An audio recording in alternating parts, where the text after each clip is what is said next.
What if Naruto was grandson of Madara? Part 3. Madara's lineage did not end at the Valley of the End. His legacy lived on through Minato and into Naruto. If you enjoy the video, please like and subscribe. Now let's begin with the story. 1 week had passed since the end of the second phase of the Chunin exams, and everyone was busy training or gathering information on the adversaries. Naruto was training with his godfather Jiraiya. The man was a pervert, but Naruto had to admit T-Man was strong and keen. Naruto didn't have much to prepare against his opponent Sasuke. He went to the academy with him, and like most Uchihas, Sasuke favored fire jutsus and relied on his Sharingan. Hinata was training with Kurane. Naruto didn't know much of what she was doing, and for good reason. After all, she will most likely end up facing him in the finals, so she should have a few surprises in store for her blonde. If you looked carefully, you would notice that both Naruto and Hinata were facing clan members, so to speak. Naruto was facing Sasuke and both were Sharingan wielders, and Hinata was facing her cousin Neji and both were Byakugan users. Naruto remembered from the preliminaries all the details of the fights. A perk of the Sharingan is that it grants to user photographic memory. That's the reason why the Sharingan is able to copy jutsus. Neji and Hinata were mainly Taijutsu users, with Hinata being a very good Sutten user. Fear was a bug and Sutten user, but also the Nanabi Jinchuriki. Yugito was a fire user and very flexible at Taijutsu, and also the Nibi Jinchuriki. Temari was a long-range wind user, so her Taijutsu should be low. Shikamaru the shadow user and, like Temari, was long-range type, so his Taijutsu should be his weak point. Kankuro was unknown since he didn't fight. And finally there is Gaara, the sand user, and the Ichibai Jinchuriki. #Naruto and Hinata. #Naruto and Hinata were lying on the couch with Hinata wrapped in Naruto's arms with her back to his chest. They were relaxing after a long day of training. How did training go? Naruto asked. He asked as he caressed her hair gently. Good. I asked Asuma-sensei for some training on daggers and trench knives taijutsu, Hinata replied. Daggers, they suit you, beautiful and deadly, Naruto said. She turned around to face him and lightly kissed him and placed her head on his chest. Flattery will get you nowhere, she said, and he chuckled. Oh come you now, it's true, you are beautiful, he said, and she lightly blushed. By the way, I need some pointers on lightning manipulation, she said. Did you do the leaf exercise by making it crumble? Naruto asked, and she nodded. Now you need to be able to channel big amounts of Raiden chakra. You can do the same with couple of rocks. Since it's harder to channel chakra through them, you need to increase the output amount until the rocks breaks, he explained, and she nodded. And how did your training with the pervert go? Hinata asked, and he laughed. Naruto told her about his godfather and how he was the writer of the Ika that Kakashi likes so much. As well as it can when you have an idiot of a godfather who is constantly distracted with his research, Naruto said, sighing. He taught me a few katon jutsus, it's the only nature we share. Naruto explained. Hinata snuggled deeper into Naruto's chest. She was always amazed at the warmth he provided, and she always felt safe in his presence. They rested for a few minutes until Naruto remembered something he talked about with Jiraiya. Hey Haim. Naruto asked, and she hummed in response. Did you know that your mother was my godmother? He asked. Really? Hinata asked as she raised her head and locked eyes with him. According to Ero-Sennin, your parents were my parents' best friends. Go figure, he said, chuckling. I wonder what my father ever saw in Hayashi, Naruto mused. You know, I think my father was never that bad. Hinata said softly, making Naruto raise an eyebrow. I was 3 years old, but I seem to remember him being kind to me. After my mother died, he turned cold and the elders didn't help. Then I was kidnapped, and the result of my abduction forced Neji's father to be killed and delivered to Kumo as payment. I think he blames me for that. If I had been stronger I wouldn't have been kidnapped. She explained. It was my fault, if I had been stronger, Hinata said, tearing up. Naruto lifted her up and cleaned her tears with his hands. He hugged her and she snuggled into his chest. It wasn't your fault. You were 6 years old.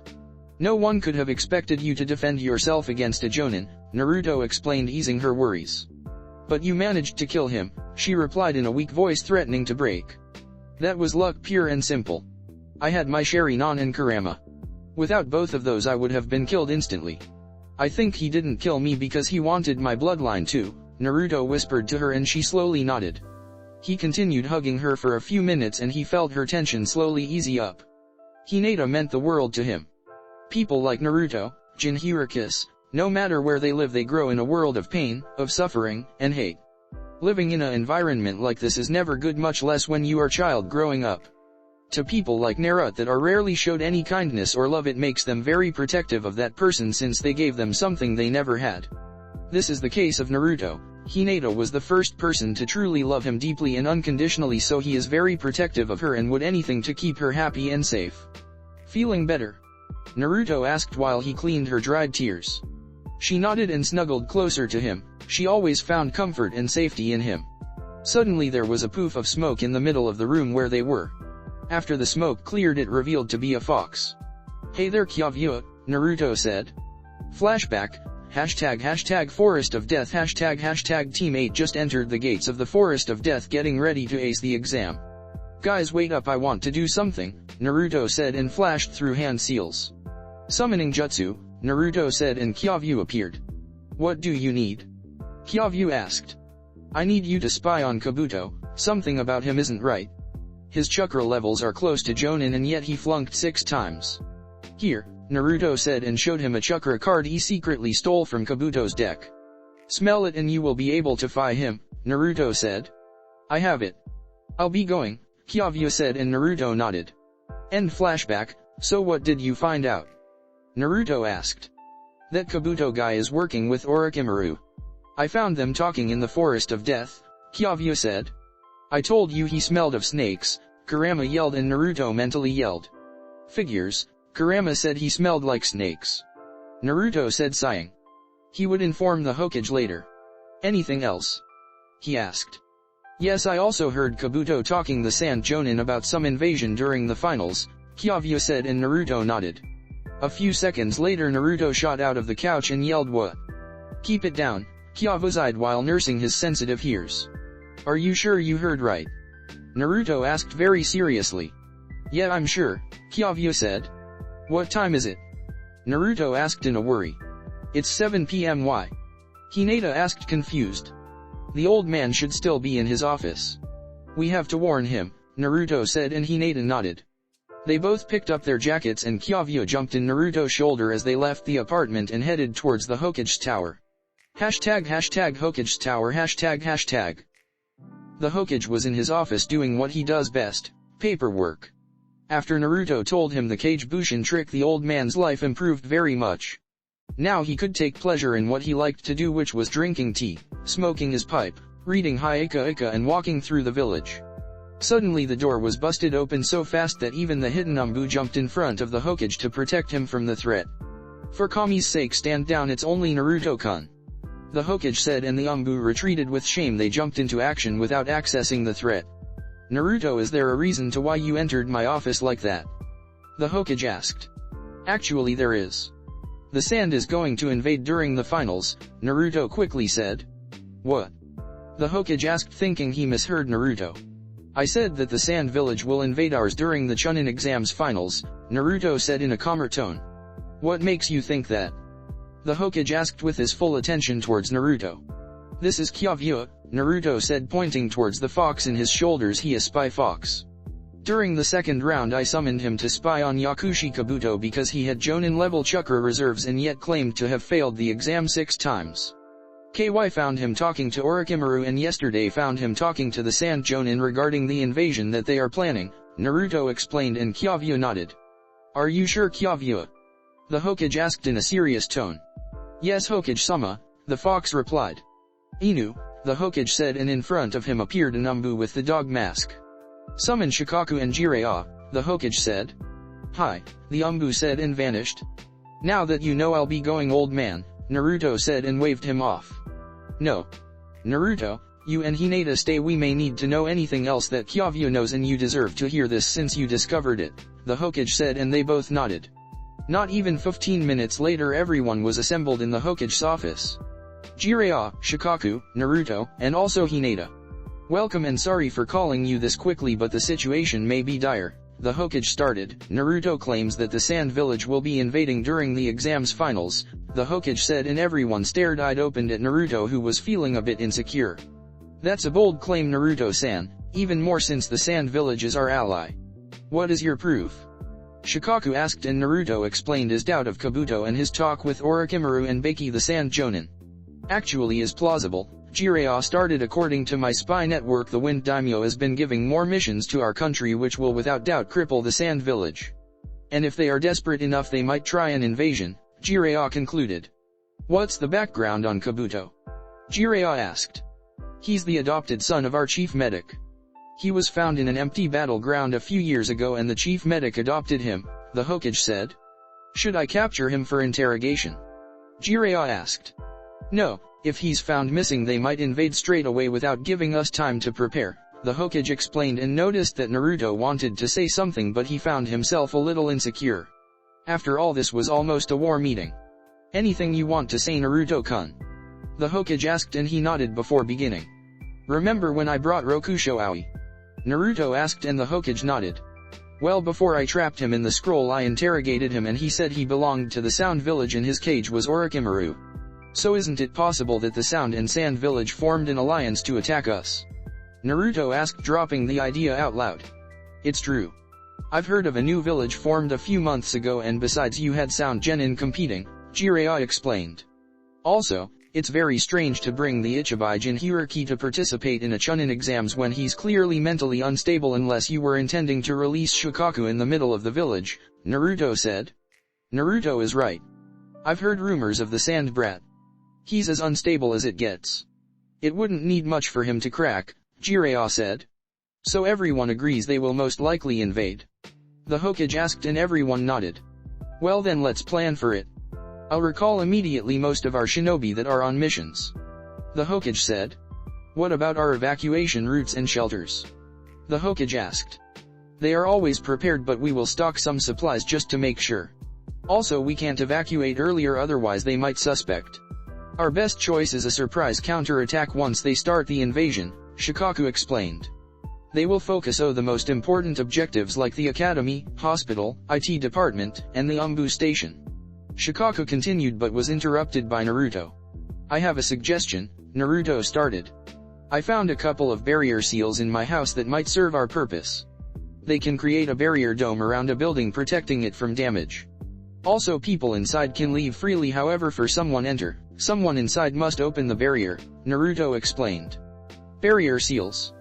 Jiraiya asked. Yes, they belong to the Uzumaki clan. I've studied them, and a Chunin can power the shield for a day. Their strength is directly related to the chakra that is powering them, so a Chunin can create a barrier that will hold anything below S-rank techniques, Naruto explained, and everyone had their jaw on the ground. The Whirlpool village was the home of the Uzumaki clan, the most renowned Fuinjutsu user in the world. It took the combined effort of 3 villages to bring a single clan. Looks like there is more than meets the eye with Naruto here. Troublesome blondes, Shikaku said. Very well. Jiraiya, I want you and Naruto to prepare the seals around our major buildings during these weeks. Be discreet, the Hokage explained, and both nodded. Now that the evacuation plans are set, what about the Shikaku? The Hokage explained. I can take care of him, Naruto said, and everyone turned to stare at him. Come again? The Hokage asked. During the finals we will face in combat. I'll defeat Sasuke, no doubt about it. Gaara will definitely win against his brother. During the second round we will face each other, and I can seal Shikaku tight enough so he won't be a problem, Naruto explained. That is a very serious claim you are making, Naruto. Are you sure you can do it?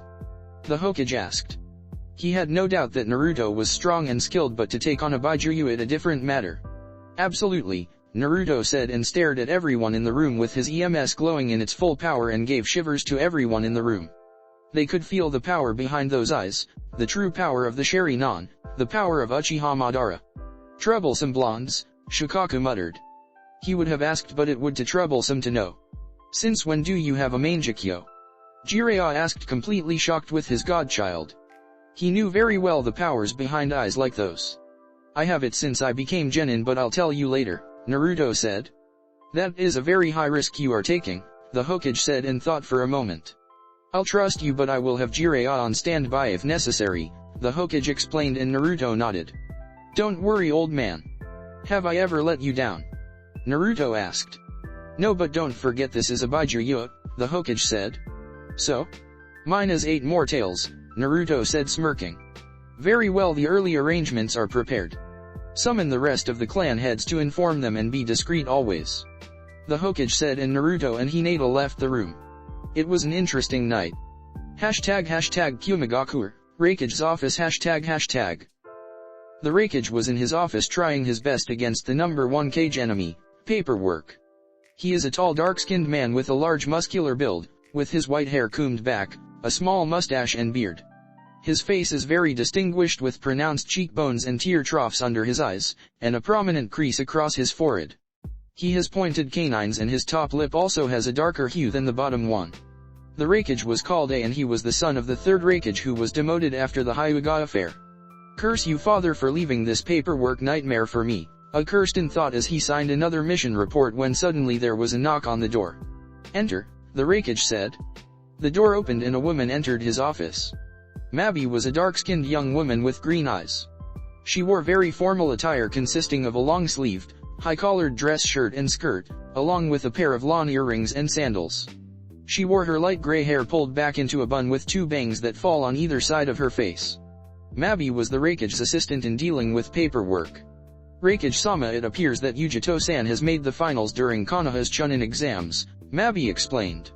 Excellent. Please send a letter informing the Hokage that I will attend the finals, the Raikage said. Yes, Raikage-sama, Mabi replied. Darui, see, the Raikage called out, and in front of him dropped 2 shinobis. C is a young man with short, blonde hair and dark eyes. He wears a sleeveless black shirt with a one-strap over one shoulder white flak jacket, forehead protector, characteristic black, elbow-length arm guards, and the red and white Kumagaku or shin guards along with a pair of sandal. Darui is a fairly tall, dark-skinned man with a slightly bulbous nose, a lazy look in his eyes and shaggy, white hair which covers his left eye. He wears a high-collared, sleeveless uniform with loose-fitting pants, bandages on his wrists and the one-strap over one shoulder flak jacket of a Kumagaku or shinobi. Darui also has stylized characters for water and lightning tattooed on his right and left shoulders respectively, denoting his chakras nature affinities, water release, and lightning release, as well the fact that he has a Kekii Genkai, the storm release. The tattoo on his left arm also signifies that he has inherited the third Raikage's black lightning. These 2 shinobis were the Raikage's main bodyguards. We leave for the Leaf Village at once, the Raikage said and jumped through the window, breaking the glass during the process. Another window, Mabi sighed and walked out. Let's go, Darui, said C as he prepared to jump through the broken window. This is so dull. I'll take the door and catch up to you, Darui said and walked out. Konoha, next day Jiraiya was walking through the village heading towards his intending destination. If someone watched him they would see Jiraiya walking calmly, however inside his head Jiraiya was taking every precaution to make sure he wasn't followed. Why was he taking precaution, you might ask? The answer is rather simple, the destination was none other than the Namikaze compound. He agreed to meet Naruto there and prepare the barrier seal to place around some buildings. After all, no one has used the Namikaze compound since the Yondaime had died 14 years ago, defeating the Kyuubi, and seeing even Jiraiya at the entrance of the compound would raise far too many questions.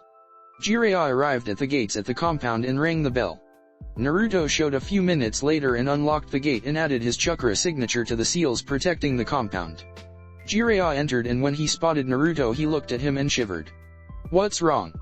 Naruto asked, clearly confused to why would Jiraiya shiver like that when he saw him. Nothing really. Can you do me favor and activate your Sharingan? Jiraiya said as he stared intently at Naruto. Naruto was confused by his statement but shrugged it off. He activated his Sharingan and noticed as Jiraiya shivered once more. What's wrong with you? Naruto asked. You remind me too much of Madara with your hair like that, and when you activated your Sharingan it became even worse. I remembered when I saw him for the first time. I was only 5 years old. Jiraiya explained, and Naruto rose an eyebrow. Naruto's hair had drastically changed. His hair was still spiky but now was to waist length with shoulder length bangs framing the sides of his face, covering most of his right eye. Basically his hair was like Madara's. He only needed hair black and be wearing senju armor, and he would like Madara himself minus the whiskers. I found a jutsu that lengthened my hair.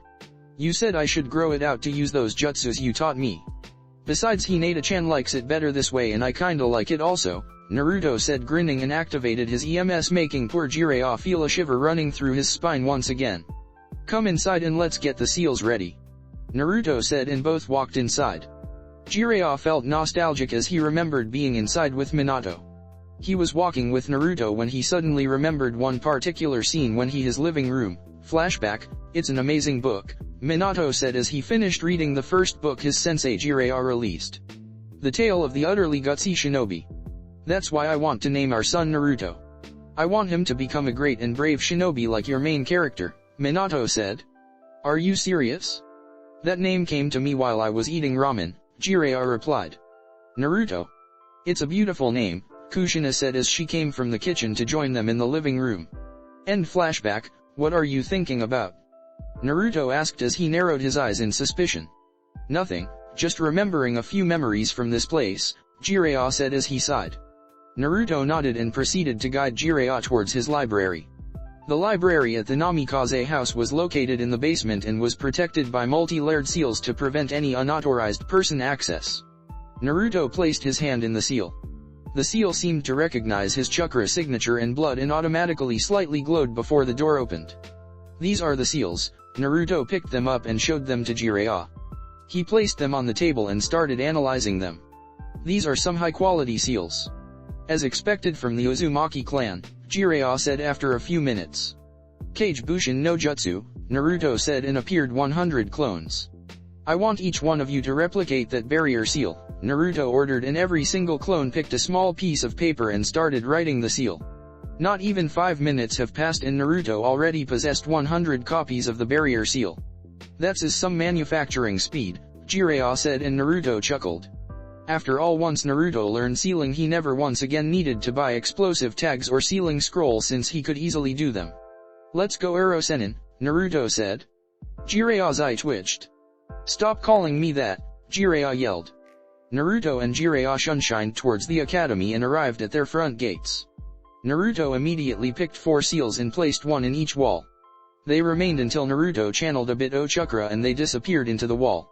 They proceeded to apply these seals in all major locations around Konoha. The academy, hospital, IT department, prison, Umbu department, and decided to place them around the shelters as well.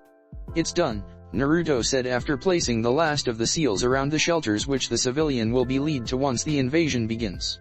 I'll talk to the sensei about the arrangements to activate the barriers, Jiraiya said and left to the Hokage's office. Naruto looked at the sky and saw the sun to check the time. It was around 3 p.m. so it was still early. I might as well go visit him, Naruto thought as he activated the Shunshin. ## Konoha's hospital ## Naruto arrived the hospital entrance. He never really liked hospitals, the feeling of death he got from it was made him shiver. He entered through the main doors and calmly made his way towards the woman that was standing behind the desk. Good afternoon. Which room is Rock Lee in? Naruto politely asked. The woman raised her head to look at the person that was standing in front of her. The moment her eyes locked with him, Naruto could see the disgusted look in her face. You aren't allowed to visit him. Now leave, the woman sneered at Naruto. Naruto was getting tired of this. The treatment he received. The glares and names, he simply discarded them, but not allowing to do something that he had every right to do wasn't going to roll with him anymore. Naruto flared a bit of the Kyuubi's chakra enough to change his eyes and affect his voice. Care to say that again? Naruto asked as his voice took a deeper tone. He watched the woman winced at the tone and watched her look at him and quickly shift her eyes away. Sorry Aob about that, sir. Rock Lee is in room 201, she quickly said, trying to get him to leave as it was getting hard to breathe and stand for that fact. ## room 201 ## Naruto quickly made his way towards room 201 to visit Lee. Even though it was a fight during a tournament, he still felt a little upset for causing him that much damage and pain. He walked to the room and saw him the bed. Sitting in a chair besides him was Tenten. Hey Lee, Naruto said as he walked through the door. Both Tenten and Lee turned to face him and smiled. Yosh, my eternal rival came to pay me a visit. I promise next time I won't lose, Lee yelled, making Tenten bonk in the head at all this yelling. I see you are feeling better, that's good, Naruto replied. He's feeling better all right. Before I came here I found him on the ground doing push-ups with his working arm, Tenten said sighing, and Naruto laughed at his enthusiasm. You need to rest Lee, otherwise you are going to miss me kicking butt at the finals, Naruto said grinning, and Tenten simply face palmed. To someone so strong he could still act like a kid. I will do my best to recover in time. If I can't, I shall do 1,000 laps around Konoha, Lee yelled yet again, and Tenten just decided to shrug it off. Why can't I have normal person on my team? She said, sighing. By the way, I like you new hairstyle, it suits you, Tenten said. Thanks, I like it too, Naruto replied, rubbing the back of his head. It's good you are recovering, Lee. I will see you in the finals, Naruto said, and left the room and went to train. He still had about 3 weeks before the finals started. Konohagaku, also known as the Hidden Village among the Leaves, was a shinobi village among many others spread through the elemental nations.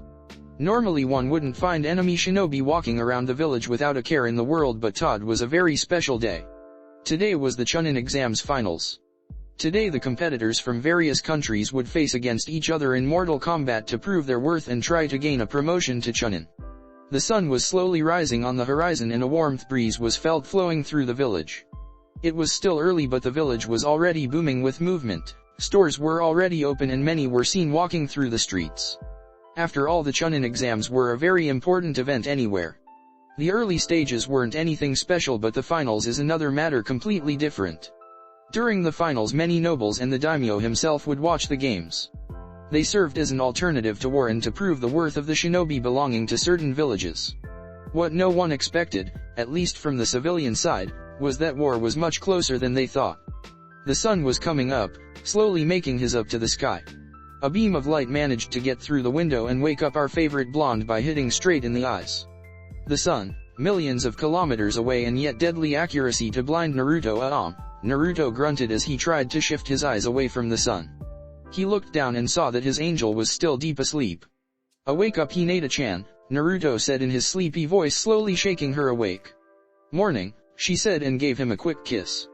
Naruto made a Kage bushin to go prepare breakfast. Come on, we have to get up, Naruto said, and she pouted, mumbling 5 more minutes.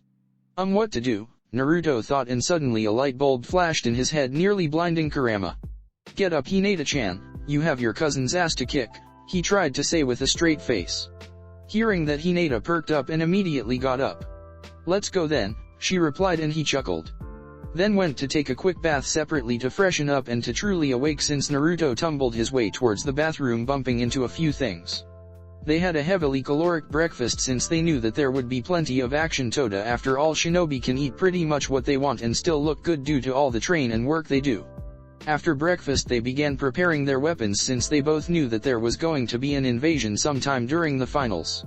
They walked to the middle of the room until Naruto bit his thumb and sprayed blood across the wall.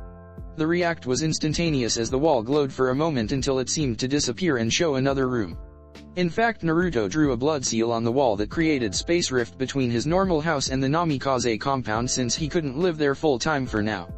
The seal was based on the Hirishin and opened a portal, so to speak, that allowed anyone to cross and literally walk up to the compound. Of course, the wall was protected by the blood seal and only Naruto and Hinata could activate it, since Naruto added her chakra signature to the seal. Naruto changed his outfit slightly. Since he knew that the sand was going to invade, he decided to use proper clothes. He kept his traditional orange pants, but he was wearing a sleeveless black shirt with mesh armor under it. He also had a gray chest-plated armor similar to those worn by the Umbu and arms guards, with storage seals along the wrists. In his wristband there were his special Hirishin kunaus, standard shuriken, Fuma shurikens, and his personal favorites for crippling strikes, senbon. What many people don't realize is that senbon are deadlier than shuriken. It's extremely difficult to kill someone with shuriken unless it hits a critical area like the neck or the head, otherwise it won't pierce enough to kill the target. However, with senbon one can hit one of many pressure points with them that can stun the enemy, put him to sleep, and even kill them. Of course, every weapons has its disadvantages, and senbon are extremely difficult to learn how to use and even MO to actually hit the enemy where it was intended. Hinata-chan, where are the poisons? Naruto asked, and Hinata replied saying that they were on bottom cabinet in the second scroll. Hinata was very proficient in making poisons. She wasn't a very good medical shinobi, and let's be honest, she sucked antidotes because she never had any training outside of reading, but for poisons, let's just say she was a natural. And poor Naruto was her guinea pig.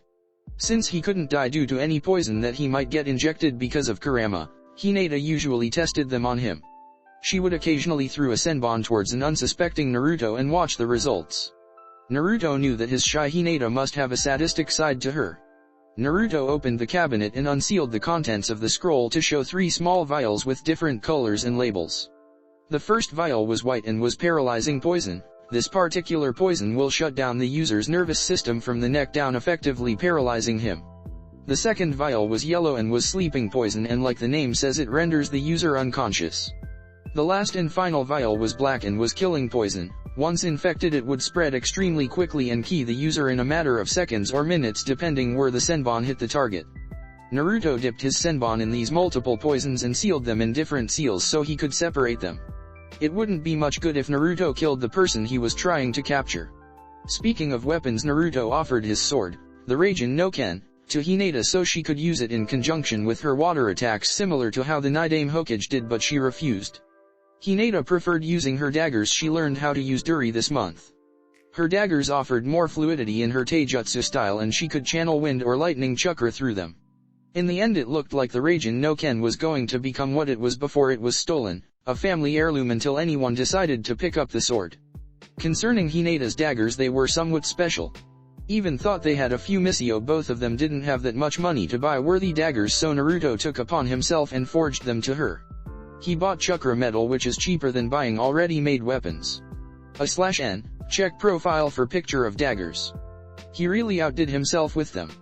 The daggers were made of the best chakra metal and allowed Hinata to channel her elemental chakra through them to increase the piercing power. Their design was amazing. They truly were beautiful and deadly, just like Naruto described Hinata. Naruto also printed a couple of seals on them to increase their resistance and durability. He also included a summoning seal that allowed Hinata to summon her daggers if she ever lost or threw them back to her hands. Hinata was preparing her weapons and seals when she heard clang. She rushed to Naruto to see what happened and saw him picking up a weapon he apparently dropped on the floor. She looked at the weapon and her eyes widened. "You are taking that?" she asked, not believing her eyes as she looked at the weapon Naruto was picking up and preparing to seal in his storage seal in his body. Kurama had told them the story of that weapon and a few like those. Apparently they were created by the Rakuta Sennin himself and were many times more powerful than any other weapon. To anyone not related to the sage himself, these weapons had massive chakra usage, and so, only a pure Uchiha or a Senja would be able to use those weapons properly. "I'm up against a Bijiryu, give me a break, I'm pulling all the stops against him," Naruto pointed out. "So am I," Hinata folded her arms and replied. Naruto asked, not understanding what she meant. "You don't expect me to lose against Neji, right?" she asked. "Of course not," Naruto replied. "During the second round I'll be facing either Fu or Yugito," she stated. "Yes, but they aren't crazy," Naruto said, waving his hand trying to prove his point. "Let's hurry this up or we might be late," Naruto concluded and sealed his favorite weapon inside his seal. He wondered why his father never used it. Maybe it wasn't H-style. They quickly finished packing everything they needed. Naruto placed his hand on her shoulder and both of them flashed to the Chunin exams. This month, after Naruto had uncovered the invasion, he tried his best to spread his Hirishin seals through the whole village. Now he could be virtually everywhere in the village. #Konoha Stadium #. They arrived just outside of the Konoha Stadium and quickly made their way inside. The stadium was packed full. Among all of the audience there were daimyos, important businessmen and shinobi from other villages who just came to watch. After all, Chunin exams is where the best genins are. The cage box was located above the audience and they had a particular vantage point to watch the matches. They were the judges and so they needed to evaluate properly the contestants. There were 2 cages currently sitting in the cage box. The Hokage was the first and had 2 bodyguards. The first was Namiya Shirado. His most distinct feature is probably the wheel-like scar on his face, running across the bridge of his nose and down across the left side of his face. He has brown spiky hair, dark eyes, and wears the standard attire of the Konoha shinobi, complete with a forehead protector and the standard flak jacket. The other bodyguard was the self-inducted super pervert, the gallant Jiraiya. In the third chair was the Yondaime Raikage and his bodyguards, Darui, and seems like Uchiha Sasuke is missing, commented. Yugito was the strongest genin they had in Kumo and he was expecting she could put all of these to shame, primarily the Uchiha. "I heard he was training with his sensei Hatake Kakashi, so maybe he picked up his bad habit," the Sandaime said, chuckling, and he snorted. The Hokage and Raikage were talking when they noticed the Kaze cage arriving. The Kaze cage was known for using his gold dust similar to how Gaara manages to use his sand. Greetings Kazekage-sama. I'm glad you made it, I hope you aren't tired, the Sandaime said. Not at all Hokage-sama. It was good they were in the leaf this year. You aren't the young man you once were for long travels, the Kazekage said. Don't treat me like an old man. I intend to remain the Hokage for another 5 years, the Hokage said, making a narrow his eyes. Seems like you missing the last Uchiha, Kazekage said. Like I told Raikage-sama. His sensei is Hatake Kakashi and he's notorious for being late. The Hokage said, and the Kazekage nodded and took his seat. He sat in the second chair, in the middle of the Hokage and Raikage. Now, shall we begin? The Hokage asked and they both nodded. The Hokage got up and went to the edge of the balcony. He used a voice amplification jutsu and said, welcome ladies and gentlemen to this year's Chunin exams finals. This year we have many talented genins from Konoha, Kumo, Suna, and Taki. Now without further delays let's begin the matches, the Hokage concluded and the crowd cheered. Hashtag with crowd hashtag, they can't start the matches without Sasuke-kun, Sakura yelled. Chill out Sakura. He still has time before his match begins, Kiba replied and she glared at him. Did Gaara kill the Uchiha? I told him to lay low, Baki thought looking at Gaara who looked surprisingly calm. Quiet down, it's about to begin, Ino said and they looked at the arena and noticed Hayate was about to speak. /n, he's alive. Hashtag in the arena hashtag in the arena Hayate was explaining the rules at the participants and they were pretty much the same as during the preliminaries. Let's begin, Hayate said but got interrupted by Hinata. Are we starting without Sasuke? She asked. He will have until his match to show up otherwise he will be disqualified, Hayate explained. Any more questions? Hayate asked and nobody said anything. Hyuga Neji and Hyuga Hinata stay, the rest of you go to the waiting area, Hayate said and everyone started to leave. They all left but Naruto didn't leave without saying goodbye and kissing her cheek much to her embarrassment. Hashtag with crowd hashtag the rest of the genins all made their way to the middle of the crowd and joined with their respective senseis and teammates. Hey Haku, Zabuza, Naruto said waving at them. It's a shame you didn't enter in the Chunin exams Haku, Naruto said. Yes, my team wasn't ready yet. Maybe next time, Haku replied. She was about to say something else when Zabuza spoke before her. Hey brat, Zabuza started. You better win this, I've got money riding on you, he said. Are you serious? Naruto asked. Of course, after everything I saw you do, if you lose I'll have Haku freeze your balls, Zabuza said and Naruto chuckled weakly while involuntarily bringing his hand to his manhood. I like the new hairstyle Naruto, Haku said. She had to admit he looked good.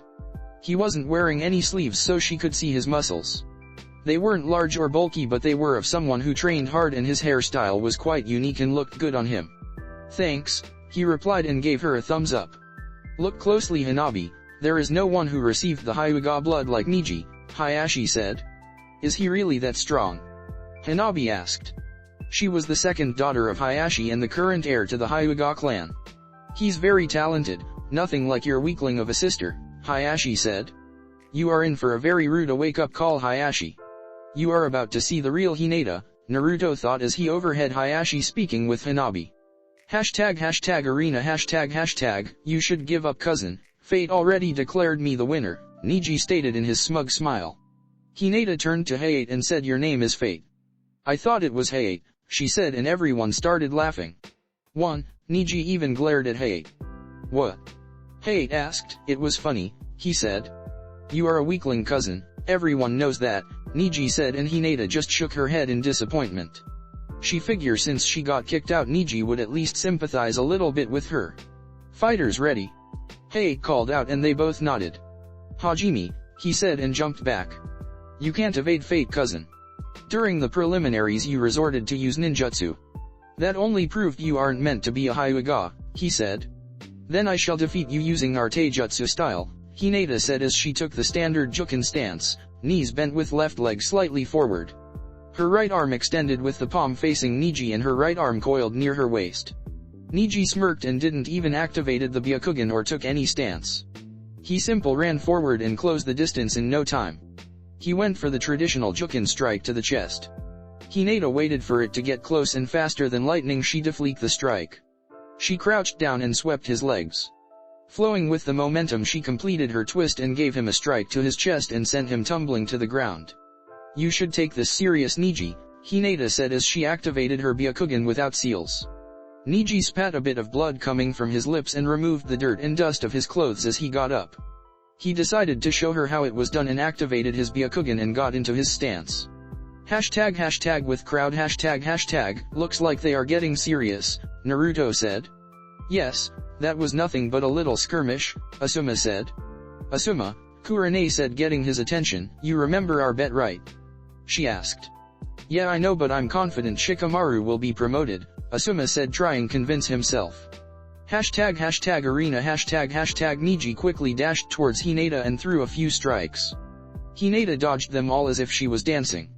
She didn't even need to block his attacks, she simply shifted her weight and went with the flow. "Damn it, why can't I hit her?" Neji asked to himself, getting frustrated, and he was using his best moves and she dodged them all as if they were nothing. Now it was time to Hinata to make her move. She tried a quick Juken strike to his shoulder, but Neji blocked it. Neji quickly found himself in the defensive as Hinata was pushing him back and back.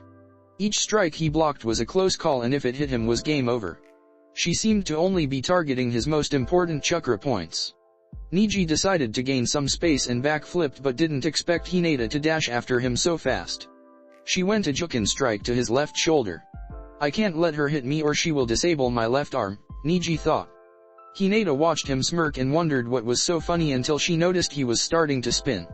She quickly realized what he going to do and jumped back to avoid his attack. "Kaiten," Neji yelled as he spinned in a blue dome of chakra. Hashtag with crowd hashtag T that's, Hayashi stuttered as he watched the prodigy of the branch family pull the best defensive move of the main house. Kaiten was the Hyuga's pride and joy, it was their absolute defense, or so they thought. "Unbelievable," a Hyuga elder thought as he watched Neji pull the Kaiten. "Tio-you-san, isn't that?" Hanabi asked but never got to finish. "Kaiten. The main house absolute defense. To think he progressed so far without anyone to train him. He really is a prodigy," Hayashi stated. Hashtag arena hashtag Neji finished his Kaiten and smirked at Hinata. "Looks like it's you who is trying to avoid his fate." "Kaiten is a main house technique," Hinata said. "A failure like you would never understand," Neji said and dashed forward and quickly closed the distance between him and Hinata. "You are in my field of divination," Neji said and got into his stance. "Hakurokya Juu Yanshao, 64 palms of the hand," Neji called out and was about to start his best offensive attack when he saw Hinata start to spin. His eyes widened at what was about to happen, but it was too late. "Kaiten," Hinata yelled and spinned, creating her own blue dome of chakra, and Neji was thrown out very fast and impacted with the wall. Hashtag with crowd hashtag that's my girl, Naruto said as he cheered for Hinata. The rest of the genin and most of the jonin were watching as the disavowed heiress kicked the Hyuga's prodigy ass. Hayashi seethed his teeth as he watched Hinata flawlessly perform the Kaiten. He already knew she could use it, but to that perfection he never figured. "Tio-you-san. Nei-san just used the Kaiten too," Hanabi said as she watched the usual stoic Hayashi show his face of anger. "Hayashi," the elder said, "care to explain how your daughter can use the Kaiten?" he asked. "How should I know?" he asked, and elder went back to his brooding like a certain Uchiha we know. Hashtag arena hashtag still believe I'm a failure?" she asked, watching her cousin rise from the ground, removing a few pieces of rocks from him. She noticed that his breathing was starting to get labored. After all, the Kaiten did send him to the wall quite hard. "I admit you're better than I expected. In the end it won't matter. I didn't think you could pull the Kaiten as well," Neji replied as he watched her. During this whole match he was yet to land a single strike to her, and yet she already delivered 2 stun strikes to him. He needed to end this fast, otherwise he would lose, and that he couldn't allow. Neji ran as fast as he could towards Hinata. Neji approached her and threw dust he had in his hand towards her eyes. Hinata didn't expect such a low trick and could only close her eyes. Neji smirked and took this chance to end it. "Hakurokya Juu Yanshao, 64 palms of the hand," Neji said as he got into his stance. "2 palms," Neji said and closed 2 chakra points in Hinata's network. 4 palms, 8 palms, 16 palms, 32 palms, 64 palms, Neji said, finishing his strikes as Hinata was pushed back but stood on her feet. In the stands Hayashi smirked in satisfaction as he watched her failure of a daughter put in her place. In the end you were nothing than a failure. Neji said, taking heavy breaths. He was about to talk to the proctor to give him the match when Hinata exploded in a puff of smoke. Neji's eye widened when he saw Hinata disappearing in smoke. Kage Bushin? Neji asked in thought. He noticed Hinata quickly running behind him and turned just in time to receive her full attack. Haka Sanbyakuro Kyojuyuis Hiki, 8 trigrams 361 palms, Hinata called out and began her onslaught. 2 palms 4 palms 8 palms 16 palms, 32 palms, 64 palms, 128 palms, 256 palms, 361 palms, Hinata finished. In less than 5 seconds she closed all the 361 chakra points in Neji's body. Neji hit the ground with a thump, completely knocked out, and he was going to stay like that for a few hours. Winner by knockout Hyuga Hinata, hey, called out. Hashtag with crowd hashtag Naruto whistled as he watched Hinata perform his new attack. She looked like she was dancing. It was beautiful. In less than 5 seconds she completely shut down Neji's entire chakra network. Hayashi's eyes were bulging out of his sockets as he watched her failure of a daughter defeat their Hyuga prodigy. Neji was supposed to be one of the best Juken users to ever grace the clan, and Hinata defeated him without even breaking a sweat. The battle was completely one-sided. Neji didn't even hit her once. Hayashi was broken out of his thoughts when the elders spoke to him. Hayashi, we must have that technique. Many tried to close the whole chakra system, but they couldn't do it in a viable way. It's instrumental we get that technique, the elder spoke. And how do you expect me to her to give it to us? Hayashi asked the wise elders. We don't care. Offer her the chance to rejoin the clan, give her anything. She may look different, but she'll jump the first chance she gets of rejoining our clan, the elder spoke, smirking. Congratulations Hinata-chan, Naruto said as he hugged her and spinned her around as she giggled. Thank you Whiskers-kun, she replied and laughed like crazy at his face. Here they come, Naruto said, and Hinata got a confused face. Your father and the elders, he explained, and she turned around to see them approaching her. Anything you need, father, Hinata said in a very sweet voice that gave shivers to the poor man and made Naruto chuckle. Yes Hinata. We would like to offer you a chance to rejoin the clan, Hayashi spoke in his stoic voice. Why would I do that? She asked. I'm happy with Naruto and there is nothing you can offer me, she replied. We can offer you a painless lifestyle befitting of a Hyuga. Surely you can't like your life with that thing, Hayashi said, and Hinata narrowed her eyes and the painless part. Call him a think again and I'll kill you, Hinata said, and she activated her Byakugan. Never mind. So do you accept? Hayashi asked. How about, no, she replied and laughed. Hayashi was starting to get pissed off, and that is saying much to someone who most of the time is calm and emotionless. There is nothing you can offer me. I'm happy with the life I have, why would I join a clan of stuck-up pricks? She said, and everyone laughed. Besides, you just want me because I defeated your prodigy, and most likely you want my new technique, Hinata said. Enough of this, an elder yelled and raised his fingers to form half of the tiger seal. Activate, the elder said and smirked. A few seconds passed and Hayashi was looking at the elder and wondering if his old age was acting up. Something wrong? Hinata asked in a very sweet voice. She removed the lavender sash from her forehead, revealed it to be seal-less. The caged bird seal was nowhere to be found. I'm a free bird, Tou-san, Hinata said. The elders, Hayashi, and even the Hokage were shocked. They never knew that the caged bird seal was possible of being removed without killing the victim. How is that possible? Hayashi asked. Let's just say that Naruto has a way with seals, Hinata said, and once again laughed at their shocked faces. Not even Jiraiya, who was a seal master himself, knew how to remove the caged bird seal without at least permanently crippling the user. This is an outrage. We can't allow this, Hayashi, an elder yelled. Too bad you can't do anything. Naruto started and gathered their attention. The moment you disavowed Hinata, she became an asset of the village. You no longer have any power over her. And since she is a shinobi and technically an adult, you can even claim her as your daughter now, Naruto said, chuckling at the anger face of Hayashi and the elders, who seemed to be about to kill them both. Hayashi took a step forward but immediately regretted it as he fell to the ground, barely managing to breathe with the heavy killer intent Naruto was releasing. Be careful, Hayashi-sama. Attacking a leaf shinobi is a crime, primarily with so many witnesses, Naruto said in a deeper voice and pointed out to many people around him. Pretty much everyone was shocked that Naruto managed to remove seal from Hinata. Demon, Hayashi pointed out as he regained his breath and got up. Naruto was prepared to end his life as he broke the third law, but thankfully the Hokage arrived just in time to prevent anything from happening. Hayashi, are you mental? The Hokage asked. Naruto is right. The moment you rejected your daughter, you lost any authority over her. She belongs to the village now, and it will stay like that until she chooses otherwise, the Hokage said, and Hayashi scoffed. We shall have words later, Hayashi said in his regained stoic face as he turned around with the elders to their seats. That went well, Naruto said, and Hinata nodded. The Hokage just sighed. That Naruto only gives him headaches.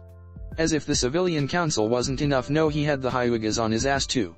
I'm getting too old for this shit, the Hokage thought as he made his back to the cage box. Here they come, Naruto said, and Hinata got a confused face. Your father and the elders, he explained, and she turned around to see them approaching her. Anything you need, father, Hinata said in a very sweet voice that gave shivers to the poor man and made Naruto chuckle. Yes, Hinata. We would like to offer you a chance to rejoin the clan, Hayashi spoke in his stoic voice. Why would I do that? She asked. I'm happy with Naruto and there is nothing you can offer me, she replied. We can offer you a painless lifestyle befitting of a Hyuga. Surely you can't like your life with that thing, Hayashi said, and Hinata narrowed her eyes and the painless part. Call him a think again and I'll kill you, Hinata said, and she activated her Byakugan. Never mind. So do you accept? Hayashi asked. How about, no, she replied and laughed. Hayashi was starting to get pissed off, and that is saying much to someone who most of the time is calm and emotionless. There is nothing you can offer me. I'm happy with the life I have, why would I join a clan of stuck-up pricks? She said, and everyone laughed. Besides, you just want me because I defeated your prodigy, and most likely you want my new technique, Hinata said. Enough of this, an elder yelled and raised his fingers to form half of the tiger seal. Activate, the elder said and smirked. A few seconds passed and Hayashi was looking at the elder and wondering if his old age was acting up. Something wrong? Hinata asked in a very sweet voice. She removed the lavender sash from her forehead, revealed it to be seal-less. The caged bird seal was nowhere to be found. I'm a free bird, Tou-san, Hinata said.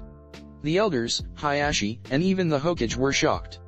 They never knew that the caged bird seal was possible of being removed without killing the victim. How is that possible? Hayashi asked. Let's just say that Naruto has a way with seals, Hinata said, and once again laughed at their shocked faces. Not even Jiraiya, who was a seal master himself, knew how to remove the caged bird seal without at least permanently crippling the user. This is an outrage. We can't allow this, Hayashi, an elder yelled. Too bad you can't do anything. Naruto started and gathered their attention. The moment you disavowed Hinata, she became an asset of the village. You no longer have any power over her. And since she is a shinobi and technically an adult, you can even claim her as your daughter now, Naruto said, chuckling at the anger face of Hayashi and the elders, who seemed to be about to kill them both. Hayashi took a step forward but immediately regretted it as he fell to the ground, barely managing to breathe with the heavy killer intent Naruto was releasing. Be careful, Hayashi-sama. Attacking a leaf shinobi is a crime, primarily with so many witnesses, Naruto said in a deeper voice and pointed out to many people around him. Pretty much everyone was shocked that Naruto managed to remove seal from Hinata. Demon, Hayashi pointed out as he regained his breath and got up.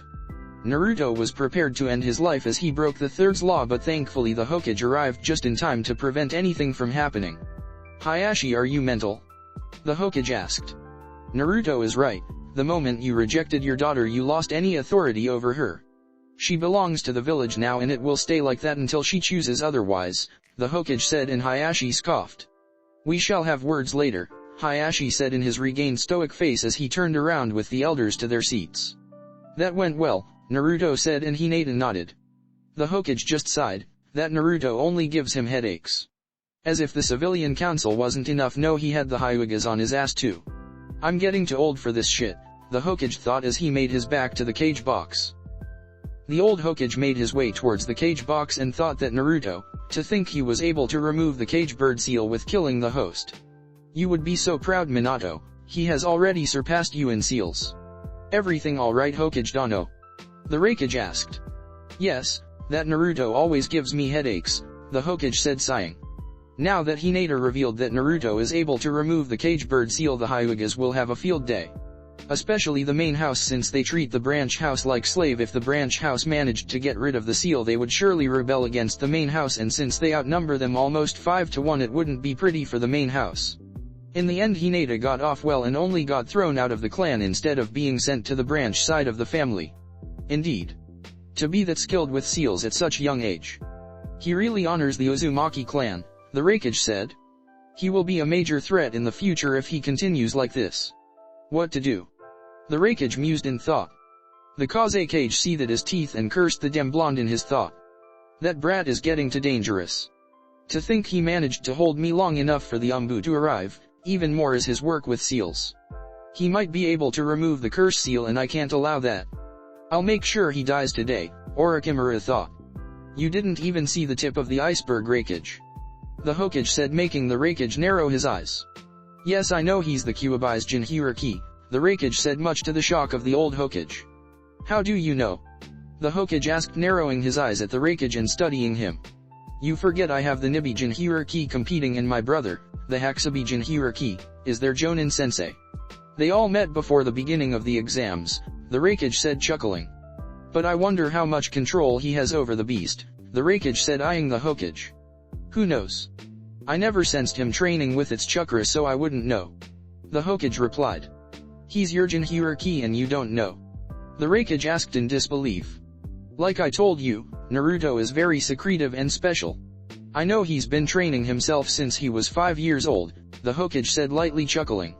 Did you know that when your father arranged the Hyuga kidnapping, Naruto was the one that killed the kidnapper and rescued the heiress? The Hokage said, and chuckled even more when everyone stared at the Hokage, thinking he was crazy. You surely must be joking. How can a 6-year-old kill a Jonin?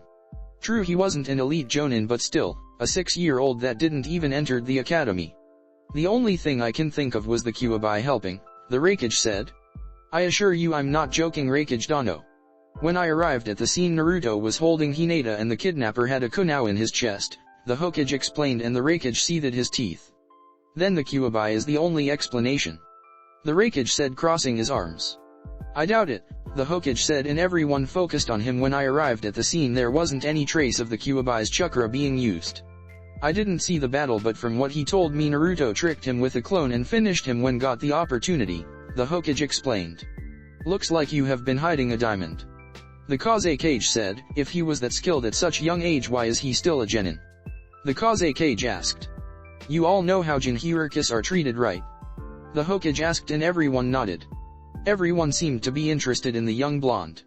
He chose to hide his strength.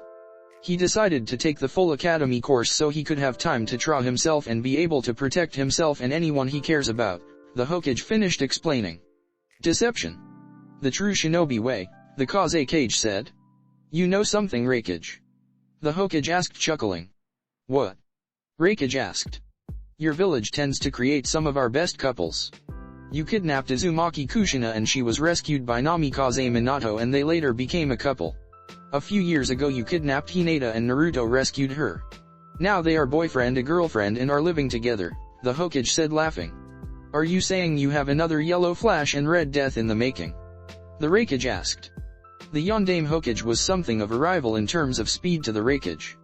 The Yondaime was the only man to ever dodge a frontal attack from Raikage while using his famous lightning armor. The Yondaime's wife and Naruto's mother was Uzumaki Kushina. In truth, she was Senju Kushina, but no one knew, also known in the bingo book as aka Noshi, Red Death, due her vibrant blood red hair. S was a very powerful kunoichi and extremely talented in Suten ninjutsu and Genjutsu. I have faith in them. Every generation is supposed to surpass the previous, the Hokage wisely said. I've been wondering something. Hokage Dano, wasn't Hyuga Hinata supposed to be the heiress? Why did she have the cage bird seal? And why is she living with the blonde brat if she is a Hyuga? The Raikage asked. Simple enough. Hinata's father thought she was weak and disavowed from the clan and placed the seal on her. Then she went to live with Naruto and things went on from there, the Hokage explained. Weak? She just defeat the so-called Hyuga prodigy, the Kage said. What can I say? Naruto has a way to encourage people and I bet he has been training with her since she was expelled, the Hokage explained. I look forward to see his match against the last Uchiha, the Raikage said.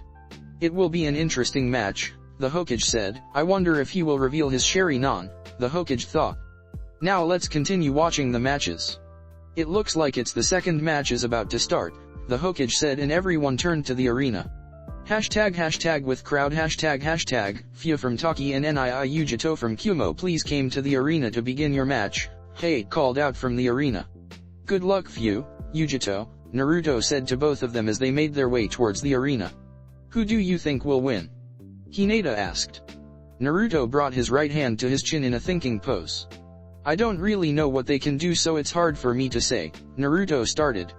If they use their partners then Fu would win if she has enough control. Otherwise can't really say because don't know their individual skills, Naruto explained. Hey Kurane-sensei, you fought with Fu against those Oto Jonin when we went to Taki, right? Hinata asked. Yes, why do you ask?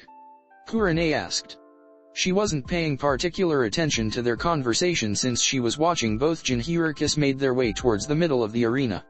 We are trying to find out who will win since she will fight me next. What can you tell me about Fu? Hinata asked. Kurane thought before beginning.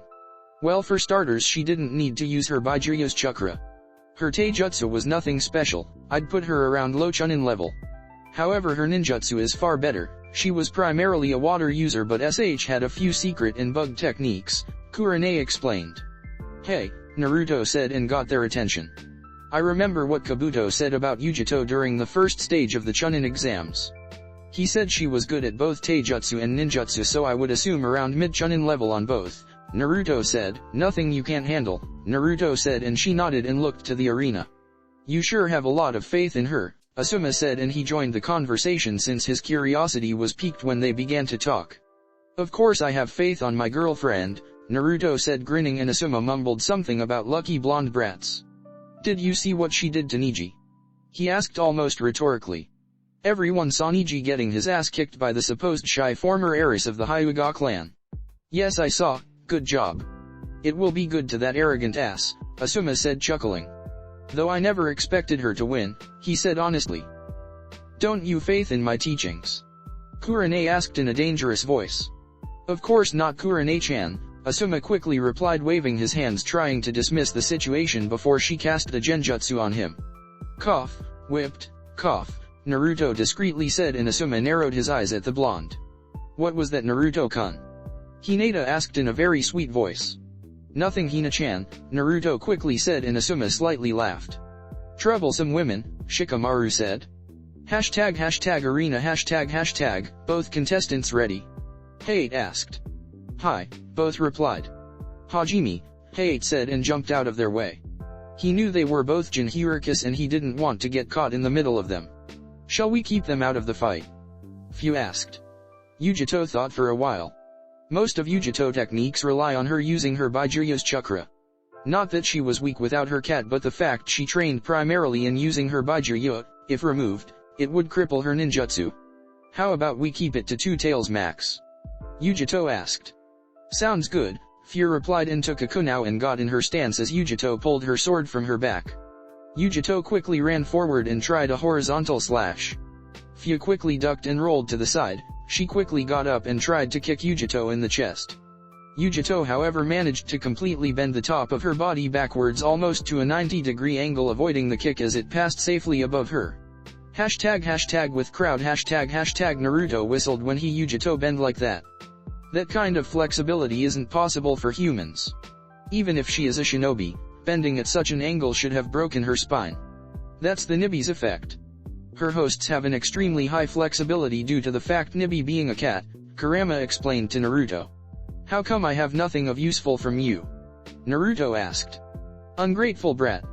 You have high regeneration and negative emotion sensing ability, Kurama explained. That's good and all, but that isn't particularly effective in combat, Naruto replied. What do you mean isn't useful? Your sensing ability coupled with your Sharingan makes impossible for anyone to hide from you, Kurama explained. For someone who is so smart, he sometimes could still be a knucklehead. Maybe all that pretending during academy days affected him. Never thought of that, Naruto said, and Kurama's sweat dropped. Arena Fu and Yugito exchanged punches, kicks, and strikes for a few minutes. Even though the fight came tight, it seemed that Yugito clearly had the advantage in taijutsu. Her flexibility made it very difficult for Fu to hit her, even more since Yugito was using sword. Kyomoryu Kanegiri, cloud style, flame slice, Yugito said, slashed horizontally towards Fu. Yugito's sword was imbued with fire, and as such it created a fire ring around Fu, preventing her from leaving the area. Suten, Mizurappa, water release, wild water wave, Fu said, and gathered water in her mouth. She quickly gushed the water out from her mouth and quickly put out the flames. She's a water user. She will have advantage in ninjutsu, but I seem to an edge on taijutsu, Yugito thought as she watched Fu performed a low-level Suten jutsu to put out the fire. Katon, Kukaku no Jutsu, great fireball technique, Yugito said, and unleashed a hot fireball towards Fu. Fu, noticing it was a fireball and not a fire stream, quickly jumped to the right, dodging the fireball. Yugito quickly appeared next to her and said, Kyomoryu Omotagiri, cloud style, front slice. Yugito made a very fast horizontal slice and Fu's head separated cleanly from her shoulders. Yugito didn't think she would have been defeated this easily, and her suspicions were true when Fu turned into a piece of rock, showing Fu performed a kawarimi. Suten, Tepudama, water bullet, Fu said, and shot a couple of compressed water bullets from her mouth. Yugito turned just in time to see Fu perform the jutsu. In a show of speed, Yugito used her sword and sliced through every single bullet, taking no damage from it. #Cagebox looks like this year's genin are talented. The Hokage commented. Very true. Usually elemental ninjutsu is only trained after becoming a chunin, the Kage said. What did you expect from Jinchuriki? The Raikages asked rhetorically before continuing. Even without using their Baijuyo's chakra, they develop high chakra reserves, so they tend to go for ninjutsu very early, the Raikage commented. True, the Hokage replied. By the way, after seeing the Hyuga's match, I firmly recommend Hyuga Hinata for chunin. She remained calm even though her opponent was taunting her, and she displayed a high level of taijutsu, the Hokage explained. Agreed, both the Kage and the Raikage said. With the crowd as expected, Yugito has the advantage in taijutsu, but they seem to tie in ninjutsu. If this continues, Yugito will win, Naruto said. I have better taijutsu than Yugito, and I mainly used Suten ninjutsu, so if Yugito wins I have the advantage, Hinata thought. Looks like they are about to take this up a notch, Naruto said, and they turned to face the arena. Arena shall we bring our partners into the battle? Fu asked, and Yugito eagerly nodded. She was anxious to show everyone her true power. Bring it on, Yugito replied. Let's go Nibi, Yugito said. Right kitten, Nibi replied. Let's show them Kumo, Fu said. Alright, Kumo replied, pumping something into the air. Not really sure if it was a wing or an arm. Everyone in the crowd watching in amazement as red chakra seemed to envelop both contestants. The red chakra radiated from both her stomachs and swirled around them before stopping. When it stopped, both of were fully enclosed in a semi-transparent red chakra cloak with two tails swirling in their back. With crowd what's happening? Sakura asked. She had never seen someone being enveloped in a chakra. In fact, she had never even heard of red chakra for that matter, so what she was seeing was completely new. That is what is called the Jinchuriki cloak. Naruto explained. What? Sakura asked, not really understanding. Do you know what a Baijuyo is? Asuma asked. You mean like the Kyuubi? Sakura asked. Yes. There are 9 Baijuyo starting from the Ichibai and ending in the Kyuubi. People that have a Baijuyo sealed inside them are called Jinchuriki, and when they use their Baijuyo power, that's what happens, Asuma explained, pointing towards the arena. Wow, Sakura said, astonished. But, Sakura started and everyone turned to her. I thought that the Yondaime killed the Kyuubi, but you can't kill a Baijuyo, which means that someone in our village has the Kyuubi inside of him, Sakura said.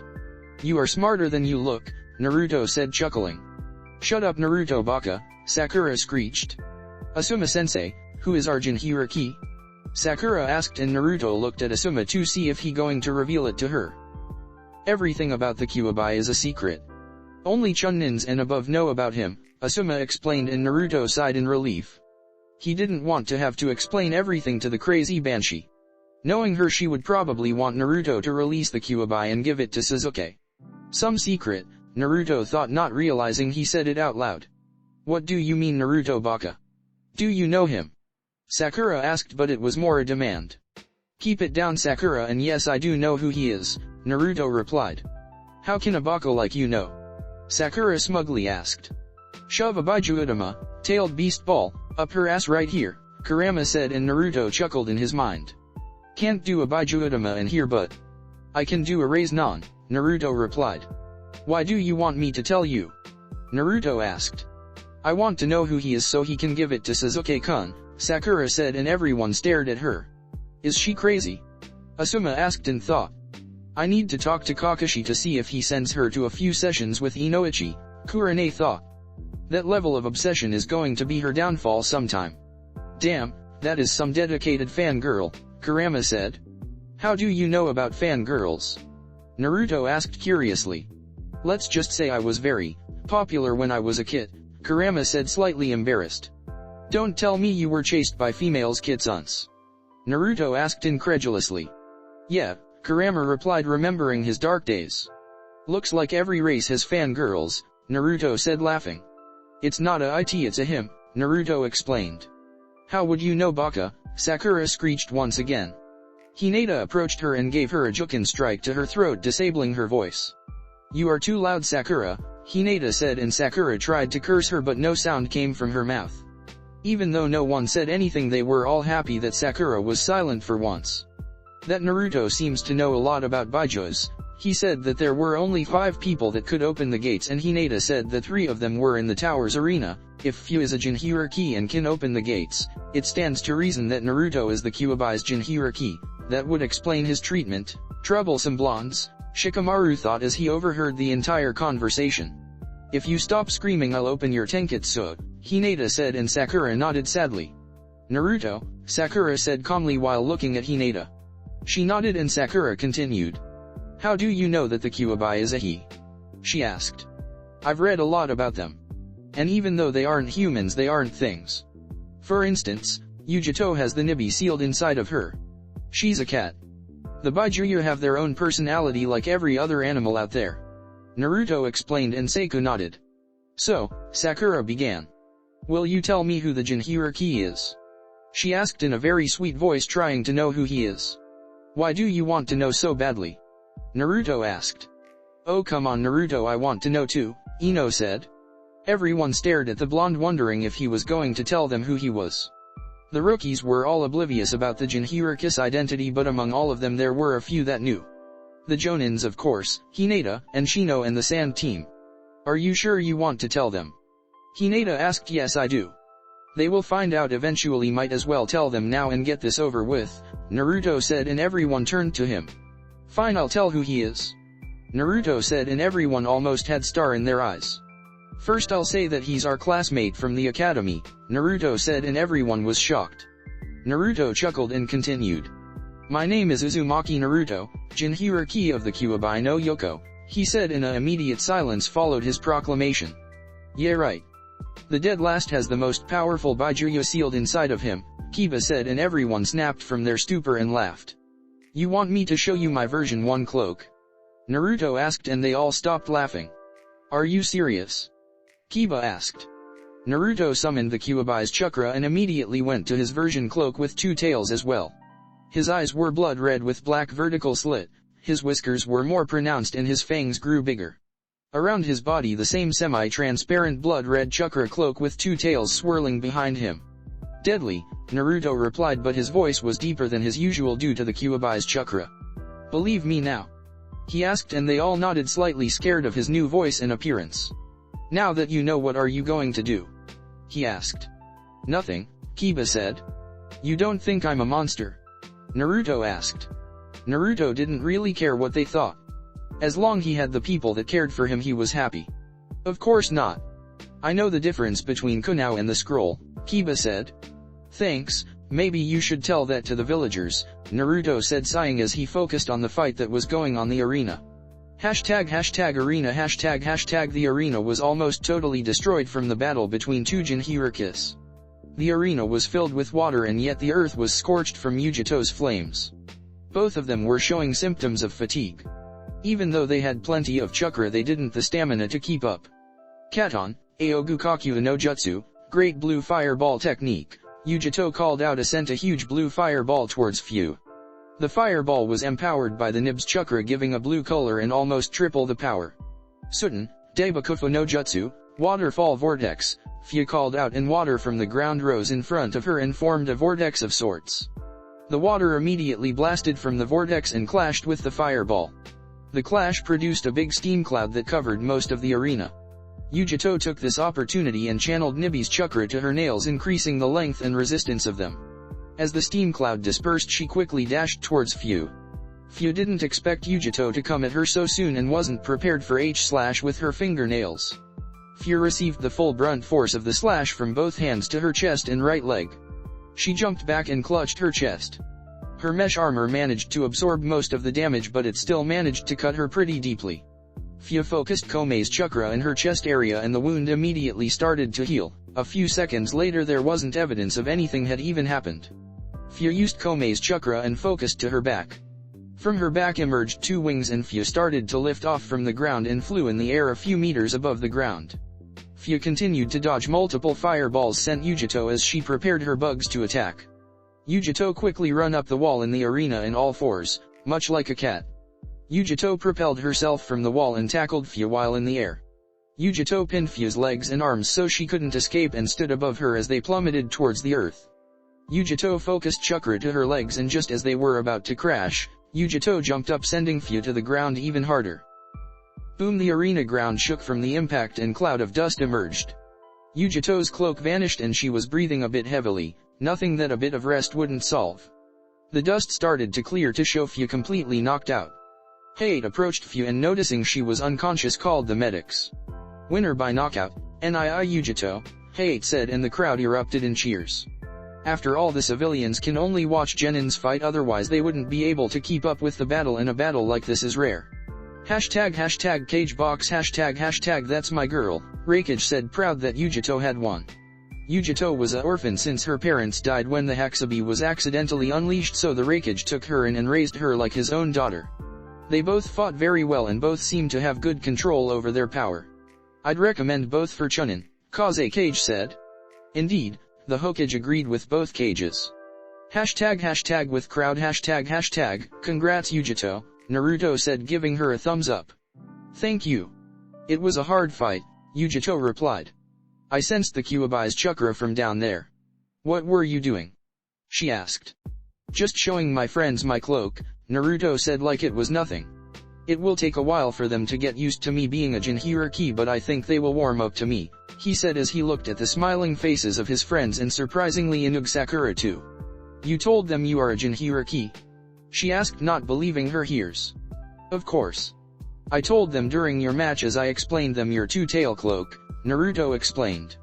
Why do you ask? He asked. Because you know very well how we are treated, and for you to publicly flaunt that you're a Jinchuriki is rather strange, Yugito said. B does the same. But I have people that care about me knowing what I am, their opinion is the only thing that matters to me. The others I just shrugged them off, and if they try anything they end up in the hospital with broken bones, Naruto said, and Yugito dumbly nodded. Nara Shikamaru and Sabaku no Tamari, please make your towards the arena, Hate called out. Cannon style, that lazy ass, Ino said, face palming. What did you expect from Shikamaru? Naruto said. I guess, Ino replied. Because it would be too troublesome to explain, Naruto said, grinning, and a few snickered. If Sasuke doesn't arrive he's going to be disqualified, Naruto said. I thought I took care Kakashi's bad habits, Naruto said out loud. Hashtag Cagebox hashtag that was anticlimactic, the Hokage said, and he watched Shikamaru give up. Yes, but he displayed a very good tactical mind. As expected from Inara, the Rakage thought. The Kage remained silent. Do you agree that he should be a Chunin? The Hokage asked, and they both nodded. The Chunin are leaders and he displayed very good planning and remained calm, even thought he probably knew he wouldn't win, the Rakage said. Uzumaki Naruto and Uchiha Sasuke, please make your way towards the arena, Hate called out. Looks like the Uchiha is no show, what a shame, the Rakage said. Yes, looks like he will be disqualified, the Hokage said, and getting ready to get up and disqualify him when the Kage interrupted him. Please wait Hokage Dano. I wish to see the Uchiha fight that Uzumaki Naruto. Let's continue with the rest of the matches until he arrives, the Kage said. You do realize that if he isn't capable of respecting appointments then he isn't Chunin material, the Hokage said. If I understand correctly he take Kakashi as the knack for arriving hours late to any appointment and he's an elite Jonin, the Kage smugly said. The Hokage knew that the Kage had a point and there was nothing he could do to argue. As you wish, but if he isn't here when is his time then he will be disqualified, the Hokage said. Of course, the Kage replied. The Hokage turned to his bodyguard and he went to Hayate and explained the situation. As Uchiha Sasuke has yet to show up we will proceed with the matches, Hayate said. Sabaku no Gaara and Sabaku no Kankuro please proceed to the arena, Hayate called out. Proctor, I forfeit, Kankuro yelled from the balconies. Okay, winner by forfeit, Sabaku no Gaara, Hayate said. Uzumaki Naruto and Uchiha Sasuke please make your way to the arena, Hayate called out. That was some time the Uchiha gained, the Raikage said chuckling. Then in the arena the wind started gathering and leaves started spinning. Everyone watched the scene unfold. A few seconds later Uchiha Sasuke appeared with Hayate Kakashi via Li Shunshin. I hope we aren't late, Kakashi said while sheepishly rubbing the back of his head. You arrived just in time, Hayate said. Name? He asked. Sasuke, Uchiha Sasuke, Sasuke replied in his almighty tone. Naruto was leaving the balcony towards the arena when Sakura called out. Naruto, she called getting his attention, please don't hurt him too much, she said. Naruto never in a million years expected her to say something like that to him. Don't worry I won't use the Kyuubi if that's what you are saying.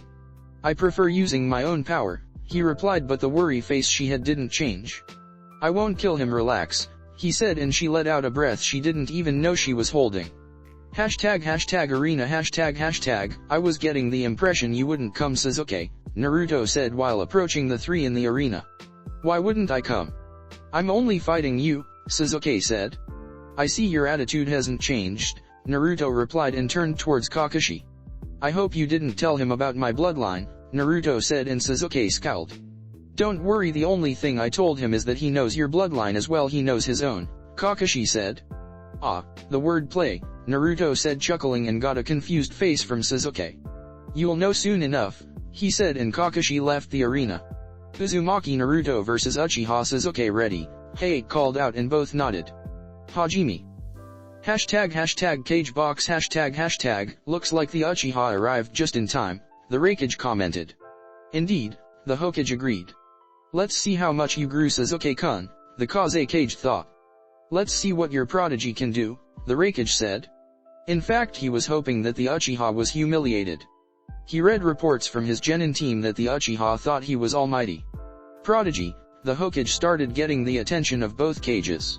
Nowadays people throw that name around without knowing its true meaning. The true prodigies are Uzumaki Naruto and Hyuga Hinata and I have high hopes for both of them, the Hokage said with a small smile. He never thought that his surrogate grandson would grow so much after a rough early life like he had. You sure are attached to that particular kid, the Raikage commented narrowing his eyes at the blonde in the arena. That kid reminds me of someone, the Raikage thought. Something on your mind? The Hokage asked the Raikage. The blonde brat Uzumaki Naruto, he seems to remind me of someone. I just can't pinpoint it, the Raikage said. Who were his parents? He asked and the Hokage and Jiraiya both stiffened. Should I tell him? The Hokage thought. Better not. I'll let Naruto choose when to reveal his true heritage, the Hokage concluded. I'm afraid even I don't know. He's an orphan from the Kyuubi attack, the Hokage replied. The Raikage looked carefully at the Hokage to spot any sign of lie but found none. It's a shame, the Raikage said and both the Hokage and Jiraiya let out a breath of relief. Though the kid has style, to emulate the hairstyle of one of your founders Uchiha Madara, the Raikage commented and the Hokage and Jiraiya were once again sweating bullets. How could the Raikage almost figure out his grandfather's identity? The Raikage wasn't as blunt as people said he was. That hairstyle is just to make it easier for him to use a couple of jutsus I taught him, Jiraiya said trying to shift the Raikage's attention. Oh, found another Namikaze Minato have you? He looks a lot like him actually, the Raikage said with his hand on his chin. Damn it Jiraiya, you never know when to keep your mouth shut, the Hokage thought glaring at his student making him gulp. During this whole interaction the Kage Orochimaru was silent, hearing them talk and thinking about it. The brat actually looks a lot like him, the Kage thought. Orochimaru kept thinking about it when something clicked on his mind. Of course. Uzumaki Naruto, how could I've been so blind? There was only one Uzumaki in this village, Uzumaki Kushina, and everyone knew she was involved with Minato. That also explains why Minato sealed the Kyuubi inside the brat. He used his own son. The Raikage isn't all muscle as I thought, Orochimaru thought, chuckling in his mind. Are you planning on taking another apprentice? The Raikage asked, breaking the thought of Orochimaru. Maybe, but I don't stay in the village much time. It's a shame I won't be able to pass my toad contract to him, Jiraiya said, wondering if the toad contract would die with him. Oh, which contract does he have? The Raikage asked curiously. Should I tell them? It would only strengthen Konoha if the enemies knew of another contract, Jiraiya thought before replying. He has the Fox contract, Jiraiya said. What? There is no Fox contract, the Raikage stated. I didn't know it existed too, but there is one. He's the first Fox summoner ever. Apparently the Kyuubi took a liking in him, Jiraiya explained. A major threat indeed, Orochimaru thought as he planned a way to get rid of the brat. Looks like they are starting, the Hokage said before the Raikage could reply, and all shifted their attention towards the arena. Hashtag with crowd hashtag Kakashi-sensei, Sakura called out. Yo, he replied. Cutting it a little close, weren't you? Asuma said. Training to the last minute and arriving late, you never change, Asuma said. I was going to arrive on time, but a black cat crossed my path and we had to walk the way around him, Kakashi said, rubbing the back of his head and laughing. Geez, Sakura said. I bet Sasuke-kun is way stronger now, she said.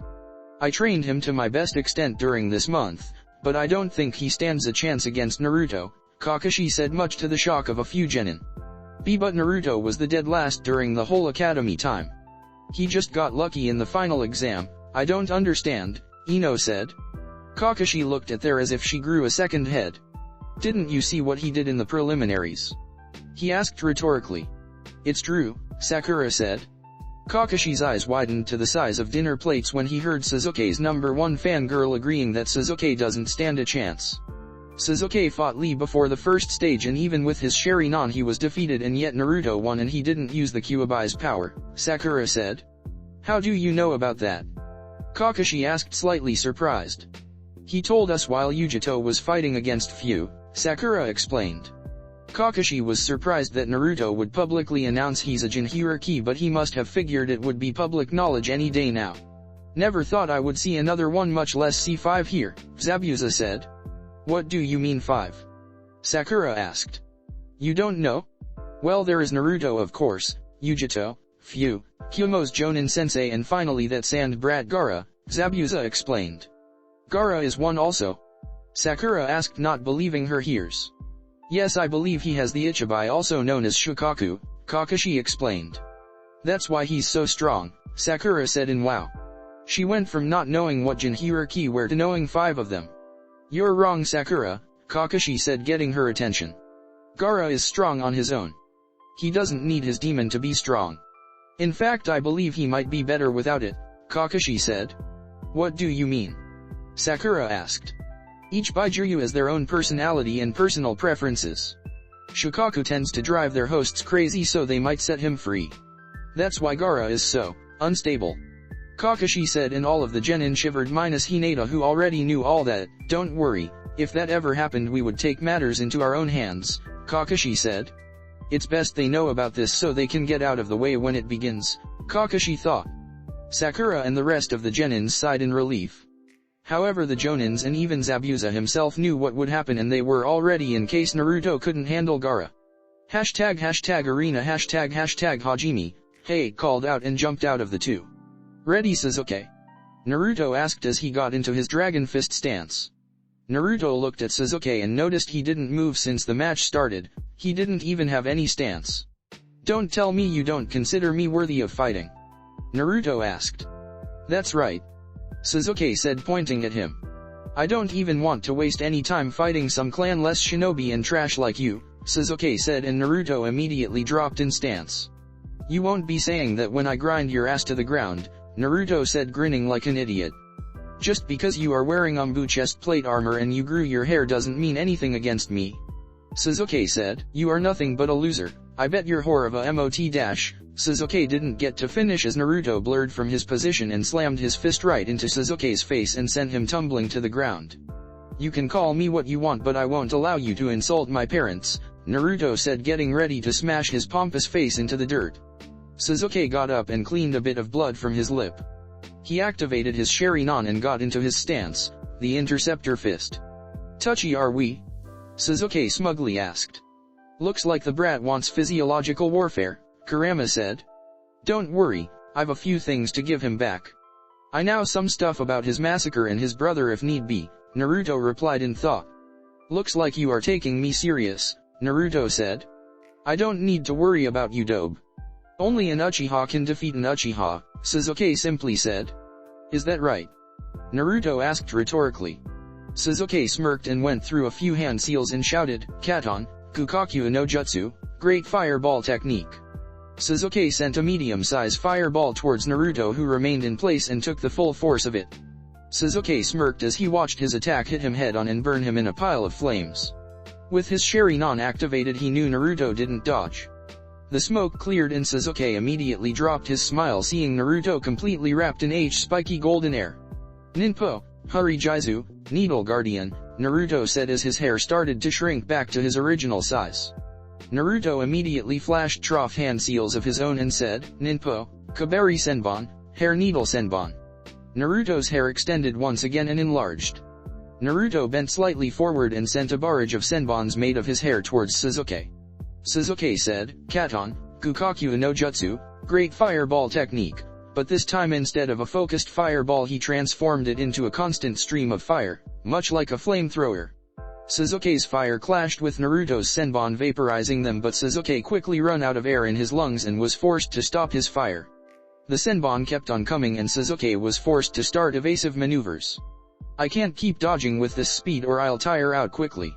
I have to retaliate, Sasuke thought. Sasuke took a few shurikens from his pouch and threw them at Naruto while going trough hand seals. Shuriken Kage Bushin no Jutsu, Shuriken Shadow Clone, Sasuke said as his shurikens multiplied into dozens upon dozens. Naruto, seeing this, dropped his hair attack and decided to give him a taste of his own medicine. Futon, Repushao, Wind Wave, Naruto said and clapped his hands together.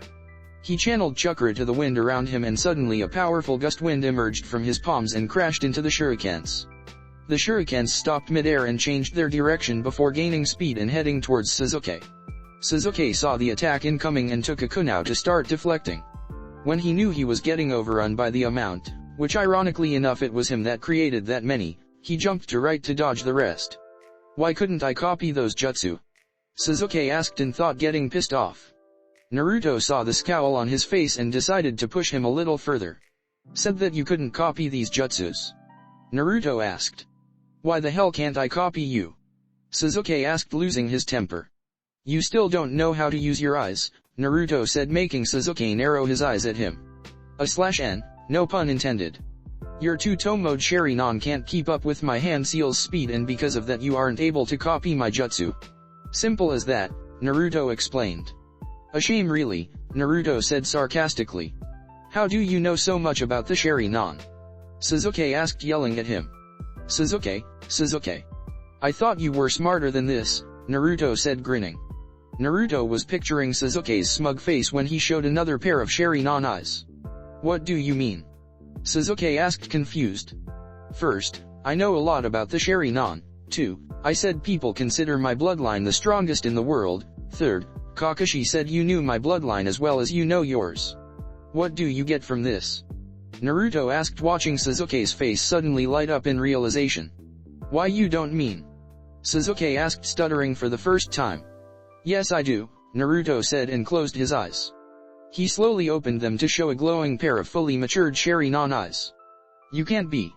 Sasuke said, watching a 3-tone mode Sharingan glowing in the Dobe's eyes. Kai, Sasuke yelled and flared his chakra, but nothing happened. Kai, Sasuke repeated, but the Sharingan remained. I can't dispel it because it isn't an illusion. I have the Sharingan, oh almighty last Uchiha, Naruto smugly said. How dare you have those eyes?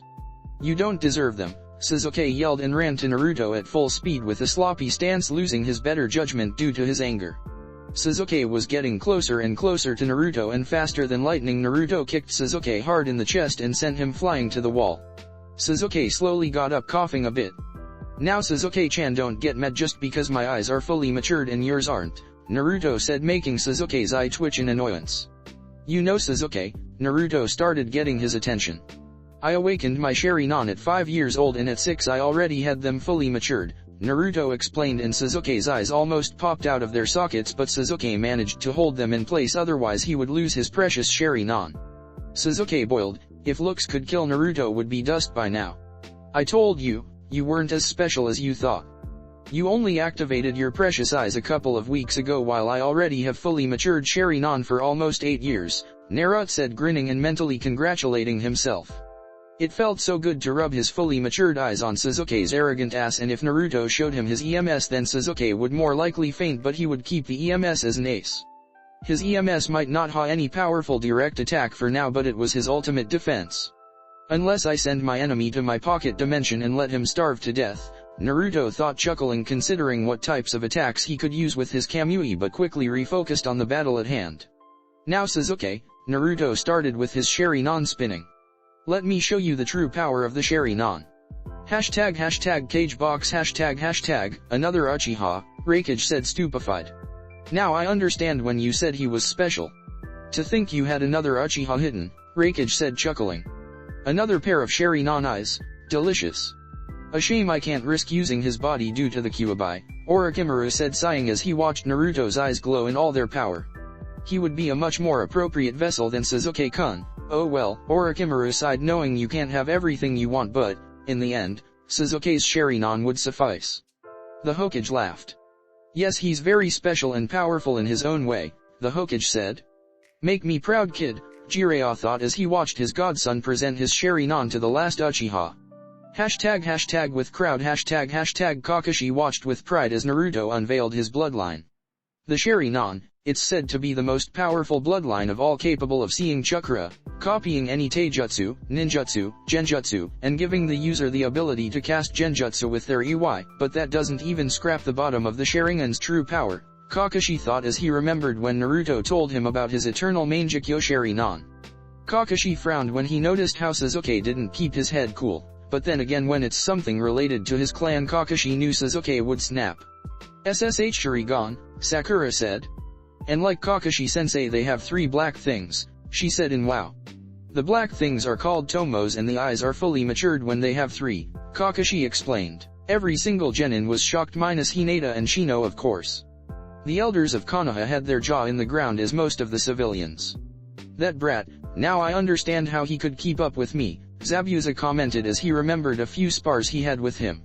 "Yes, and I also understand how he could see my moves when I used my ice mirrors on him," Haku said, remembering their battle in the wave and how Naruto was able to dodge every single senbon she threw at him. "Sharingan." One of the Hyuga elders gasped. "This changes everything," Hayashi said. He already had a plan regarding the Uzumaki brat, but now that he knew about the Sharingan, things would have to be arranged differently. "Yosh. The flames of youth shine brightly on Naruto-kun," Lee yelled. "Yes, Lee, and to keep our own flames we shall do 1,000 laps around Konoha," Guy said. Guy-sensei Lee, "Oh, for Kami's sake stop that," Tenten said as she rained kunous and shurikens on them. "Kyuubi Jinchuriki and a Sharingan user, I knew blondes were troublesome," Shikamaru said, sighing, and went back to his cloud watching. "How can someone awaken them so early? I thought you needed a life and death situation to awaken them," Sakura said. All of Sasuke's fangirls were well versed in his clan history and powers. After all, they needed to know everything about their love. "It's because he's a Jinchuriki," Hinata said, gathering their attention. The civilians and few ignorant shinobis see Naruto as the Kyuubi himself, and when he was young they would gather up and finish the Yandame's job, Hinata said as the genin frowned in understanding. Even they knew the difference between a kunao and the scroll. It was basic academy stuff. When he was 5 years old he was getting chased by mob. From what he told me, one of the pursuers was a chunin and he threw kunaos towards him. If he didn't awaken his Sharingan he would have been killed, Hinata explained. "I still wonder how he didn't turn out like Gaara," Asuma commented. That was because of Hinata, Kurane softly said as she looked towards her younger sister of sorts. Me? Hinata asked confused. Yes, you gave him the thing he needed most, love, Kurane softly said proud of Hinata. But Naruto-kun is lots of people that like him, Hinata said not quite understanding what Kurane meant. True. He has the Hokage, Iruka, Toki and Ayam, his pervert of a godfather and Kakashi to some degree, Kurane said and Kakashi's sweat dropped. However, you provided him with real, unconditional love. You were his first friend, his best friend and then his girlfriend. You were there when he was called monster and thrown out of stores, you were there when he walked alone trough the streets, and you there when he was feeling lonely and lost, Kurane said and a few fangirls fawned over tea dedication making Hinata slightly blush. When Kakashi heard that he started giggling like a perverted fanboy until he heard Magan, damnation of the pervert, and instantly Kakashi's world vanished and was replaced with a fiery pit where Kurane was slowly burning each of Kakashi's Ika books, one at a time. Nua my precious, Kakashi yelled crying anime tears. What's wrong with Kakashi-sensei? Sakura asked as she watched Kakashi drool on the floor yelling random phrases. Just introducing Kakashi to a personal genjutsu, Kurane said in a very sweet voice that even Sakura, who would most likely save from her wrath, felt a small shiver. Kurane broke the genjutsu and Kakashi slowly rose glaring at Kurane while hugging his dear book as if he would slip right through his fingers. He rapidly regained his sense. Do you see now why I said Sasuke would lose? Kakashi asked and Sakura sadly nodded. After finding out Naruto was a Jinchuriki and knowing the life he lived, she was feeling bad for treating him badly. Go Sasuke-kun, Sakura yelled for the balcony cheering for her favorite emo. I guess some habits die hard, Kakashi thought in amusement as he watched the battle unfold at the arena. Hashtag arena hashtag Naruto and Sasuke were engaged in a brutal display of taijutsu. There was finesse in their style, each punch, each kick they threw was meant to break bones or at least give the adversary a fair amount of damage and pain. They jumped back from each other. Naruto was pretty much untouched except for a bit of dust, Sasuke on the other hand was supporting scrapes, bruises, and a cracked rib. He's as fast as Lee with his weights, Naruto thought. Damn that loser, how does he dare to stand against me, an Uchiha, Sasuke thought. I have enough of this, it's time I show the difference between the original and a copy, Sasuke snarled at the blonde who raised an eyebrow. I guess he really doesn't know about the pure blood Uchihas. Ironic that he called me a copy, Naruto thought chuckling. Come Sasuke, let me show how to use the Sharingan, Naruto and both dashed towards each other. Let's see how he deals with this, Naruto said in thought and his Sharingan started glowing. Both arrived next to each other and Naruto threw a right hook and it landed perfectly on Sasuke's jaw. Naruto dodged a retaliatory punch before Naruto sent another punch to the cracked rib making him wince in pain. Taking advantage of his moment of pain, Naruto threw a set of quick punches to his face and stomach and upper thighs. Naruto, seeing Sasuke slightly dazed from the punches, went for a leg sweep making Sasuke jump over it. Naruto kept his momentum and continued his spin. As Naruto was finishing his spin he quickly rose up and gave Sasuke a brutal uppercut and Sasuke was sent to the ground in pain. Sasuke didn't want to manhandled by someone like Naruto and refused to give up or stay down. He charged again at Naruto and suffered the same fate. Sasuke threw a punch. Naruto sidestepped at the last second and gave him an elbow to his back that made Sasuke fall to the ground as he lost his balance. How are you doing this? Sasuke yelled out. He couldn't understand what was happening. Until moments ago their taijutsu battle was about even with Sasuke managing to evade almost all of his attacks. He would never admit that Naruto was better than him.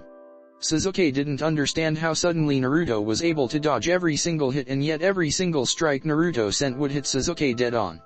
Why should I tell you anything? Naruto replied, which infuriated Sasuke even more if it was possible. Sasuke once again ran towards Naruto hopping to put the blonde in its proper place. Hashtag with crowd hashtag what's happening? Naruto suddenly started dominating the battle. Ino yelled, not believing her precious Sasuke-kun would get transformed into a punching bag. Kakashi was also intrigued to what was happening and he would bet that everyone watching the fight was wondering the same. How could a taijutsu battle become so one-sided so suddenly? Kakashi kept muzzling his head trying to figure it out when he saw Hinata smiling. You know what's happening, don't you? Kakashi asked Hinata, giving his traditional eye smile. Of course I know, he used the same strategy against me a couple of times, Hinata explained. Then you wouldn't mind explaining what exactly Naruto is doing? Kakashi asked. Use your Sharingan and watch the battle carefully, Hinata said, and Kakashi shrugged his shoulders and did what she said. Kakashi lifted his headband to show his own fully matured Sharingan. It took him a couple of minutes until he noticed it, but he was capable of figuring it out. That's ingenious, Kakashi said, wondering how anyone never thought of that. Looks like you figured it out, Hinata said. What? Tell us what's happening, Sakura said. Kakashi turned to her and noticed that everyone was staring at him and waiting for an answer. His sweat dropped before beginning. The concept is rather simple to understand, however to actually use it in combat would be more tricky. One of the Sharingan's powers is the ability to cast Genjutsu when the enemy crosses eyes with the Sharingan user. Kakashi started as everyone nodded, focusing on his explanation. What Naruto is doing is placing various small Genjutsu every time they exchange blows. Naruto is making Sasuke see false attacks or even hide his attacks, making Sasuke blind to Naruto's real movements. For instance, Naruto made Sasuke see a rig hook when in fact it was a left hook, making Sasuke completely exposed. Another example is making Sasuke see that Naruto is on the defensive when in fact he is preparing to throw a kick, Kakashi explained as best as he could. Everyone stared at Kakashi's explanation and stayed in wow at Naruto's skill. Even Kurane herself, a Genjutsu master, didn't think of that, and, even if she did, she wouldn't be able to use it in combat because the only way to induce a Genjutsu without hand seals is with a Jujutsu, which Kurane wasn't gifted with. You are right, that's ingenious. The kid is a genius. I wonder why he never told me about that. Kurane pointed out, and Kakashi chuckled. There is a reason why we say to never gaze into the eyes of an Uchiha, Kakashi said, chuckling. Maybe I should try it too, Kakashi thought. Of course he would ask for Naruto's permission to use it. I wonder what name I would call this variant. Maybe Illusion Fist. Yeah, that's a good name, Kakashi thought. Kakashi-sensei, Sakura called out, drawing him out of his thoughts. I thought the Sharingan was able to see Trough Genjutsu, Sakura stated, confused. It can, since I found out what was happening, but if look at Sasuke, Kakashi said, pointing to the field. You would notice that his attacking blindly. His judgment is clouded by so much anger and frustration that he doesn't even realize what is happening, Kakashi said, and Sakura frowned over her Sasuke-kun. #arena #had enough yet? Naruto asked as he watched Sasuke retreat and make distance between himself and Naruto. I don't know what he's doing, but I can't engage in taijutsu with him anymore. Guess I'll resort to ninjutsu. My chakra reserves are still full, Sasuke thought as he landed from a quick succession of jumps, nursing his cracked rib. I don't know what you are doing and I don't care. I'll show you the Uchiha's fire power, Sasuke said, smirking. Ninjutsu it is, Naruto said before both flashed through the same hand seals and yelled out, Katon, Kukaku no Jutsu, great fireball technique. Both expelled a fire stream from their mouths that collided in the middle and battled for dominance.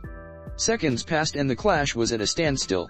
While the battle for power was going on, Naruto poured more chakra into his flames, transforming them into white hot that completely overrun Sasuke's and made him jump out of the way, otherwise he would get burned to a crisp. Katon, Hosenkan no Jutsu, Phoenix fire technique, Naruto called out and started sending multiples fireballs, making Sasuke run to dodge almost all of them since he used a kunao and slashed through a few. Katon, Ryokan no Jutsu, dragon fire technique, Naruto said, and instead of multiples fireballs he sent a large stream of fire that covered a good portion of the arena. Sasuke saw the incoming fire and the only thing he could do was jump up, and that did. Naruto expected him to jump up since it was the logical way to safely dodge his attack. He quickly threw a few shurikens and called out, Shuriken Kage Bushin no Jutsu, Shuriken Shadow Clone, and the few shurikens multiplied into about 50. Sasuke took out a kunao and started deflecting as many as he could, but he was forced to replace himself with a log, otherwise he would be turned into a pincushion for shurikens. Kage Bushin no Jutsu, Shadow Clone, Naruto called out, and a single clone poofed into existence. They both were standing to each other before calling their techniques. Futon, Kami no Uzu, Wind Style, Divine Vortex, Naruto's shadow clone called out and created a vortex of wind in front of him that blasted towards Sasuke. Katon, Ryokan no Jutsu, Dragon Fire Technique, Naruto called out and released a fire stream that combined with the wind's vortex.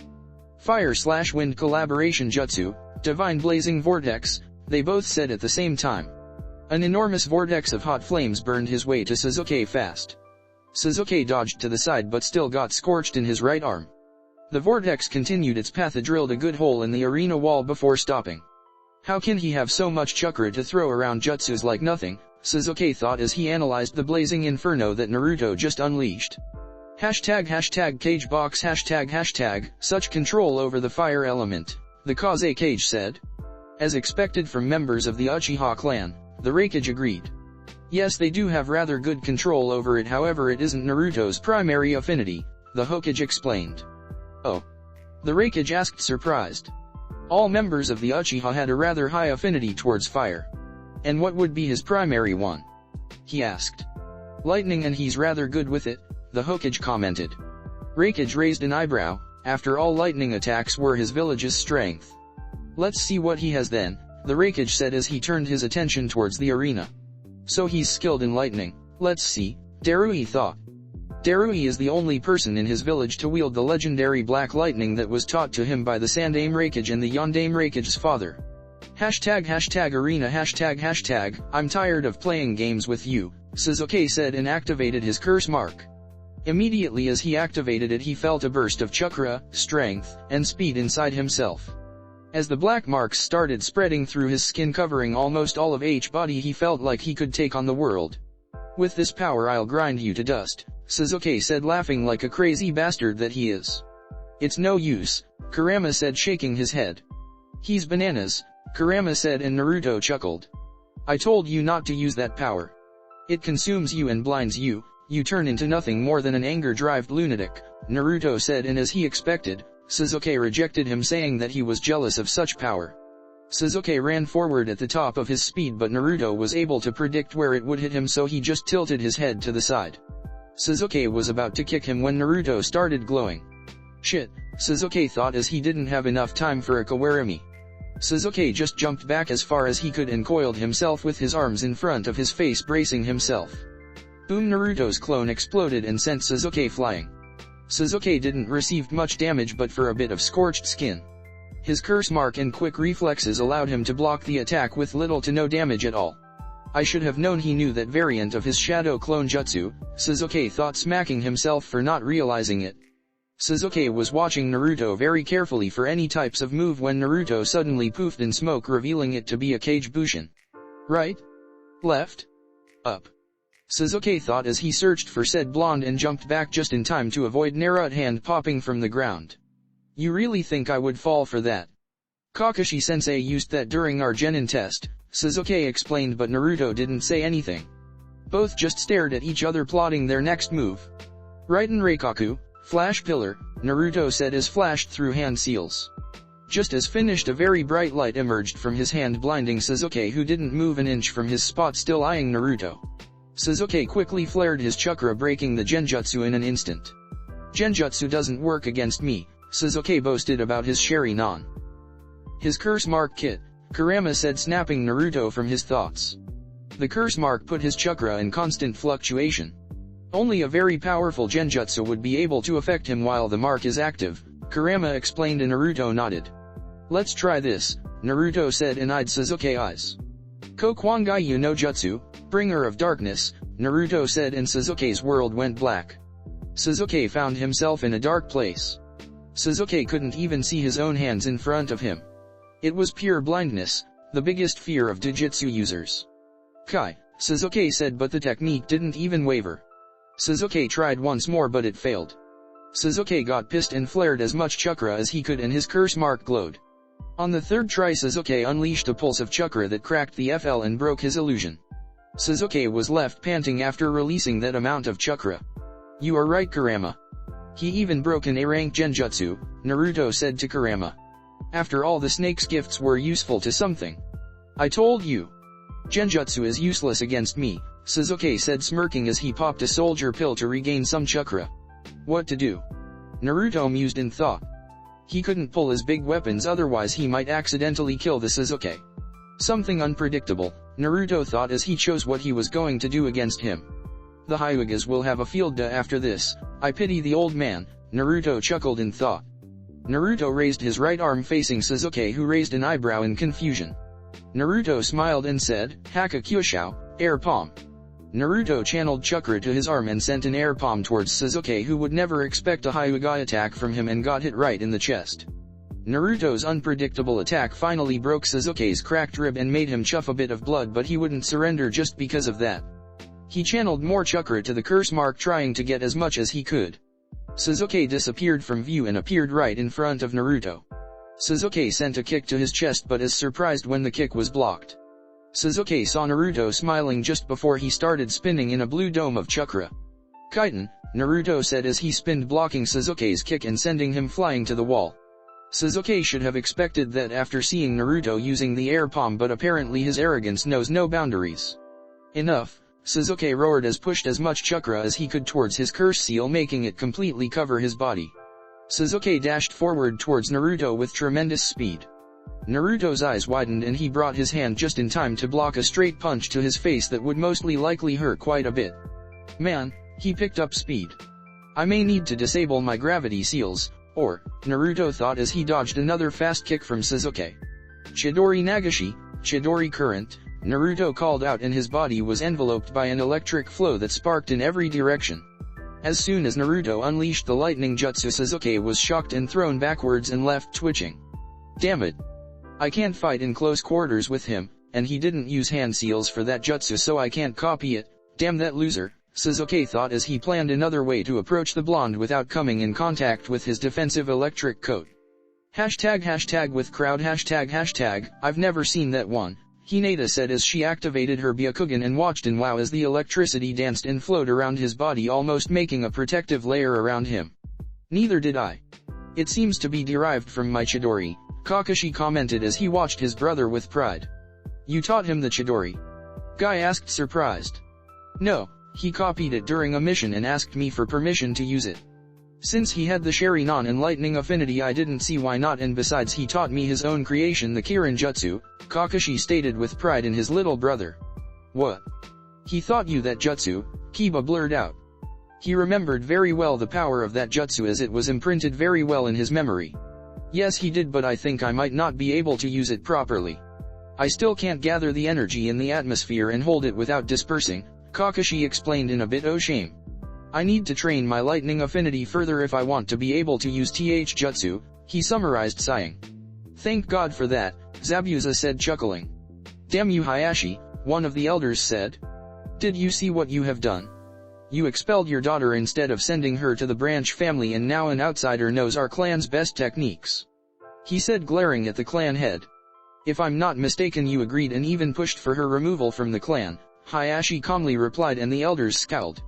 It matters not now. We must find a way to make sure they don't spread out our techniques, one of the elders said. Hashtag cagebox hashtag well, there you go. A defensive lightning jutsu, the Hokage said, smiling. The Raikage wasn't as happy with the events as he watched him very carefully.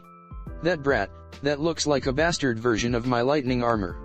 The Raikage thought as he analyzed his jutsu to minute detail. He might be able to complete it, at least I'll have another adversary for my speed, the Raikage thought, chuckling. The Raikage was Kumo's most powerful shinobi, and it was a shame he didn't have anyone to compete with. Every single shinobi under his command didn't match up to him. Only his brother Killer Bee stood a chance, and that was because he had the Fu power of the Hakubi behind him. That's a rather good defensive jutsu. It may not defend against attacks per se, but at least it prevents anyone from coming close to the user, Darui explained as he watched Naruto in a new light. Yes, the Raikage agreed. It looks like you were right, Hokage Dano. He's skilled in lightning jutsus and apparently he can use some Hyuga's moves, the Raikage commented, and the Hokage nodded his head. You forget that Hyuga Hinata is his girlfriend. He was bound to learn her techniques since she isn't tied to the clan, the Hokage explained. That brat, I wonder what more he can do. Maybe I can convince him to join my village, Orochimaru thought. Yes, let's see what more he can do, you intrigue me to no end, Orochimaru thought, salivating and licking his lips in anticipation. Hashtag arena hashtag, how are you so strong, Naruto? Sasuke asked, finally realizing that the loser in front of him wasn't so weak as he expected. How did that happen? I trained myself to the brink of exhaustion every single day. I hated him, despised him as much as I could. How can that dope be more powerful than me? Sasuke cursed in his thought as he took a few deep breaths to calm himself down. You don't even belong to the Uchiha clan, Sasuke said. Thank God for that, Naruto quickly replied. What? Sasuke asked confused. I awakened my Sharingan at 5 years old, Sasuke, and it was my choice not to go to the Uchiha clan. And I'm glad that I didn't, otherwise I might be 7 feet under right now, Naruto said, shivering at the thought as many in the crowd did. Then help me, Sasuke said, swallowing his pride. He would never ask anyone for help, but a fellow Sharingan user could be of help to him, nothing more. I don't follow, Naruto said, confused to what exactly Sasuke wanted. Help me kill my brother and avenge our family, and let's start the Uchiha clan once again, Sasuke said to the blonde. No. Don't mix me up with the Uchiha clan and your little vendetta, I have nothing to do with it. My father never belonged to the clan and neither will I. The Uchihas were a bunch of power-arrogant fools who did anything for power, and they felt like go themselves just because of these precious eyes, Naruto said. Naruto remembered very well the Uchihas when they were alive and kicking. They all thought that the rest of the shinobis were below them, and it wouldn't surprise him if that was their demise. Sasuke seethed his teeth and wanted to argue, but he couldn't really do much. It's true his clan wanted power, and it was true that everyone else was below them. Sasuke kept cursing the blonde's existence until something clicked on his mind. Wait, you said that your father wasn't an Uchiha? Sasuke asked. That's right. My father lived in the village since he was 5 years and he never belonged to the Uchiha clan. Naruto said, much to the shock of young Sasuke. My father always hid his Sharingan with a Genjutsu, much like I did for the last 8 years or so. Naruto explained. If your father didn't belong to the clan, I bet he was someone weak who didn't have the honor of being considered one, Sasuke smugly said, trying to get under Naruto's skin. Kakashi himself in the stands wanted to go to the arena and shove a rakery into Sasuke's ass for disrespecting his sensei. My father was hero that lost his life during the Kyuubi's attack, so don't disrespect him, Sasuke, Naruto said seriously. Everyone in the stands could feel the tension rising between both of them and wondered if they would both come out alive. And the reason because my father was never an Uchiha was because he was the son of someone who exiled himself from the clan, Naruto said, wondering if Sasuke would figure it out. Oh shit. Naruto is bringing it out, the Hokage thought as he watched the match with interest. This match would affect the blonde's future much more than he knew. Exiled? But the clan never exiled anyone, Sasuke said, confused as he tried to think about every journal he read about the clan history. Naruto watched Sasuke wrecking his brain trying to find out who exactly left the clan. Sasuke froze as he remembered the one single person that left the clan. The only Sharingan user in the clan history to ever leave the clan, and Konoha for that matter. Why, you can't be, Sasuke said, involuntarily taking a step back. He died in the Valley the End, Sasuke said, shivering at the thought. Valley of the End. A few people in the crowd asked, not understanding. Looks like you figured it out, Naruto said. Care to tell the crowd who's that person? Naruto asked. There is only one person to ever leave the clan. Uchiha Madara, Sasuke gulped and said, and Naruto smirked, knowing he got into his head. That's right, Sasuke, I'm Uzumaki Naruto, grandson of the legendary Uchiha Madara, Naruto stated out loud as his hair flowed with the wind and his Sharingan spinning like crazy. Naruto discreetly made a Kage Bushin hung into Madara shimmer in existence behind Naruto. Everyone could see the similarities between both of them. The hairstyle, the strong jawline and general shape of the face, the Sharingan, and the aura of power they both seemed to exude. Poor Sasuke didn't know what to think of the supposed dope and dead last of the academy.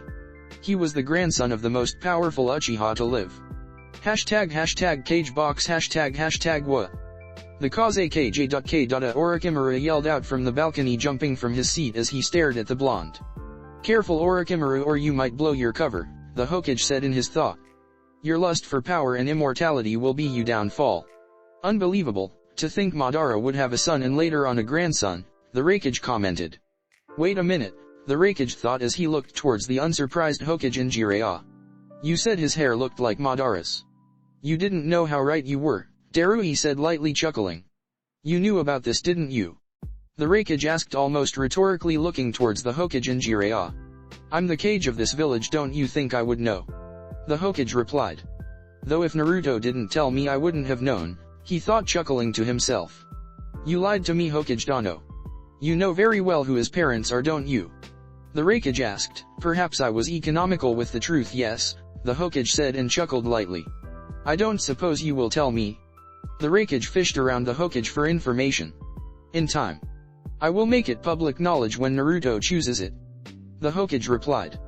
To think that Minato was an Uchiha and the son of Madara himself, Orochimaru thought as he gritted his teeth. With the blood of the most powerful Uchiha within my grasp, I'll attain my final objective. I can no longer afford to kill the brat, though wonder what else he's hiding. Orochimaru thought. That brat was a gold mine. Hashtag with crowd hashtag no way, Sakura gasped. Unbelievable, Ino said. Like I said, troublesome blondes, Shikamaru thought, no longer watching the clouds and focusing on the fight. Apparently the fight itself wasn't troublesome anymore. I think, we might have made a mistake, Hayashi said, gulping with a dry throat. At least your daughter picked a worthy husband. If we incorporate the blood of such an Uchiha in our clan, we surely will become the most powerful and influential one in the elemental nations. Even if it was someone like Madara, one of the Hyuga's elders said. Yes, Hayashi. It's of vital importance you bring your daughter back to the clan. Without the cage bird seal she can become the heiress, offer her that. Another elder replied. Do I mean anything other than a powerful heiress? Do they even care about me, or do they only care about the power of the clan? Hanabi asked with her head lowered as she overheard the elders speaking. That brat, Asuma said, chuckling. Kurane-sensei, Sakura called out, getting her attention. Did you know he was Madara's grandson? She asked. No, Sakura, I didn't know, Kurane replied and turned towards Hinata. Did you know Hinata? Kurane asked. Of course, Kurane-sensei, we know everything about each other, Hinata replied, and Kakashi broke out in a fit of giggles, but a glare from Kurane silenced him quickly enough. I think only the Hokage, Jiraiya, Kakashi, and I know about his true heritage, Hinata explained. Jiraiya? Sakura asked. Jiraiya the Toad Sage is his godfather, Hinata replied, and Sakura's jaw hit the floor. Is he related to any other powerful shinobi? Sakura asked, not believing the so-called Dobe was the grandson of one of the most powerful shinobi to ever live and the godson one of the Sunnins. If only you knew, Hinata replied in thought. In time he will reveal himself to the world, Hinata replied. Poor Uchiha, Zabuza said, chuckling, and many agreed. It looked like Sasuke's fate was sealed. Hashtag arena hashtag Sasuke broke free from his thoughts. He wouldn't let him have his way with him. I don't care who you are, I'll defeat you right here, Sasuke spat. You are a hypocrite, Sasuke. You say you don't care who I am and yet you boast about being an Uchiha, Naruto said, and both prepared to end their battle. Shut up, Sasuke yelled out with his curse mark flaring even more. I'm ending this right now, Sasuke said. Ox rightward arrow, rabbit rightward arrow, monkey rightward arrow, dragon rightward arrow, rat rightward arrow, bird rightward arrow, ox rightward arrow, snake rightward arrow, dog rightward arrow, tiger rightward arrow, monkey. Sasuke went through the hand seals and placed his hand down with his other gripping the wrist. Lightning could be seen forming in his palm. Suddenly the lightning chakra spiked and sounded like 1,000 birds chirping. Hashtag with crowd hashtag, wow, so that's the Chidori, Sakura said in awe. That's the power of the Uchiha clan, Sakura said, entering her usual fangirl style. So you taught him the Chidori? Guy asked. Yes, Sasuke is very similar to me and Naruto himself. They both have the Sharingan and both have lightning affinities, Kakashi explained. You don't seem worried, Kakashi-sensei, Ino said. That's because Naruto also knows that technique. The jutsu he used earlier was based on that one, but I don't know if he's going to use it or anything else, Kakashi explained. Hashtag arena hashtag, so Kakashi-sensei taught you the Chidori, Naruto stated as he watched the Chidori sparkle in Sasuke's hand. That was a risk on his part, you are too unstable, Naruto said. Shut up, Sasuke yelled as he dashed towards Naruto, intending to end his life one and for all. I always wondered how the Rasengan would hold up against the Chidori. Let's try it, Naruto thought as he ran towards Sasuke as well. Everyone in the audience could hear a swirling sound as the chakra started spinning in Naruto's hand. Moment later it emerged in his hand, a small blue sphere, and many knew what it was. Chidori Rasengan. Both attacks clashed and the ground shook from energy being released. Everyone in the audience stared in awe at the power of both genins. The attacks were fighting for supremacy. Sparkles of pure electricity were ripping the ground apart. Some of people had to turn away from the bright light being emitted from the clash. The clash suddenly ended as both were propelled backwards through the air.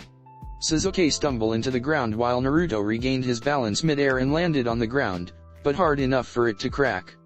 "Looks like the Rasengan and the Chidori are about even," Naruto said as he eyed the results of their clash. Naruto looked at Sasuke, who was getting back up. He looked like he was exhausted, he was breathing hard and his arm had a couple of cuts and bruises that were bleeding. "I can't clash it against that jutsu since I can only do it twice a day," Sasuke thought as his breathing was labored. "Damn that," Sasuke thought, but was interrupted when Naruto said loser. "What?" they both said at the same time. "Are you?" Sasuke said. "Reading my mind," Naruto completed, and Sasuke watched Naruto's Sharingan glow and start spinning.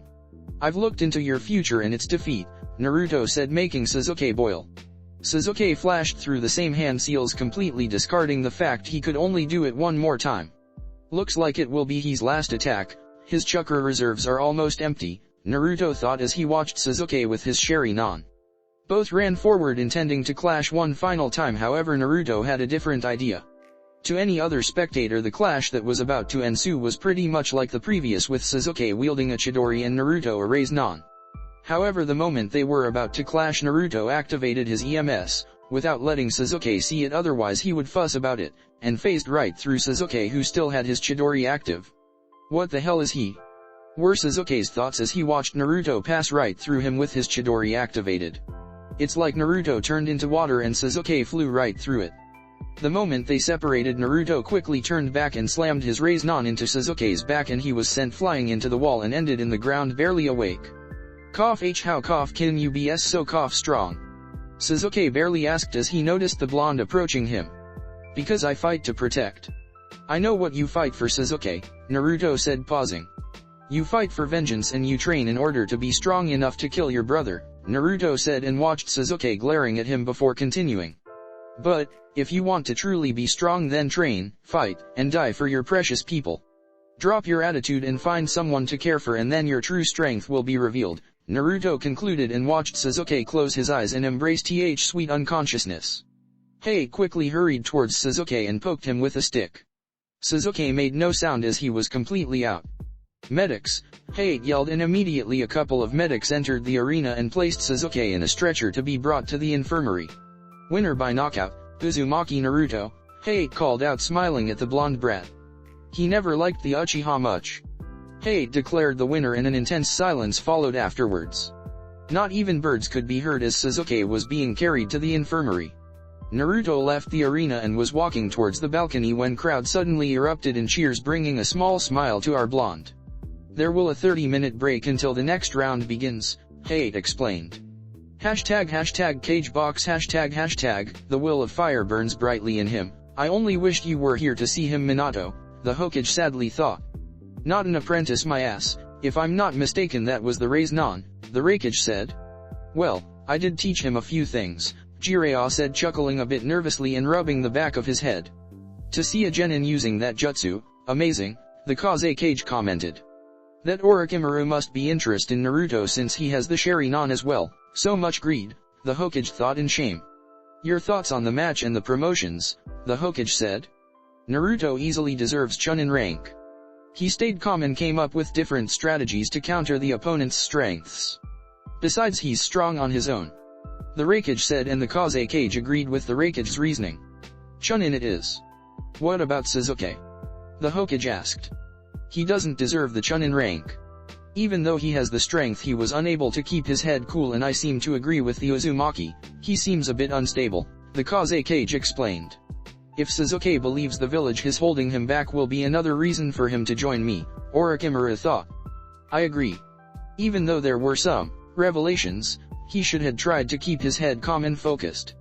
The Raikage agreed, eyeing the Hokage and Jiraiya. "It's decided then," the Hokage said. With crowd "I didn't know Naruto was that talented," Izumo said. "Yes, who would think the brat that we used to see being chased by Umbu was that good," Kotetsu said. "At his rate he will be Jounin before us," Izumo said, chuckling. Everyone watched the blonde making his way up the stands as he approached his fellow friends and senseis. Naruto realized that they were all staring at him and asked, "Is there something on my face? Is that all you have to say after what you told everyone?" Ino screeched out. It was a secret for a reason and you now know. What's the big deal? Naruto said, shrugging them off. Big deal? You the grandson of Uchiha Madara and you have a Sharingan, Ino stated out loud, having her arms. Yes, so? I had to work hard to be this strong. The Sharingan helped, but I had to train as well, Naruto said. And besides, having a strong family doesn't make you strong, Naruto explained. Congratulations Naruto-kun, Hinata said and pecked his cheek, making him rub the back of his head. Thanks Hinata-chan, Naruto replied, hugging her. Keep up the good work, brat. I've already made good money with you, Zabuza said, grinning. Were the odds against me that bad? He asked. 20-1. Everyone came here to see the Uchiha win, Zabuza said, laughing at crowd until he realized something. Well, the Uchiha did win, Zabuza said, pointing to him. At least now everyone knows and I don't have to hide it anymore. Naruto said. Thank you Naruto, Sakura said. She was happy that Naruto didn't cripple or hurt Sasuke too much. He needed a good reality check. He thought he was Kami on Earth because of those eyes, and who better than another one to show him, Naruto said. Crowd, you're ready for your match Hinata? Naruto asked. Of course, she replied, kissing him, much to the jealousy of the other females who were now interested in said blonde. Who does she think she is? Naruto-kun will be mine, Naruto-kun. Looks like you got some competition, Naruto said, chuckling while holding her. Let them come. I'll jukin their butts to the ground, Hinata said it loud enough so they could hear her. No one would take her Naruto-kun away. You know I'm kidding. You are the only one for me, Naruto said, squeezing the life out of her. Aww, the newly created fangirl club said. How are your chakra levels? Naruto asked Hinata. I'm about full, I didn't spend much against Neji, Hinata replied. She sensed her chakra levels and estimated she was about 99% full since she didn't use any heavy chakra demanding jutsu besides Dakaiden, and that was only momentarily. Good, Naruto said and leaned forward and whispered to her, here, try to end the battle quickly. You can't waste much chakra since you know what will happen. Don't worry Naruto-kun, I have soldier pills if need be, she replied, and he nodded. Naruto never really ran out of chakra because if he did, Kurama would simply replenish him and he would be back on his feet. It was one of the reasons Hinata was up to train with him all day long during the early days. Thanks to Kurama, he would simply replenish Hinata's reserves so she could go on. In time her chakra reserves increase and she no longer needed that to keep up with Naruto. Are you ready, kitten? Naruto asked Yugito in a mocking tone. Shut up Whiskers, she replied, and he laughed. Hey, I have a question. Yugito asked. Shoot, Naruto said. Why did you hide your Sharingan and powers? Yugito asked, not understanding. Jinchuriki were treated badly no matter where they grew up. She didn't understand why he would hide his strength and be mocked even more. Actually is very simple.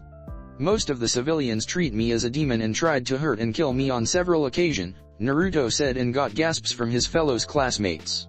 What do you think they would if they saw me as a smart demon? Naruto asked rhetorically. Yugito nodded, knowing very well what life was like. She wasn't physically abused in Kumo, but the glares and words of hate were always there. Her dream was to become like her big brother Killer Bee. Killer Bee is treated as a hero by their people and they all know he's a Jinchuriki. I guess she just needs to prove her worth to them. About the Sharingan, I never really had a choice. I awakened it when I was 5 so I could have gone to the Uchiha clan, however they would have treated me as a weapon and used me for their personal goals. And after the Uchiha massacre, if I came forward with the Sharingan they would think I killed the Uchihas and stole their eyes for me, Naruto explained. I guess, Yugito said, trailing off. People are blinded by their hate, but one day we shall rise above that, Naruto said with a small smile as he inspired another soul into the right path. No offense little kitten, Zabuza said, making Yugito's eye twitch in annoyance and Naruto stifle a chuckle.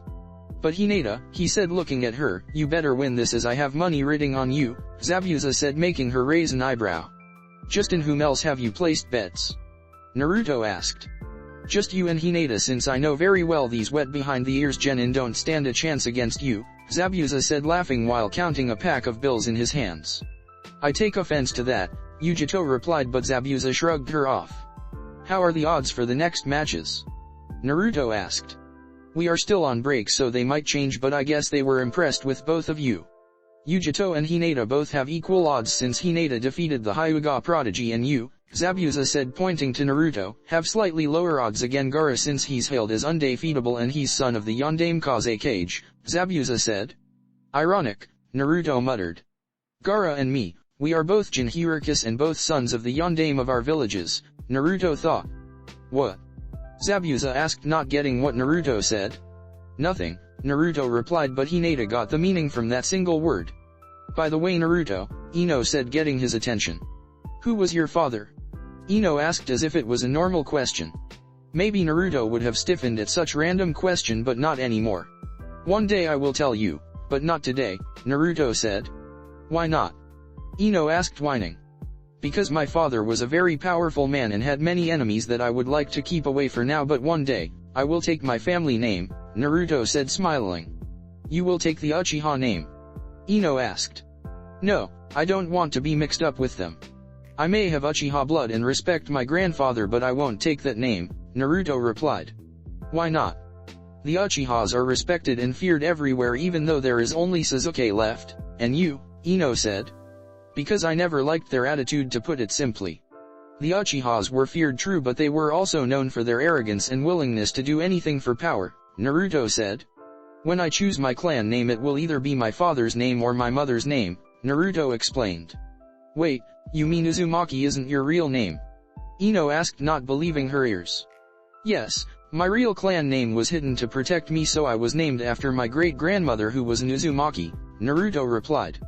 He really did have one hell of a lineage. Wow, Ino said. They must have been great people, Ino said in awe. The Sandaime did so much to hide Naruto's true family, so they must have been very important and strong. They were, Naruto replied in a low voice. He wondered what would have been like to grow up with his parents. Having breakfast with them when he woke up, having them buy him ramen, walking with them through the streets, being tucked into bed and making them proud of him. Enough with the depressing mood, if you keep this up you might start brooding like the Uchiha, Zabuza said, making Naruto snap from his thoughts and laugh. The break is now over, we will now start round 2 of the Chunin's exams finals, Hayate yelled from the arena. The crowd quieted down and focused on the proctor. Yugito and Hyuga Hinata, please make your way to the arena, Hayate called out. Good luck, Naruto said and pecked her cheek. Do I get good luck as well? Yugito asked in a teasing tone. Nope, Naruto simply replied, making Yugito sweat drop. Bad whiskers, she replied, and both of them made their way to the arena to begin their match. Cage box #, up in the cage box. The cages were making small talk while they waited for the round 2 to begin. So, Kage started, who do you think will win the next match? The Kage asked, trying to sound interested when he really wanted to see Naruto match against Gaara. My girl, of course, the Raikage said quickly. The Hokage chuckled but replied, I have faith in Hinata-chan. What about you, Kazekage Dano? The Hokage asked. I have to agree with the Raikage. She might be good, but Yugito is a Jinchuriki who can use her Baijiryu. Even though the Hyuga girl seems to have elemental advantage that won't help her if Yugito uses her Baijiryu, the Kazekage explained his point of view. We will see, the Hokage said. They kept talking when an Umbu appeared in the cage box trough Shunshin and went to whisper in the Hokage's ear. How is everything? The Hokage asked. Everything is prepared. The clan heads are prepared and will rendezvous at their compound to organize their forces. The defensive seals are ready and Chunin were assigned to power them up, and there are already shinobi ready to evacuate the civilians. Hokage-sama, the Umbu said, and the Hokage nodded. Everything all right, Hokage Dano? The Raikage asked. It was just a report on Hyuga Neji, Fu, and Uchiha Sasuke. They are all awake but recovering from their matches, the Hokage replied smoothly. He didn't tell the Raikage about the incoming invasion because he didn't know which side he would attack, and that could prove catastrophic. Looks like the match is about to begin, the Hokage said, and they focused their attention in the arena. #arena #NII Yugito vs Hyuga Hinata, both fighters ready, Hayate asked, and they both nodded. Hajime, Hayate called out and jumped back. Be careful, kitten. She might look weak but I sense she isn't, Nibi said, and Yugito nodded. They both dashed towards each other and started exchanging attacks. Hinata quickly found out that Yugito's abnormal flexibility allowed her to dodge her Juken strikes rather well. Yugito ran towards her and jumped in the air and performed a drop kick. Hinata placed her arms above her head in an X formation and blocked the kick. Hinata quickly grabbed her foot and slammed her to the ground and jumped back to give Yugito some space. Yugito easily got up and brushed the dirt of her clothes before dashing once again towards Hinata. Hinata fell into her defensive stance as Yugito approached her and started to attack. Yugito channeled Nibi's chakra to her fingernails and hands and feet, and they elongated a couple inches, turning them into very sharp weapons like senbons. Yugito tried a horizontal slash, but Hinata couldn't dodge in time. With her gravity seals activated, was forced to perform a kaiten to block the attack. Yugito, seeing the kaiten, jumped back. Hinata channeled chakra to her storage seals and her daggers poofed to life. They were like Asuma's trench knives made of conductive chakra metal with 7 inches long one-sided blade. Hinata quickly channeled Wi chakra through them and rushed Yugito. They both exchanged blows, but Hinata's chakra-enhanced blades quickly chopped through Yugito fingernails like hot knife through butter. Yugito picked up a kunao and channeled Raiden chakra through them, but they were also overpowered by Hinata's wind chakra, leaving Yugito without choice but to dodge the swings. Yugito flipped back and tried to kick Hinata's chin, but Hinata jumped up and backflipped, landing graciously in her feet a couple of feet away from Yugito. Hinata saw that she clearly had the advantage with weapons since Yugito couldn't block Hinata's daggers with anything. Hinata quickly sealed the daggers back in her seals and took her Juken stance. Yugito dashed towards her and tried a right hook. Hinata sidestepped it, and quickly and graciously she closed all of Yugito chakra points of her right arm, making it completely limp. Feeling her right arm completely useless, Yugito jumped back to gain some distance. Damn, I really can't engage in taijutsu against Hyugas, Yugito thought. Normally after seeing this, Hinata would ask for her to surrender, but she knew her Juken was pretty much useless against a Jinchuriki. Don't think you won just because of this, Yugito said, smirking even after her having a useless arm. I know you can open your chakra points again by channeling Nibi's chakra, but it still is very painful, Hinata explained as she watched with her Byakugan red chakra flood her right arm and forcefully open the chakra points.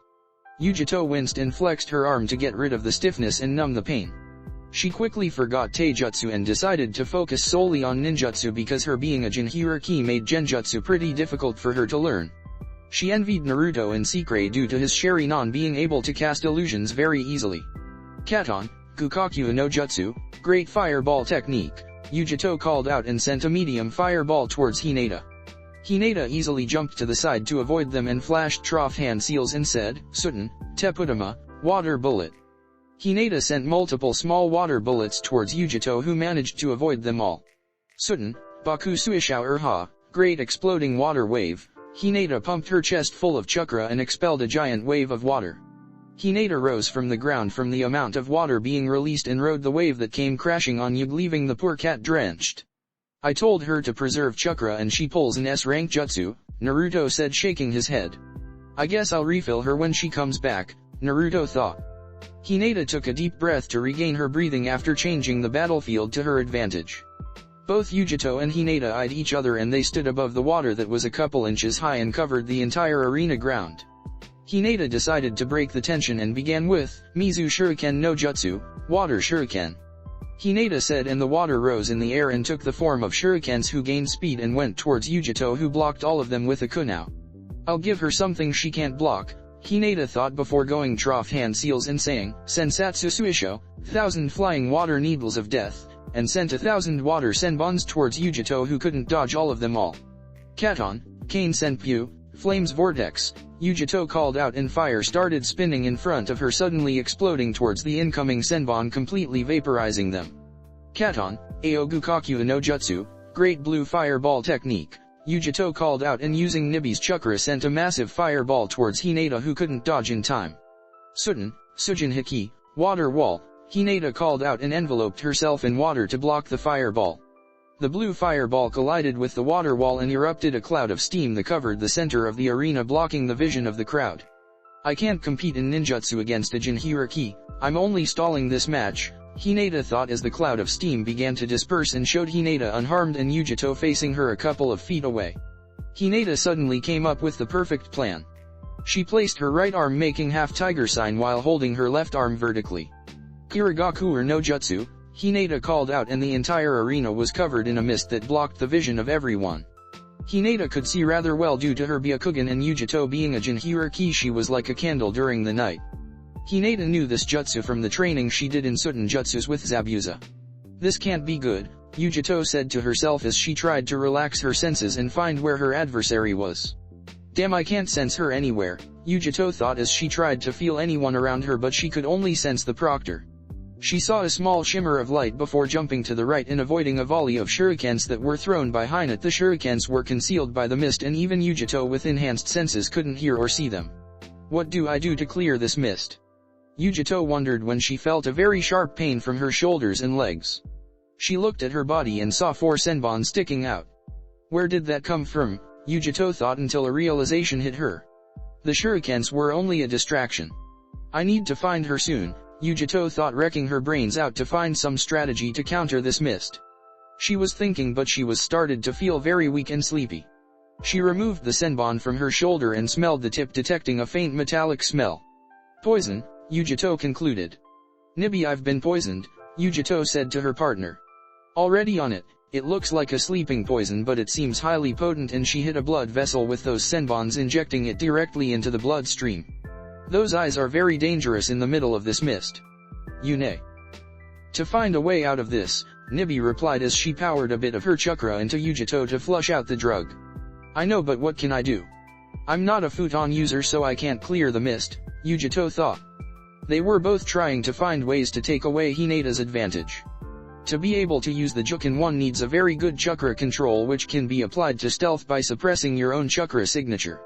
Yugito sensed a presence behind her, and extending her nails she quickly ducked and turned around, slashing trough Hinata's chest until she dispelled into water.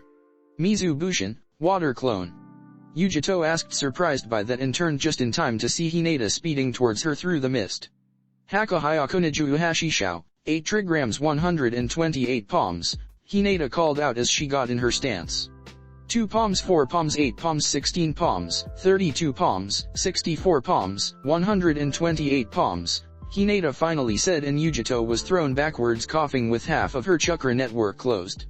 Normally this would have been enough to knock out anyone, but not a Jinchuriki. Damn, Yugito said in her mind as she was having trouble breathing. I told you to be careful, Nibi said. Yeah, just give me chakra so I can win this, Yugito said. If it wasn't for me you would already have lost, Nibi flatly said, but gave her the chakra anyway. Yugito was enveloped in a red chakra cloak with 2 tails swinging in the back. Yugito let out a roar that completely cleared the mist, showing everyone Yugito in all 4 with blue slitted eyes and her nails elongated. She was covered in a red churka cloak with 2 tails swinging. Yugito seemingly disappeared from view, but Hinata could easily track her thanks to the Byakugan. She blocked a straight punch from her and quickly deactivated her gravity seals so she could match Yugito's newfound speed. I need to use it and end this, Hinata thought as she prepared to permanently end this fight. They were both still engaged in a taijutsu fight at high speeds when Hinata went for a leg sweep, making Yugito jump up. Hinata, seeing Yugito in the air and unable to properly maneuver, she quickly rose up. With her Byakugan she found where Yugito's seal was placed in her body, and it was in the stomach like Naruto. She channeled chakra to her fingers until they started glowing and showing kanji in them. Gajyufyun, 5 elements seal, Hinata called out and slammed her right hand on Yugito, applying a 5-element suppression seal above Yugito's main seal, completely cutting off her access to the Nibi's chakra. Yuji, 2, Ive, B, N, Kuto, Nibi tried to say but couldn't as she was completely cut off from Yugito, making her lose the cloak. Hinata took advantage of Yugito's weakened state from forcibly loosing the chakra cloak and got into her stance and said, Haka Sanbyakuro Kyujuyuis Hiki, 8 trigrams 361 palms, and started attacking her chakra points since S couldn't open them now. 2 palms, 4 palms, 8 palms, 16 palms, 32 palms, 64 palms, 128 palms, 256 palms, 361 palms, Hinata said, and finished her attack, completely closing Yugito's chakra network, making her fall to the ground unconscious. Hinata took a few deep breaths and raised her head towards the proctor.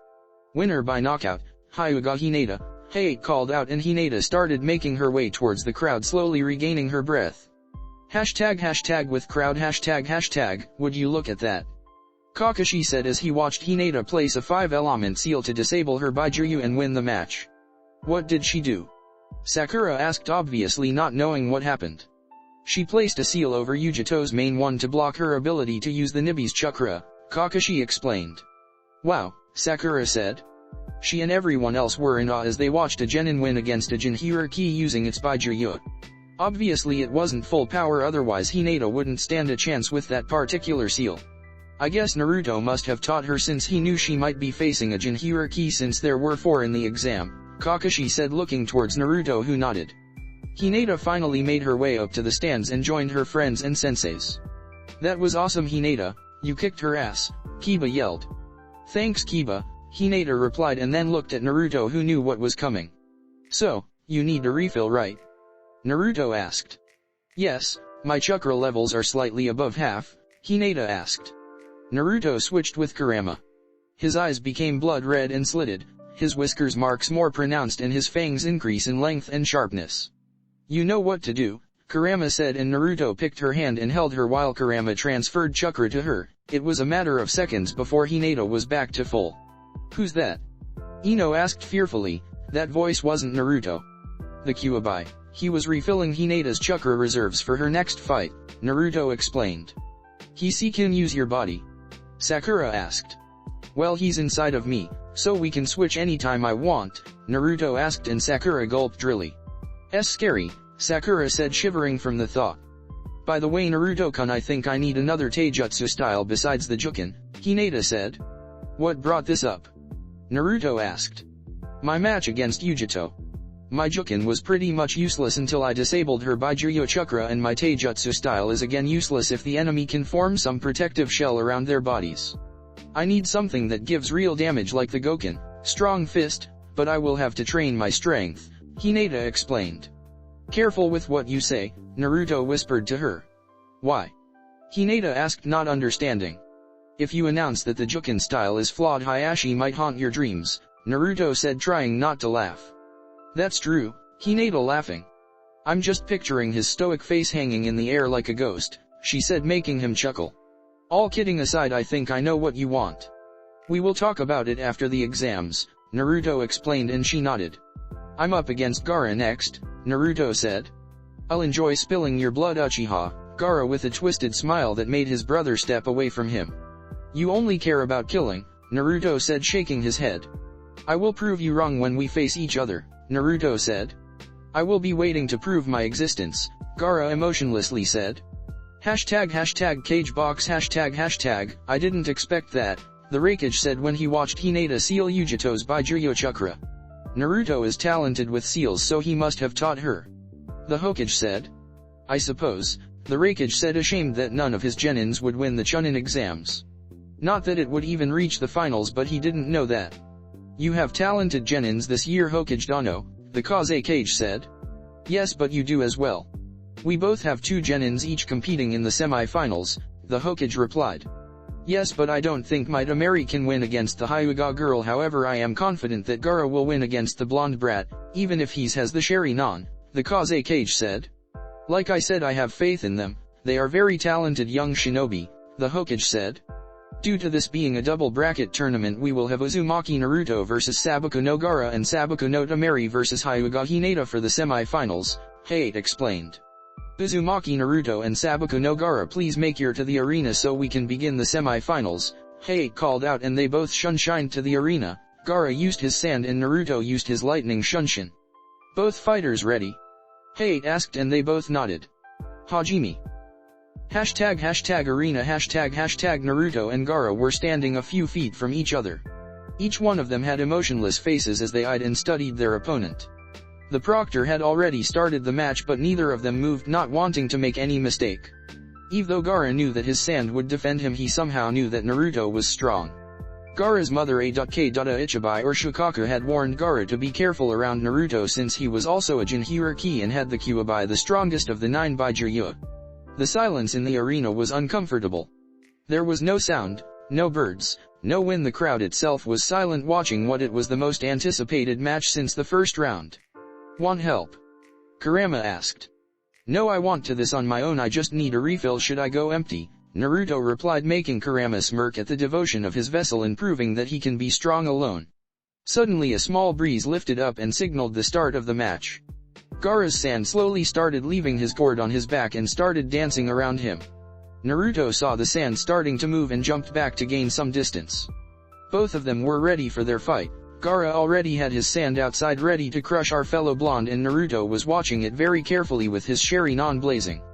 Gaara suddenly clutched his head in pain, making Naruto raise an eyebrow to why suddenly Gaara would feel pain.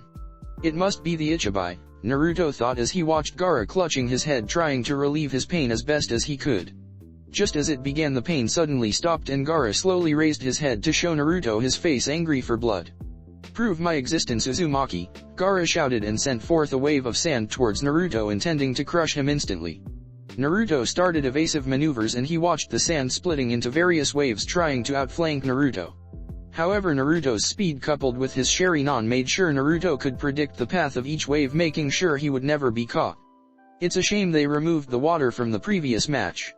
Since I don't have affinity towards water, I can't use high-ranking moves without a water source nearby, Naruto thought as he kept dodging the sand. Let's see if his sand armor can keep up with me, Naruto thought as he disappeared in a burst of speed. Naruto quickly outmaneuvered the sand and slipped through it by ducking and sliding beneath the sand and delivered a good right hook into Gaara, sending him tumbling to the ground. Naruto watched as the sand that he used to attack quickly rushed to Gaara to absorb his impact. Naruto also noticed that the sand armor around Gaara's body itself was barely cracked and had already reformed. That thing is hard, Naruto thought as he analyzed in minute detail Gaara's sand armor trying to find the best weakness. If he had the water he would drench his sand with it, making it slower and more chakra demanding. However, that wasn't the case. Naruto picked a few shurikens and threw them at Gaara from multiple angles, but the sand quickly formed a round shell around him and blocked all of them. It seems that his sand is automatic since some of the shurikens went to blind spots that Gaara couldn't see, Naruto thought as he watched Gaara drop his protective shield, making the shurikens fall to the floor. Let's test his strength, Naruto thought as he was about to pull his big guns to gradually try and penetrate his ultimate defense. Raiden, Shuriken Kage Bushin no Jutsu, lightning style, Shuriken shadow clone, Naruto said, and he threw a single shuriken towards Gaara and they multiplied into dozens. However, differently from other times, these shuriken were charged with Raiden chakra, and since lightning was strong against earth it should work. Gaara brought his sand to block the shurikens but was surprised when they penetrated deeply into the sand and he had to reinforce the wall of sand to keep the shurikens from hitting them. If they were made with chakra metal they would have penetrated cleanly through his defenses, Naruto thought. Gaara quickly dropped the shurikens into the ground and said sand's bullets and sent multiple small round spheres made of sand to Naruto at high speeds. Katon, Kukaku no Jutsu, great fireball technique, Naruto said and expelled a fireball towards the incoming sand bullets, completely disintegrating them. Katon, Ryuken no Jutsu, dragon fire technique, Naruto said and he flashed through it hand seals and sent a stream of fire towards Gaara, who used a wall of sand to shield the flames. The stream of fire collided with the sand wall and the heat generated from the clash transformed the sand into crystal glass, effectively disabling the sand that was used to block Naruto's attack.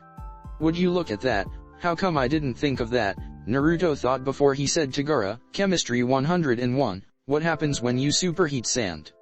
Gaara's eye twitched at the comment but ignored it as he felt his mother yelling with excitement in his head as he tried to spill Naruto's blood to prove his existence. Gaara sent his sand towards Naruto once again. I wonder what he can do once his sand is gone, Naruto thought as he thought about it. Since Gaara always carried that gourd with him, so he should be limited to that amount. So Naruto could use his fire style to disintegrate or turn into glass his sand until he runs out. Naruto once again disappeared in a show of speed and reappeared right behind Gaara, surprising and making his sand unable to come to his defense. Raiden, lightning fist, Naruto called out. Naruto channeled Raiden chakra to his hand and delivered a massive punch to Gaara's chest, completely destroying his sand armor and managing to wound Gaara to the point he almost broke one of his ribs. Crowd Gaara got hit hard, Tamari said. During her short life she never seen anyone manage to touch or even wound Gaara with the exception of Naruto, who somehow always managed to sneak through his defenses. He did it during the preliminaries and he doing it again now. This is bad, Tamari, Kankuro said. I know, Tamari replied. He might unleash it before the sound gives the signal, Kankuro said, but they couldn't do anything but to watch as their brother was turned into punching bag. Wow, look at him go, Ino said. She could barely keep up with Naruto's speed. Naruto still had his weights on, but he was pumping his legs with chakra and was going too fast for most genin to track. After all, only speed could best Gaara's sand defenses. Arena Katon, Kukaku no Jutsu, great fireball technique, Naruto said and expelled a fireball of gigantic proportions. It quickly collided with the sand waves that were coming towards Naruto and transformed into glass. Naruto quickly dashed to the glass and gave it a hard punch, completely shattering it. Naruto was about to unleash another jutsu when sand arms rose from underneath the ground and trapped Naruto by his ankles. Die! Gaara yelled as Naruto was quickly enveloped in sand. Sabakukyu, sand coffin, Gaara said, and Naruto was completely covered in sand to the point he wasn't even visible to anyone. Sabaku Soso, sand funeral, Gaara said as he increased the pressure in his sand coffin, completely crushing Naruto. Yes, I've proved my existence, Gaara said, laughing evilly as seemingly crushed his biggest foe in his sand, spilling his blood to his mother. Naruto, Kurane yelled from the balcony.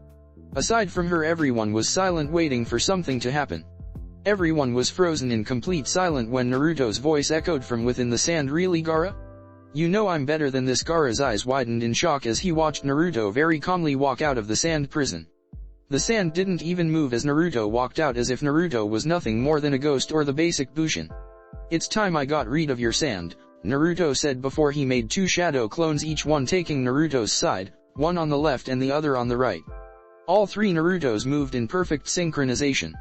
Katon, Goryaka no Jutsu, Great Dragon Fire Technique, the clones said before expelling a massive torrent of fire towards Gaara. This technique was a B rank 1 and the improved version of the normal Dragon Fire 1.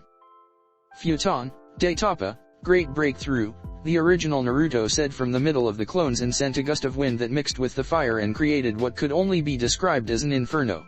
Gaara stood in shock as he watched the fire come closer and closer towards him. That technique had a very long reach and seemed to be really pumped with chakra. Tsunanote, Sand Shield, Gaara said, and all of his sand left his gourd and surround Gaara, making a rather thin protective shell.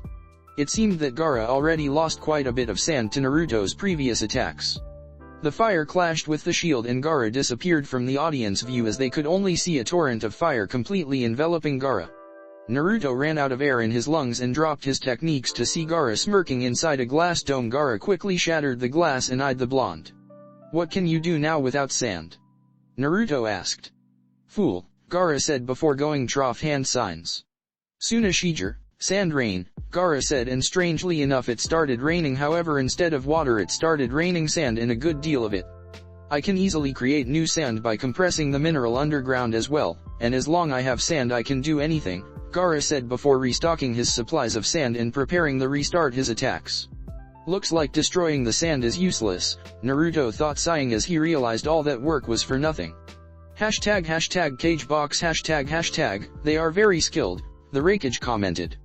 But the Uzumaki brat seems to be in a pickle, the Raikage said. What makes you think that?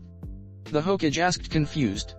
From the battle I noticed he tried to destroy the sand, but it seems that the sand brat can create more, the Raikage said, and they both turned to the Kage for an explanation. After all, the supposed fourth Kage was known for using his gold dust. It would be a very dangerous problem if we ran out of sand, so we had to find new ways to create it on the spot, the Kage explained. Interesting, the Raikage said. The amount of skill and jutsus they are throwing easily puts them in Jonin level in ninjutsu, the Kage said. It was expected from Jinchuriki, the Raikage said. Yes, the Hokage agreed. #crowd how can they be so strong? Kiba asked. He didn't understand. He was from a clan, he trained every day and he was ranked in the top during the academy days. Naruto had to grow up fast so he could shield himself from the hate he received, Kakashi explained. Besides, from what I understand, he read almost the entire library of Konoha, Kakashi said, and everyone had their eyes widened to the size of dinner plates. How is that even possible? Sakura asked. After all, Sakura was known by her book smarts. Simple. The Sharingan provides the user with photographic memory and Naruto can make hundreds of shadow clones, Kakashi explained. What do clones have to do with everything? Ino asked. Shadow clones are special. When they dispel, everything that the clone learned is transmitted to the user. The shadow clone was originally created for scouting, Kakashi explained. That's amazing, Sakura said. She understood very well the ramifications of said jutsu. How come they don't teach us that in the academy? It sounds like a perfect jutsu, Sakura asked. Because it's a forbidden jutsu, Kakashi explained, and a few shivered at the thought of forbidden. The shadow clone takes great amounts of chakra to perform, and for most, creating a single shadow clone can kill the user. Even me, who has chakra levels bordering on Kage level, can only create about 20 without suffering chakra exhaustion, Kakashi said. How in the hell can Naruto create so many? Kiba asked. Naruto was the more chakra than anyone in the village. I estimate he has around 4 to 5 times the amount of the Hokage and keeps increasing, Kakashi explained with a bit of pride. How in the world is that possible? Sakura asked. They were now understanding just how powerful Naruto really was. 2 reasons. He has so much chakra because he's an Uzumaki, who were known to have massive chakra reserves. An ordinary Chunin had much chakra as a Kage. And the second reason is because he's a Jinchuriki. The Jinchuriki tend to develop large chakra reserves due to having the Baijuyo's chakra running through their coils. Put those 2 together and you have a chakra monster, Kakashi explained. Amazing, Sakura said, amazed by Naruto once again. That's pretty much it. I've rarely seen Naruto running out of chakra. I was already on the ground panting and Naruto wasn't even sweating, Hinata said. Suddenly another person walked into the middle of the crowd and was the one and only Uchiha Sasuke. Sasuke-kun, Sakura said, squealing in her traditional way. Her respect for Naruto may have increased, but she still remained faithful to the Uchiha. How are you feeling, Sasuke? Kakashi asked, but the scowl on Sasuke's face told him everything. You knew, didn't you? Sasuke asked almost rhetorically. Yes, I did, Kakashi flatly said. Then why didn't you said anything? Sasuke said, yelling.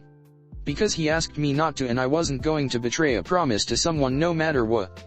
Besides, I did tell you, you knew his bloodline was well, you knew your own. Kakashi said, and Sasuke scoffed.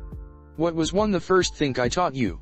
Kakashi said, but Sasuke remained silent until Kakashi said, always look underneath the underneath.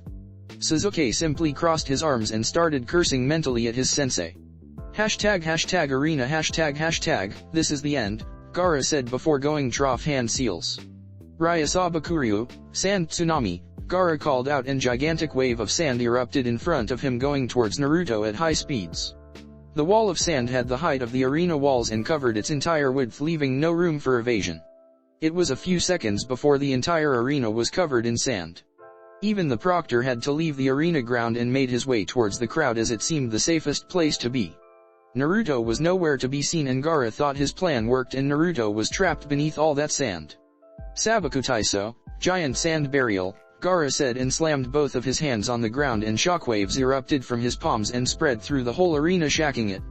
You were weak, Uzumaki, Gaara said, taking a few deep breaths. His sand may be his absolute defense and best weapon, but pulling such amounts was rather chakra consuming. I told you not to underestimate me, Naruto's voice echoed through the whole arena like some disembodied voice. Gaara was in shock as he watched Naruto swirling into appearance in front of him. The swirl seemed to be originating from his eyes. Was only a couple of seconds before Naruto was standing in front of him unharmed. #Kagebox #, what in the world was that? The Kaze Kage said, shocked. That technique seemed like Jakuken ninjutsu, space-time jutsu. The blonde brat seemed to materialize himself on the arena. It looks like some form of Jakuken ninjutsu, the Raikage thought out loud with his hand on his chin. Jirei Adano, the Raikage said, looking at the Toad Sage. You seem to always teach someone with talent for space-time ninjutsu, the Raikage said. Don't look at me, I didn't teach him that, Jirei said, waving his hands. And that particular technique seems strong, as he didn't do any hand seals, the Raikage said. What is it with blondes and space-time techniques? The Raikage wondered out loud, making the Hokage chuckle. #arena #, Naruto was running full speed with his gravity seals still on, as he saw no need to disable them. He was running and the sand was immediately after him, trying to stop him from reaching Gaara and at the same time trying to kill him once and for all. Naruto easily approached Gaara and, channeling lightning chakra to his fists and feet, he started his onslaught on Gaara. He threw a right hook and it hit Gaara, perfectly destroying his sand armor. Almost immediately Gaara's sand tried to catch him, but only phased right trough Naruto as he continued his attacks at Gaara. What is going on? Gaara asked in thought. He didn't understand. The sand wasn't able to grab hold of Naruto, and yet he continued to punch him like no tomorrow. Gaara was reduced to a mere punching bag. Naruto was again ready to launch the next round of attacks. Naruto bypassed the sand and slid right under Gaara and gave him a kick in the chin, sending him to the air. Naruto quickly disappeared in a burst of speed and appeared right behind Gaara in the air and gave him a drop kick filled with Raiden chakra that completely destroyed his sand armor and sent him to the ground hard. Gaara hit the ground and everyone could hear the crack of a few bones. It was loud and clear that Gaara wasn't going to win this match.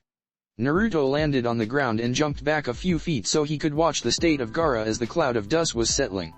The dust cleared and everyone could see Gaara slowly rising and the sand whirling around him and reforming his sand armor around his skin. Gaara's hand took the hand seal of Tiger and the rest of the sand started enveloping itself around him, forming solid cocoon of hardened sand. A few seconds later a little bit of sand started gathering a few feet above the ground and started taking the form of a small sphere. Moments later the sand stopped and became a perfect eye that seemed to be watching Naruto while Gaara was inside T-cocoon going trough hand seals slowly while saying them out loud. He's completely sealed off, Naruto thought out loud as he was considering what to do in order to breach the sand cocoon. Naruto decided not to waste chakra. It's not as if he was already getting low, but other weapons are still good, you can't always rely on ninjutsu after all. Naruto was calmly walking towards the cocoon and whistling along the way. He arrived near the cocoon and suddenly sand spears shot from the ball of sand trying to pierce the blonde, but he continued walking as if it was nothing and yet the spears flew embedded deep in Naruto. Naruto arrived near the cocoon and calmly went to his pocket and took 2 explosive tags. He placed them in his right hand and slipped right through the cocoon using his Kamui. Sand or no sand, it didn't matter what it was. Naruto's Kamui is a space-time technique and as such isn't limited to such obstacles. Naruto's arm reached the inside and released both tags and walked back without a care in the world. When he was about 10 feet from the sand ball he did a half tiger sign with his right hand and said Kai. As he said the tags inside the cocoon suddenly exploded, but the cocoon remained, but everyone could see the bulks in the sand sphere due to the explosion. And since Gaara was inside and the explosion couldn't leave, there wasn't much place to run or protect himself with, making Gaara take the full force of the explosion. A few seconds after the explosion the sand that made the cocoon started to shake and fall to the ground, revealing a slightly mutated Gaara. His right arm was completely disproportional and was made entirely of sand. Gaara also had a sand tail on his back and half of his face was sand, with his right eye being Shukaku's. All in all it was a partial transformation of Gaara's Baijuyo.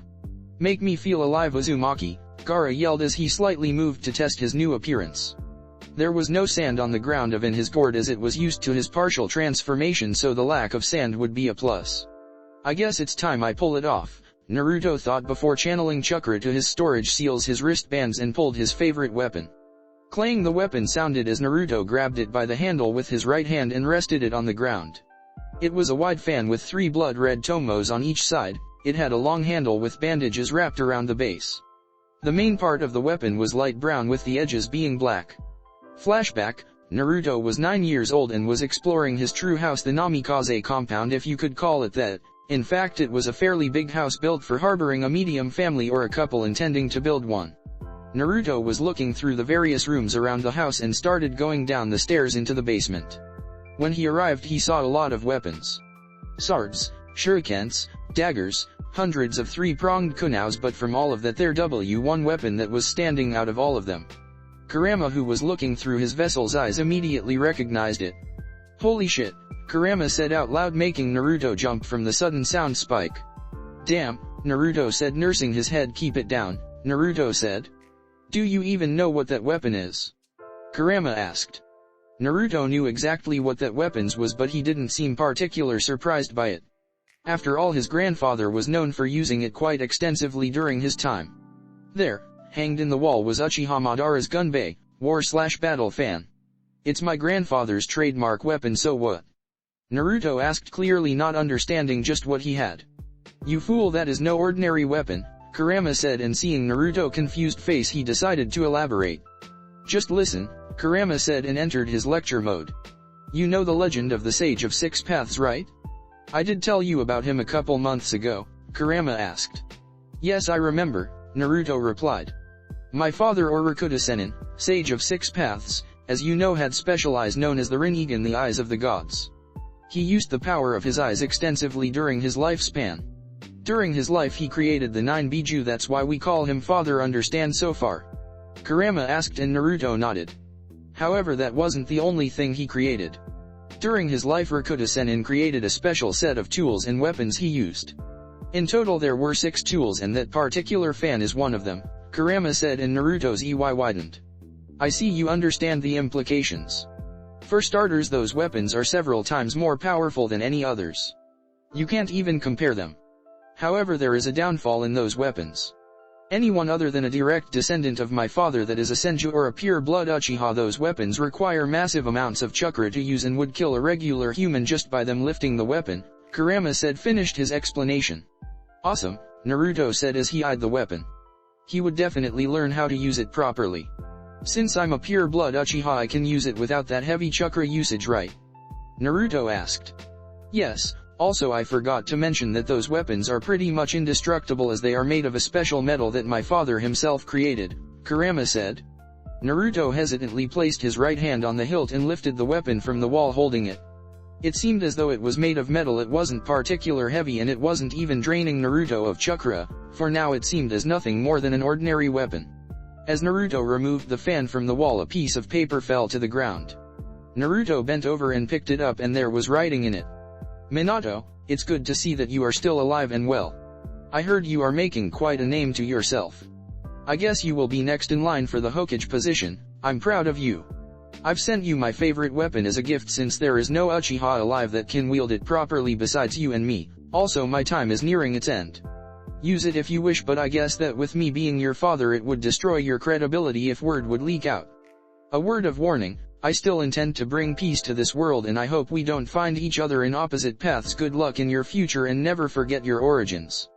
Your father, Naruto reread the letter several times and still had trouble believing that it was a congratulating letter of some sort from Madara to his son. Would you look at this, Naruto said out loud, but nobody was listening except Kurama. I may hate Madara for controlling me, but I guess in the end he still cared for his family even though he clearly warned him, Kurama said as his respect for Madara grew a little bit. He still despised him, but at least he didn't forget his family. To foxes there wasn't anything more terrible and demeaning than abandoning your own kin. Do you think he would hurt his own son to achieve his goals? Naruto asked. How should I know? It's not like I knew Madara on a personal level, Kurama replied. At least he's trying to bring peace to the world. That can't be a bad thing, Naruto mused out loud. He said his time was short, so I guess he's truly dead, Naruto said as he picked the weapon and left the letter in the same place. It was the only thing he had that truly connected him to his grandfather. I suppose, Kurama said. End flashback, #Kagebox ##is that? The Kage asked when he noticed the weapon Naruto had pulled from his storage seal. There in Naruto's hand was the one and only war fan used by Uchiha Madara. It is, Uchiha Madara's war fan. To think I would see it again, the Hokage said, shocked that Naruto was in possession of said weapon. He knew very well that weapon since it was created by the Sage of Six Paths and that it was a powerful tool. I guess he was telling the truth. He really is Madara's grandson to be wielding his legendary gunbei, the Raikage commented. Kumo had gathered all of Rakuto Sennin tools and they thought they had them all, but they didn't know that this fan was of them as well. That brat really is a gold mine, Orochimaru thought, salivating at everything he learned today. Let's see if he can use it properly, the Raikage said. He knew a lot about Uchiha Madara. After all, the man was a legend and hailed as one of the strongest shinobi to ever exist, being defeated only by Senju Hashirama. Even to this day both of them acclaimed to be something above shinobi, as even the more skilled ones couldn't even compete against such foes. #crowd #I am possible, Sasuke said out loud as he watched Naruto grip Madara's gunbei. Looks like Naruto was telling the truth. He really is Madara's grandson. It matters not, no one will stand in my way, Sasuke thought. What is so special about that fan? Sakura asked. She didn't know why that fan provoked such reaction from Sasuke. Well, it isn't exactly taught in the academy, but that weapon is very well known among the older population. That weapon was Uchiha Madara's trademark weapon. He used it to blow away shinobi by creating powerful gusts of wind. It may have other powers, but I only heard of that one. He also used it to power up his fire attacks to the point he could unleash a true inferno into his enemies, Kakashi explained, and Sasuke seethed his teeth. That weapon should be in Sasuke's hand so he could defeat his brother.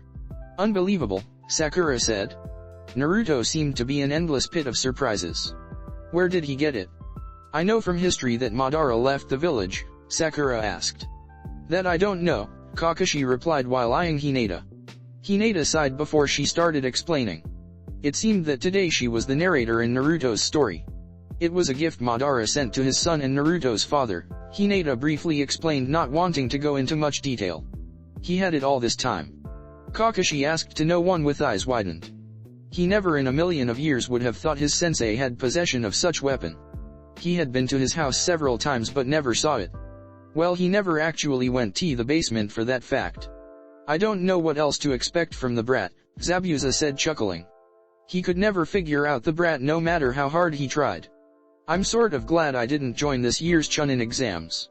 I don't think I would stand a chance against such powerful opponents, Haku exclaimed. Don't sell yourself short, Haku. You are very strong, Zabuza said. Thank you, Zabuza-san, Haku replied. #arena let me show you my true power, no borrowed power, just me, Naruto stated out loud as his grip on his fan became stronger. Sand bullet, the transformed Gaara said, and from his new sand body exploded dozens of small spheres of sand that went towards Naruto with ground-breaking speed. Naruto, using his Sharingan, calculated the bullet's path, and with a single swing of his fan he completely destroyed the bullets, leaving no evidence of it. Naruto quickly made single-handed hand seals that he learned from Haku and practiced it by using them in conjunction with his gunbei as his fan occupied his right hand. Katon Karyu Dan, fire dragon bullet, Naruto called out and unlashed a massive torrent of white flames towards Gaara. Naruto, as he was unleashing his fire, he swinged his fan and said, Futon, fanned wind, and a powerful gust of wind emerged from his fan powering his flames.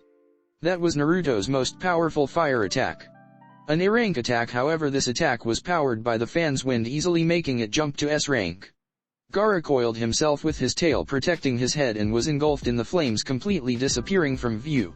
Many people in the crowd and even some of the shinobi had to protect their eyes and avert their faces from the arena due to the amount of heat and light being generated from Naruto's attack. The proctor was considering if he would come out alive, and H wasn't even fighting, he was more concerned in running for his life, trying to get out of the way of the flames that seemed to engulf the whole arena. Enough, Gaara yelled and unleashed a roar that dispersed the flames around him, revealing a scorched Gaara, but otherwise okay. It seemed that sand powered by Shukaku's chakra made it unable to transform in glass and be destroyed. Gaara dashed towards Naruto, cocking his mutated right arm trying to punch Naruto. Naruto channeled chakra to his gunbei and a semi-transparent circular barrier appeared in midair. Gaara's right arm connected with the barrier and a shockwave erupted, but the barrier didn't even waver or crack and Gaara recoiled his arm in pain. /N, see manga 601, Futon Mugen Seijin de Tapa, Infinite Sand Great Breakthrough, Gaara said before multiple mouths formed all over his body, taking air in. They all breathed out at the same time and unleashed a powerful gust of wind filled with sand. Naruto pumped chakra into his fan and swinging it, Naruto created an equally powerful gust of wind that negated Gaara's attack. Naruto placed his fan in his back and secured it with chakra so she wouldn't slide off. Naruto immediately dashed towards Gaara and everyone could hear electricity crackling in his hands as it sounded even stronger than the ordinary Chidori. Gaara brought his mutated arm to try and hit Naruto to disrupt his attack, but that didn't work as Gaara wanted it to. Reikari, Naruto yelled, and infusing his right hand with lightning chakra he continued his path towards Gaara, completely tearing through his arm and shoving his Reikari off Gaara's right shoulder, making him cry in pain as blood spattered to the ground. #crowd #, looks like Naruto can use that fan rather well, Zabuza said as he watched Naruto powering his flames using wind created by his fan but also creating some sort of shield to block Gaara's punch. Yes, apparently that fan has more powers that I didn't know, Kakashi mused out loud as he watched the battle unfold. They watched the battle unfold when Naruto placed his fan on his back and they heard a similar chirping like the Chidori. What's that? Sasuke asked as he had his Sharingan activated and tried to copy Naruto's technique. It looks like the Chidori, Sasuke stated. That's the upgraded version of my Chidori, Kakashi flatly said. What? There is a stronger version, why didn't you teach me that one instead? Sasuke asked, demanding answers. The Reikari is an S-rank technique. You can only do the normal Chidori twice a day and the Reikari takes that same amount to perform. Meaning you might not have enough chakra to perform it, Kakashi explained, and Sasuke scowled. How the hell does Naruto has more chakra than me? During our fight he used a lot of jutsu and look at him throwing jutsu like shurikens, how can he have so much? Sasuke asked, almost yelling. You can call it the Kekkai Genkai of the Uzumaki clan. Their members are born with unusually large chakra reserves. An ordinary chunin has chakra that can rival Kage levels, Kakashi explained, and Sasuke scowled. If I told him he was a senju, Sasuke would most likely faint. A senju using the Sharingan, ironic, Kakashi thought. So he has 2 Kekkei Genkais? Sakura asked. The chakra reserves aren't considered a Kekkei Genkai, so he only has the Sharingan, Kakashi explained, and Sasuke muttered something about lucky dobes. #Kagebox #, I don't think this can be considered an ordinary chunin exams, the Raikage stated out loud. The amount of skill being used easily placed them in Jonin level. True, their skill is far beyond the regular genin or chunin for that matter, the Hokage agreed. And by the looks of it, it really is Madara's war fan by seeing the amount of power he's using, the Raikage commented with his hand on his chin. The Kage kept silent throughout the whole conversation and was considering when to signal the beginning of the invasion, since Gaara seemed to be in partial transformation and could at any time unleash the full Baijuyua. #Arena blood, it's my blood, Gaara screamed in pain as he felt for the first time in his whole life the warmth of his blood. Suddenly the sand around rose to the sky and exploded in smoke. When the smoke cleared, it showed an 80 feet tall sand tanuki with one tail. It was the fully released Ichibai, also known as Shukaku. Naruto watched the tanuki in front of him very carefully. Suddenly all around the arena it started falling feathers from the sky. So it begins, Naruto thought as he placed his hands in the ram hand seal and said, Kai, breaking the illusion. The invasion has begun, Naruto said as he prepared himself to face the fully unleashed Shukaku. #Konoha outskirts #, about a half a mile outside of Konoha there was an Anbu team doing patrol. It was a regular mission and they seemed calm, as patrol mission very rarely presented any trouble at all.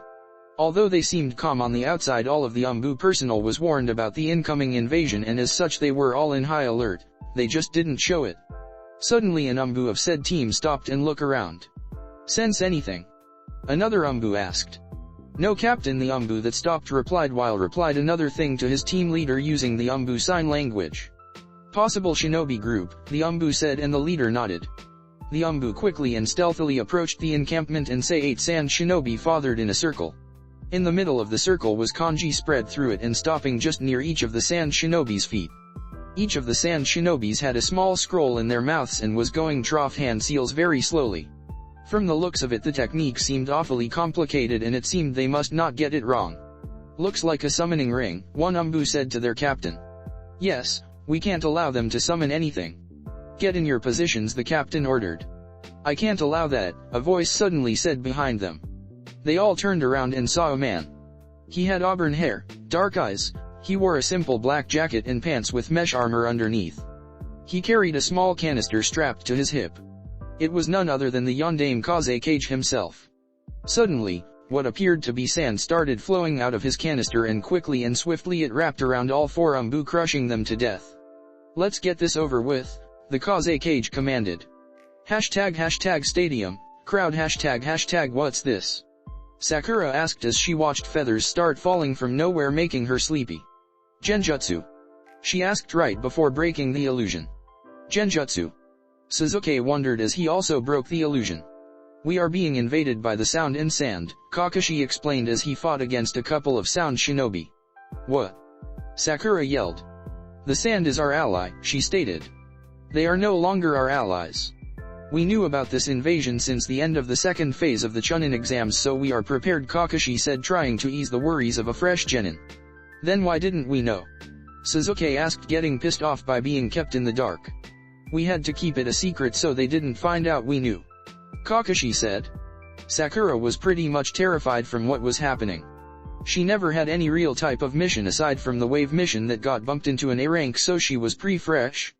Sakura was from a civilian family and as such she wasn't prepared from the hardships of a shinobi life and lived her life sheltered in Konoha. Sakura was about to ask another thing when they noticed Gaara explode in sand and showing his fully transformed Baijuyua. Sakura never got so scared in her life, and seeing such a colossal beast right in front of her. In that moment she realized what Pop must have faced when the Kyuubi attacked 14 years ago. Sensei, Gaara, Sakura tried to say, but her voice didn't reach her. She looked around and everyone from her graduation class is sleeping along with the civilians. Only Sakura, Hinata, and apparently Sasuke managed to dispel the Genjutsu. Seisu is an arrogant kid, but he isn't without skill. Don't worry, Sakura. I said we planned for this and Naruto will take care of Gaara, Kakashi said. You mean that Dobe knew while me, an Uchiha elite, didn't? Sasuke asked. This isn't the time, Genin, Kakashi said in a serious voice. Your mission is to help evacuate the civilians to the shelters. Wake up your classmates and separate into teams. Go, Kakashi commanded, and Sakura immediately jumped to her feet while Sasuke was reluctant but nodded as well. Hinata, team up with Zabuza and Haku and start sweeping and treating those you can, Kakashi said, and she nodded. Holy! Kakashi all but yelled when he looked at the arena and saw a massive poof of smoke. But the surprising part was that the smoke wasn't coming from Shukaku but rather from Naruto himself. Hashtag cagebox hashtag when Orochimaru gave the signal to start the invasion, the entire cage box erupted in smoke, blocking the sight of the cages and making the guards take defensive maneuvers to ensure the safety of their leader. Every one of them jumped from the cage box and to the nearby roof. What neither of them expected was for the Kazekige's guards to suddenly become force people, each one of them taking a corner of the roof. Each one of the guards was from the sound. All of them went through the same hand seals at the same time. They all shouted, Ninpo, Shishienjin, Ninja Art, Four Flames Formation, and a purple barrier like the one in the arena emerged and trapped the cages inside. Inside the barrier was the Hokage, the Raikage, the Kaze cage, and surprisingly there was also Jiraiya, who managed to follow his sensei to the roof and also got trapped inside. What's the meaning of this? The Raikage asked, not pleased with what was happening. Each of the cages was keeping a secure distance from each other. I'm sorry for not warning you, Raikage Dono, but I didn't know which side you would take, the Hokage spoke and made the Raikage glare at him. Explain, the Raikage almost shouted. Let me make the honors, Raikage, the Kaze cage said before removing his clothes and revealing a smirking Orochimaru. Orochimaru? The Raikage asked, not believing his eyes. How could Orochimaru be posing as the Kaze cage and neither he nor his guards noticing it? I am, Orochimaru replied with a twisted smile. Now sensei, let the fun begin, Orochimaru said, licking his lips in anticipation. You fool, it's 3 against 1, you stand no chance, the Raikage replied, getting raised eyebrows from the Hokage and Jiraiya. Kumo and Konoha were never in really good terms since the Hyuga kidnapping. 3. The Hokage asked hopefully. Yes, I will fight with you. Consider it an apology for my father's mistakes, the Raikage said before gathering his voice and shouting, Kumo, we fight for Konoha. Hidarui, C, and Killer Bee yelled from outside the barrier before splitting and going to face the sound and sand head on. I appreciate it, Raikage Dono, the Hokage said. Perhaps there was hope to an alliance between the two most powerful hidden villages. Yes, now let's skin a snake, the Raikage said, smirking. Orochimaru never expected Kumo to join Konoha. That is why, even thought the Raikage was present, Orochimaru still launched his invasion. Naive, Orochimaru said before going trough hand seals. Orochimaru may be a lot of things, but one thing he wasn't was stupid, and as such he was prepared for such odds. Tiger rightward arrow, snake rightward arrow, dog rightward arrow, dragon. Orochimaru went through the hand seals and clapped his hands. Kukiyos, Edo Tensei, Orochimaru said, and almost immediately 4 coffins sprouted from the ground. The coffins slowly opened and revealed 4 shinobis seemingly dead, but in reality they were just waiting for Orochimaru to activate them for the upcoming battle. Shi-idiot, the Raikage, Hokage, and Jiraiya all thought at the same time when they saw who was in each of the summoned coffins. Hashtag arena hashtag Naruto watched in wonder the sheer size of Shukaku. That's one big raccoon, Naruto said. Hey, Naruto said, turning to him. Leave the arena, Naruto said, and he nodded, knowing full well that Naruto was responsible for taking him down, and having him there could disturb Naruto's fight. Kurama, juice me, Naruto thought to his partner. Okay, Kurama replied before sending chakra to Naruto. Almost instantly a semi-transparent red cloak enveloped Naruto. His eyes turned blood red with a black vertical slit in the middle, his whiskers marks became more pronounced and his fangs elongated. In Naruto's back 9 chakra tails were swinging wildly as if they didn't have a mind of their own. Naruto placed his hands in a cross sign and said, Tajuyokage Bunshin no Jutsu, Mass Shadow Clone Jutsu, and in an instant nearly 2,000 clones popped into existence, consuming his cloak, each one of them with enough chakra to match Jonin. There were Narutos as far as the eye could see. /n, lame joke, spread through the village, your priority is to protect and evacuate the civilians. Provide assistance where you can. Naruto ordered. Hi! All of the clones chorused before jumping away from the arena, leaving their creator to fight the Ichibai. Naruto placed his hands again in a cross sign and said, "Enhanced Shadow Clone," and a single clone poofed into existence. This clone was like the rest, however he was reinforced, making him more durable than the others and capable of taking hits before dispelling. "Join with Hinata-chan and protect her," he said, and the clone nodded before using the Hiroshin to teleport himself to Hinata. "Shadow Clone Jutsu," Naruto said, and 4 clones poofed into existence. "Kurama, I'll put up a barrier. Can you take control of the Bushins and hold it in place?" Naruto asked. Keeping 2000 shadow clones active, powering an S-rank barrier and still be able to fight a Byakuya required too much concentration that Naruto wasn't capable of yet. "No problem," Kurama replied. In an instant the 4 clones sprinted to the 4 corners of the arena. They went through hand seals at the same time and said, "Ninpo, Shishienjin, Ninja Art, 4 Flames Formation," and a purple barrier erupted, trapping Shukaku and Naruto inside. However, before the whole barrier could close, 3 sand shinobis jumped over the forming barrier and landed inside. They were Sabaku no Tamari, Sabaku no Kankuro, and their Jonin sensei Baki. "Damn," Naruto said as he watched the sand shinobi take place near Gaara. "This has just got a lot more dangerous." No holding back, Naruto thought before permanently keeping his EMS activated. His hand tightly gripped his fan as he became battle ready to go off against a Jonin, 2 Genin, and Byakuya. "I'll have to take out Kankuro and Tamari first," Naruto thought before releasing his grip on his fan and taking from his storage seals a couple of 3-pronged kunaus. Naruto watched as the sand shinobi jumped ahead of Shukaku, and yet he did nothing to remove them. "Looks like Gaara is mostly in control," Naruto thought. He looked up to Shukaku's head and noticed Tamari reading her fan and Kankuro unwrapping his bundle, revealing a puppet. "Great, a puppet user, just my luck," Naruto thought. His odds didn't look so good. He cursed himself for not training his eyes further so he could use the techniques Kurama told him. "You made me feel alive, Uzumaki," Shukaku yelled, but it clearly was Gaara's voice.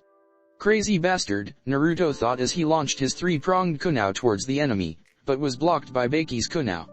Baki looked at the kunao and was interested in the design as it was different from the others. Until he remembered where he saw them, he remembered the legend that used these kunaos to decimate an army. "Are these?" Baki wondered before he picked the kunao up with his hands and noticed the kanji in the handle. "Wrong move," Naruto said before flashing towards the kunao he previously thrown. All they saw was a yellow flash before Naruto appeared behind Baki and slammed a Rasengan into his back, and he went flying and crashing into the ground, complete all out.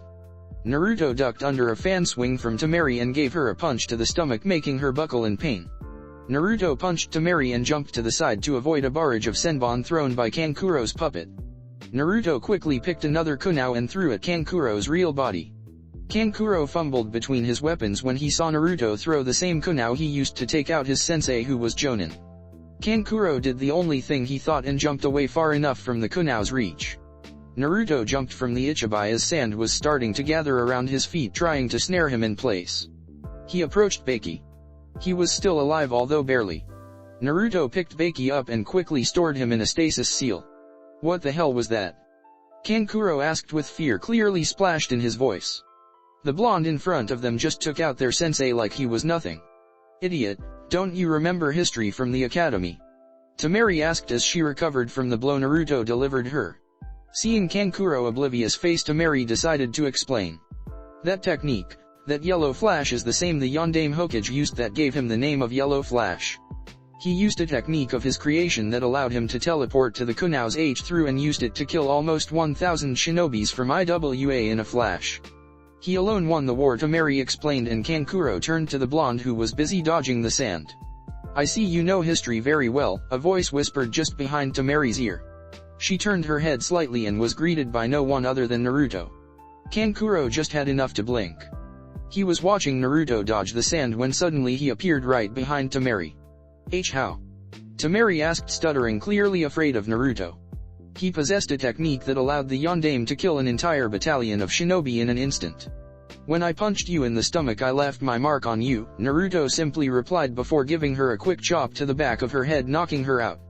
He quickly flashed to the ground with an unconscious Tamari and sealed in stasis scroll as well. "You bastard!" Kankuro growled from the top of the Ichibai before sending his puppet to attack Naruto. You should be grateful I didn't kill your sister, Naruto said in an emotionless voice.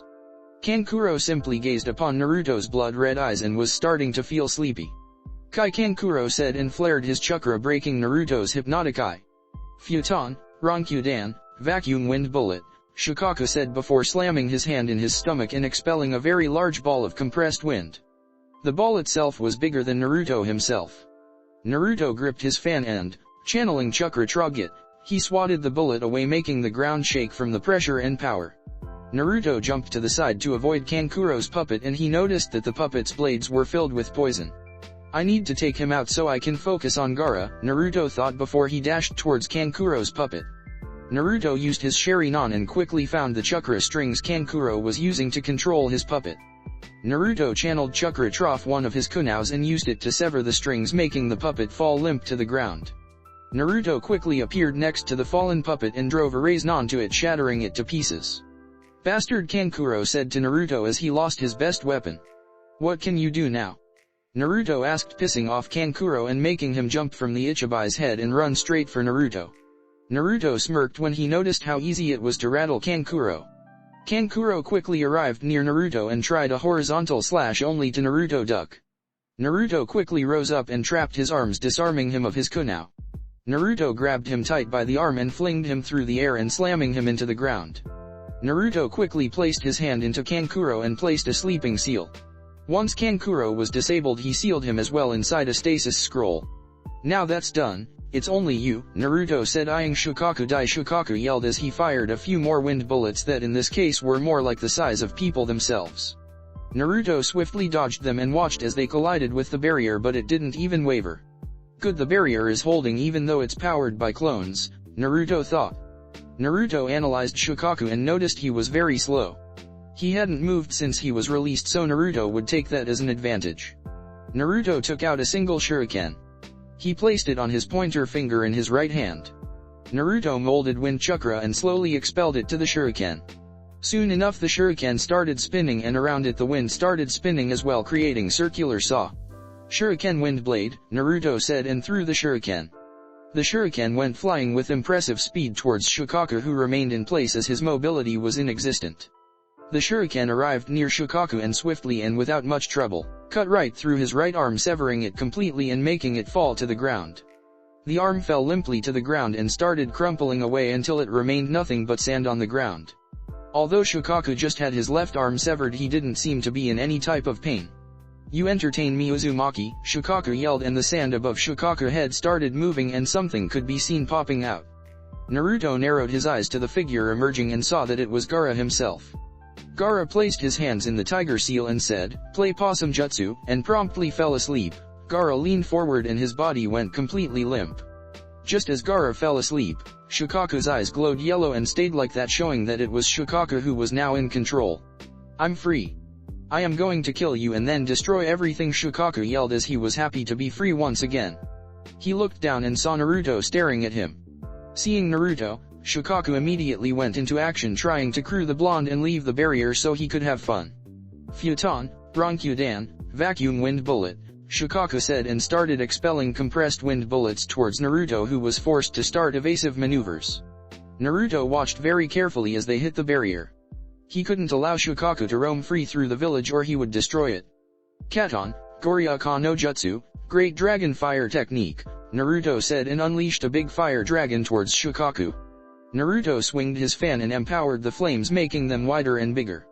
The flames were almost the size of Shukaku himself. Shukaku let out a roar and the flames were dispersed into nothing. Shukaku flexed his tail and tried to squash Naruto but he jumped to the side to avoid it. The tail regressed back but this time it stayed just above Shukaku's mouth. Suddenly black and blue chakra could be seen floating in the air and gathering around Shukaku's mouth. The chakra started gathering and compressing itself in ball just outside of Shukaku's mouth. Is that what I think it is? Naruto asked when he watched the ball of chakra form itself very much like Naruto used his Raise-Nan. It's a Baiju Udama, Baiju Bomb, and I don't think your clone-powered barrier can withstand that, Kurama said. Even though Shukaku was the weakest of the 9, a Baiju Bomb is still strong. Let's see if this weapon truly lives to its name, Naruto said before gripping his fan tight. Shukaku stopped gathering chakra in the ball and suddenly fired it with tremendous speed. Naruto watched the purple ball coming towards him.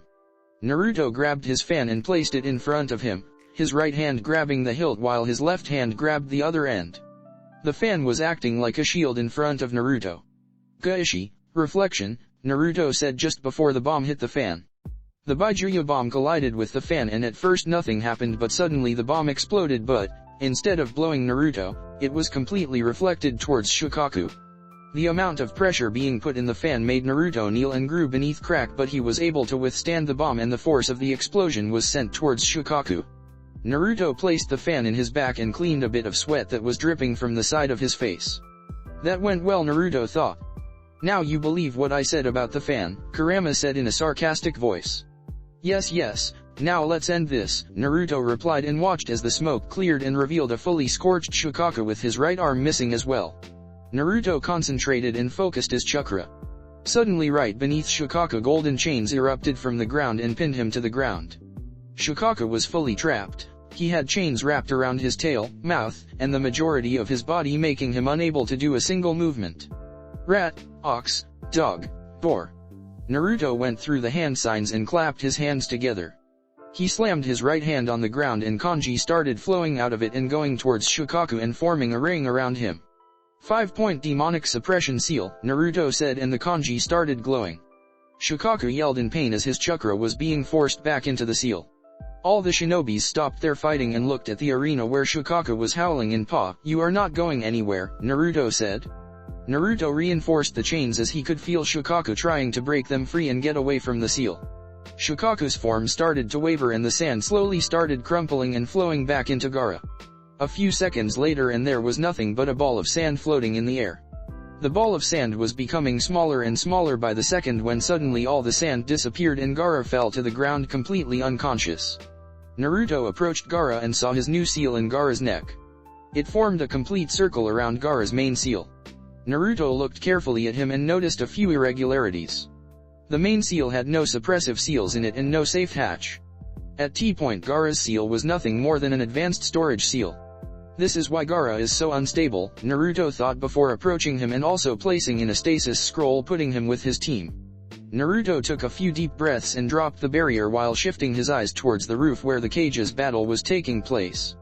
Hashtag with Hinata. Hashtag Hinata had just received orders from Kakashi and went to join forces with Zabuza so they could bring the pain to the invading forces. Hinata quickly located Zabuza and Haku and jumped towards them. We have orders, Zabuza, Hinata said as she watched Zabuza behead a sound shinobi with his Kubikurei Basho. Which are? Zabuza asked. We are to group up and start sweeping the streets while evacuating and providing protection to the civilians. When the civilians are evacuated we are to launch a counter-attack, Hinata explained. Let's go then, Zabuza said as he placed his blade to his back. They were about to leave when they saw a yellow flash. They narrowed their eyes and saw Naruto just arrived near them. Naruto-kun. Hinata asked, surprised to see him.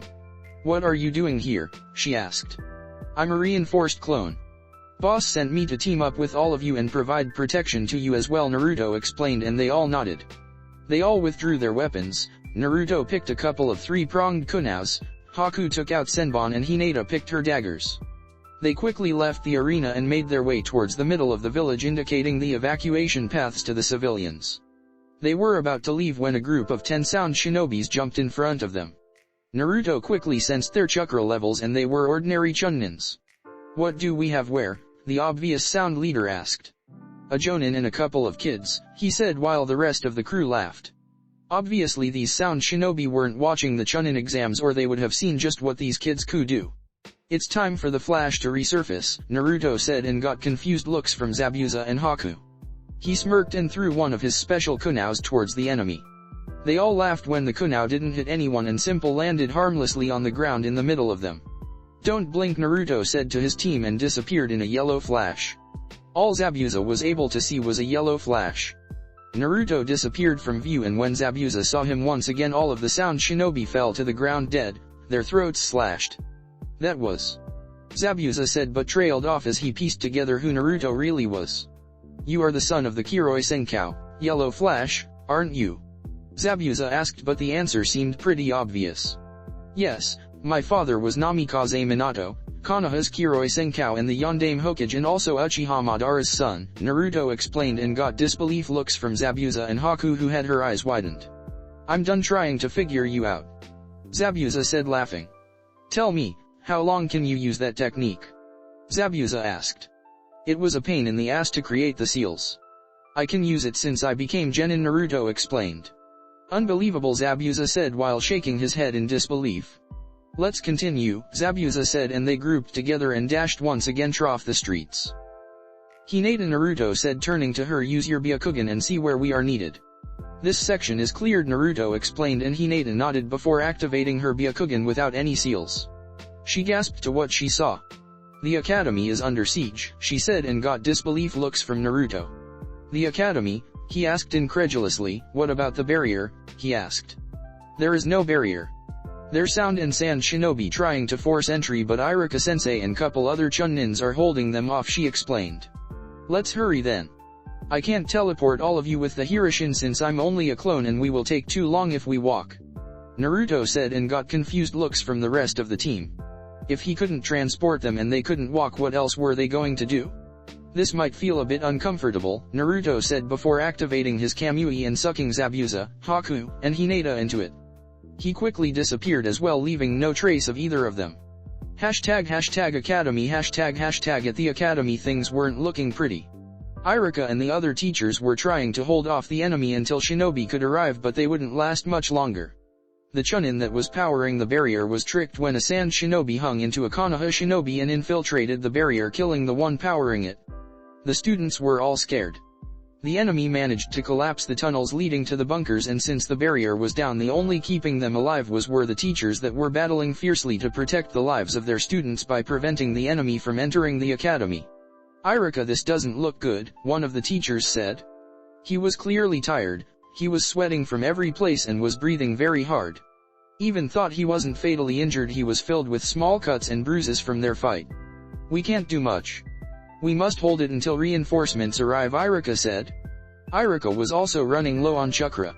Even though he was quite skilled for a Chunin, a couple of Chunnins couldn't fend off 15 Sand Chunnins indefinitely. Just give up. You can't win, the obvious team leader said as he watched the teachers breathing heavily. They already managed to kill a couple of teachers, but these two were proving rather difficult. They were managing to keep them at bay by launching long-range jutsus and weapons. Iruka, behind you, the other teacher yelled. Looks like the exhaustion was finally catching up to them as a Sand Chunin managed to sneak up on Iruka. Iruka turned his head to see who was behind him when he noticed a Kunao going for his throat. Iruka resigned to his fate as he couldn't do anything more to dodge. His chakra reserves were empty and he was tired and running out of weapons. He had his eyes closed and was expecting the pain when he heard Reikari. Iruka opened his eyes to see a hand enveloped in lightning piercing right through the Sand Shinobi's chest. The shinobi hit the ground dead. He didn't even scream. He was dead the moment Naruto pierced him. And Naruto, Iruka said, stuttering. Don't worry, Iruka-sensei. We will take care of the rest, Naruto said before space seemed to bend in from his eyes. Popped the rest of his team, Zabuza, Haku, and Hinata. What the hell was that brat? Zabuza asked, feeling a bit disorientated. A space-time ninjutsu similar to my Hirishin. Take care of them while I gather everyone inside the academy and put up a barrier, Naruto said, and the rest of his team dashed to the remaining 14 shinobis. In less than 5 minutes every single one of them was dead. Between Hinata's gentle fist, Haku's senbon and Zabuza's sword, no one stood a chance. My god. Iruka said, stuttering as he watched Hinata fight and sweep the enemy as if they were nothing more than ants. Hinata seemed to be dancing and flowing through the attacks of the enemy. Her Byakugan allowed her to pinpoint and track EAC enemy. She only needed to touch the enemy once. She honored the traditional style named as the gentle fist. One simple touch and the enemy would fall to the ground dead. Hinata had many to accomplish this. She could open the gate of death, making their heart explode. She could crack the chakra core, destroying the chakra network, killing the enemy, or if she didn't have access to such places, she would use her Jukin with lightning and infusing it through the enemy's network, frying it and killing the enemy. She truly was a goddess of death. Iruka-sensei, what happened to the barrier?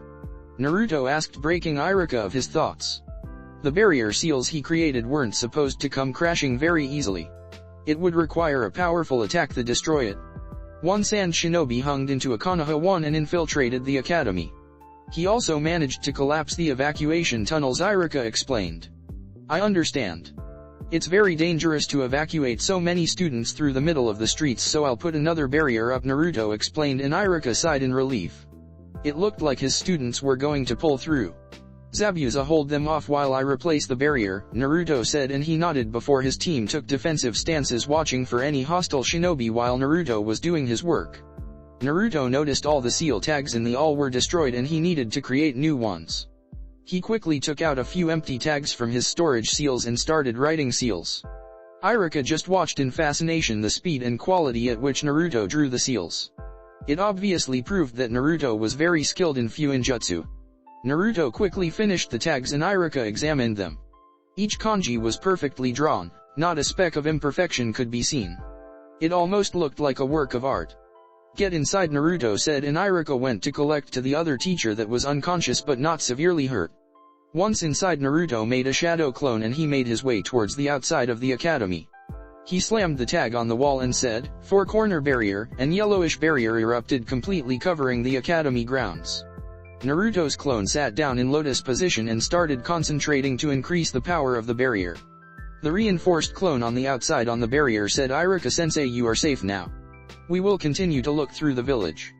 Naruto turned away to join up with his team and moved to another sector of the village when they saw a big explosion rose into the skies. #explosion site. Minutes earlier, #B was running through the streets trying his best to help out where he could. Darui and C teamed up with Amwa and Karen and went to grab Yugito at the infirmary. B quickly looked at the horizon and noticed a three-headed snake breaking through the walls of Konoha and starting to wreak havoc through the village. The shinobis were throwing jutsu after jutsu but nothing seemed to work. "Push him out of the village," one of the shinobis yelled as they threw explosive kunao towards the snake, but that didn't even screech the snake as he continued on her path. They were quickly running out of options when they heard what it seemed to be someone rapping, and a lame one at that. "You are going down, fool. You fool, because I'm the mighty killer." B rapped while running trough and jumping through the roofs and heading to face the snake. "I'll take care of that worm," B said before fully transforming into his Baijuyu. There, standing in the middle of Konoha, was the Hakubi. B quickly wrapped the snake with his tentacles and threw at the air so she couldn't do any more destruction. All of his 8 tails quickly bent over his head, ending just above his mouth. Black and blue chakra was seen gathering around it and compressing it to form a perfect sphere. "Baijuudama, Baijuyu bomb," B said and shot the ball towards the snake that was in the air. The moment the ball collided, it immediately exploded in a show of fire and smoke. Seconds later, as the smoke was starting to clear, there was nothing remaining of the snake. He didn't know if she was obliterated or just went back to her real, but at this point it didn't matter. Konoha was safe for now. "Thanks for the help, B-san," a Konoha shinobi said before picking up a injured comrade and going to the hospital. #Konoha's walls #. One of Naruto's clones was running through the village clearing shinobis and helping civilians where he could. Due to him being a standard clone, even with his Kamui it was risky to engage in taijutsu, but he could always rely on ninjutsu and he was already good at it. "Push them back," Naruto heard a shinobi yelling and made his way towards him to provide as much help as he could. Even if he was a clone, at least he could be bait for slowing the enemy down.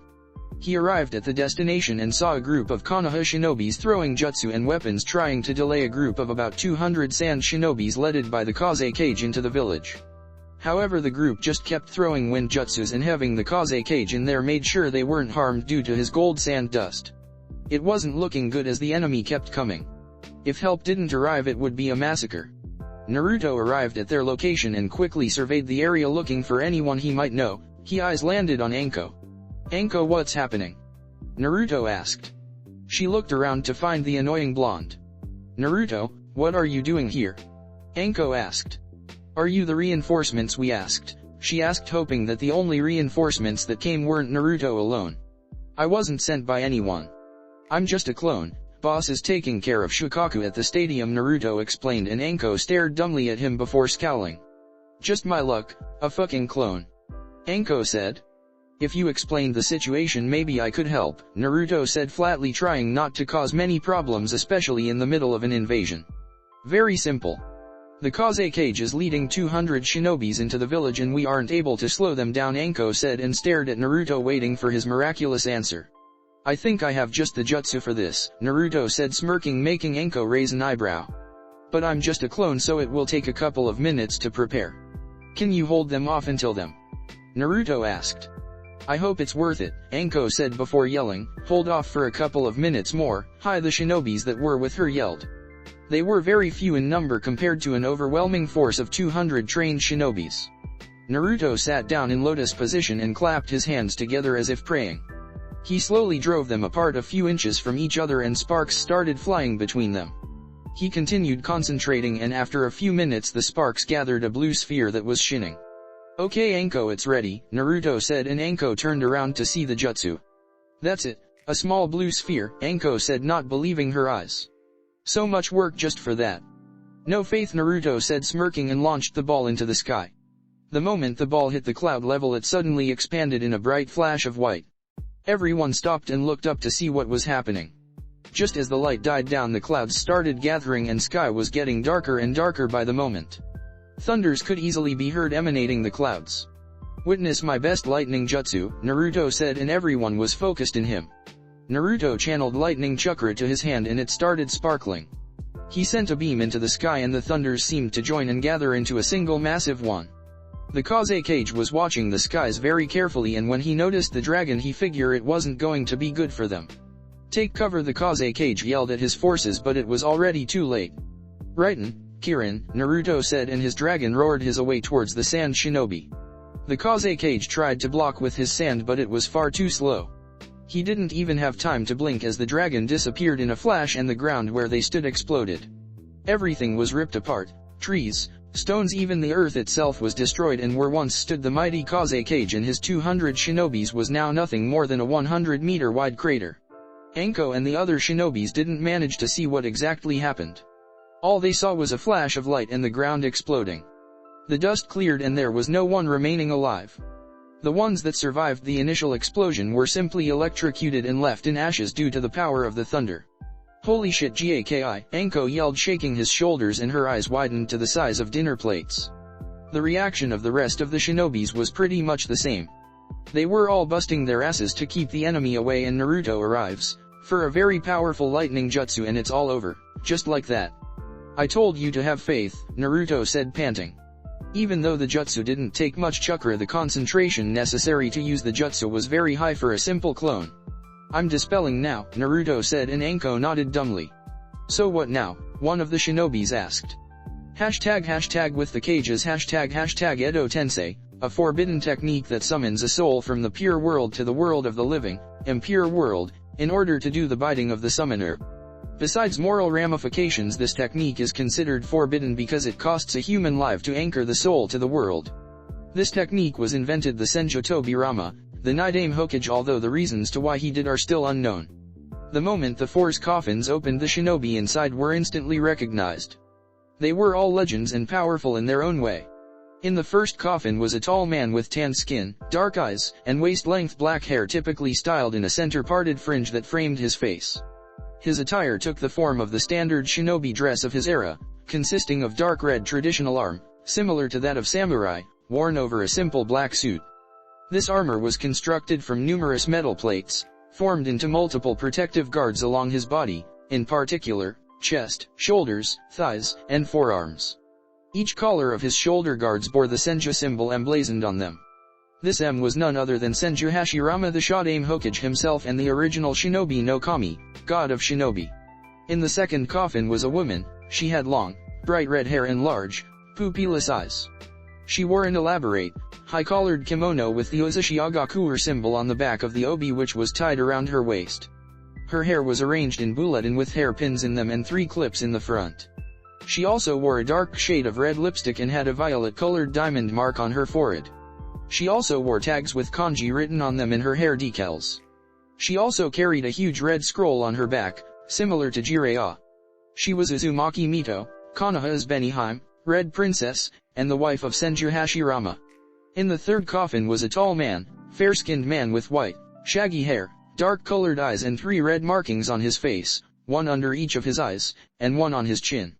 In most cases, he wore the wartime attire, armor emblazoned with the Senju symbol worn over a simple black suit, with a distinctive white fur collar. This armor was constructed from numerous blue metal plates, formed into multiple protective guards along his body, in particular, chest, waist, shoulders and upper arms. T-clothing was accompanied by sandals and a hapuri engraved with the Konoha emblem, in the place of the more traditional forehead protector. He was Senju Tobirama, Konoha's Suro, Water Dragon, and the Nidame Hokage of Konoha. In the last coffin was another woman. She had a slender, but feminine build, fair skin, blue eyes, crimson hair with strands that framed both sides of her.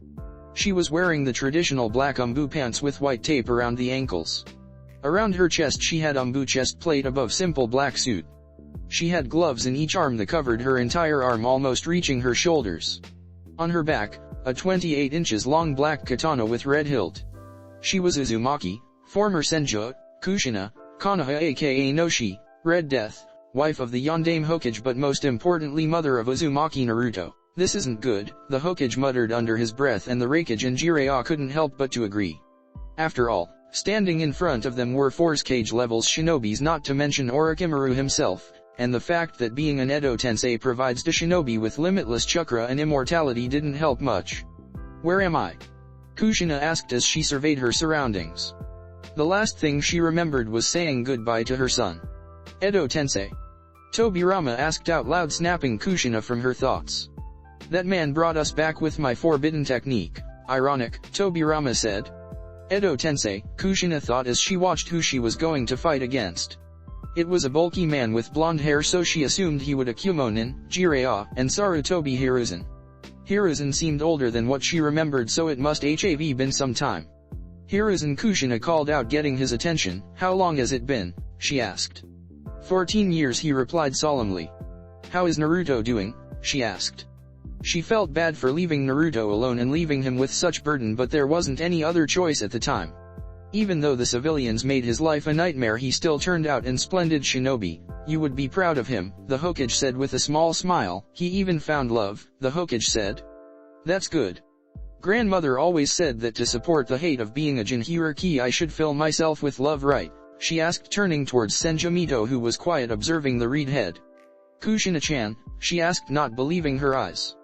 Her little girl grew so much since the last time she saw her. It was a shame she was already dead and apparently she left a son behind. Good to see you again, grandmother, she said smiling. I'll take that, Tobirama. My line continued on. While you were always brooding around, Hashirama yelled, pointing towards his brother. Tisk, Tobirama replied, crossing his arms. Orochimaru remained quiet while they were interacting and found it very interesting that Kushina called Mito her grandmother. Care to explain why you called Mito your grandmother, Kushina-chan? Orochimaru asked. Why should I answer to you, pedophile? Kushina replied. Orochimaru got pissed and forced his control on her Edo Tensei, forcing her to answer all of his questions. My true name is Senju Kushina. I'm the daughter of Senju Tsunade and Kato Dan, she replied in a monotone. If Orochimaru was surprised, he didn't show it, but he always thought that Tsunade's daughter had died. Tsunade only had one daughter and she died, Orochimaru replied. He was getting very interested. My death was faked to stop the CRA from taking place. With me dead and Tsunade leaving the village, we were both safe, Kushina replied, and Orochimaru smirked. Naruto was the perfect vessel, the strength of the Senju body with the power of the Sharingan. Delicious, he shall be mine, Orochimaru thought. It really was a bad decision on your part, brother, Hashirama said to his brother regarding the CRA law that was created by the Nidame Hokage.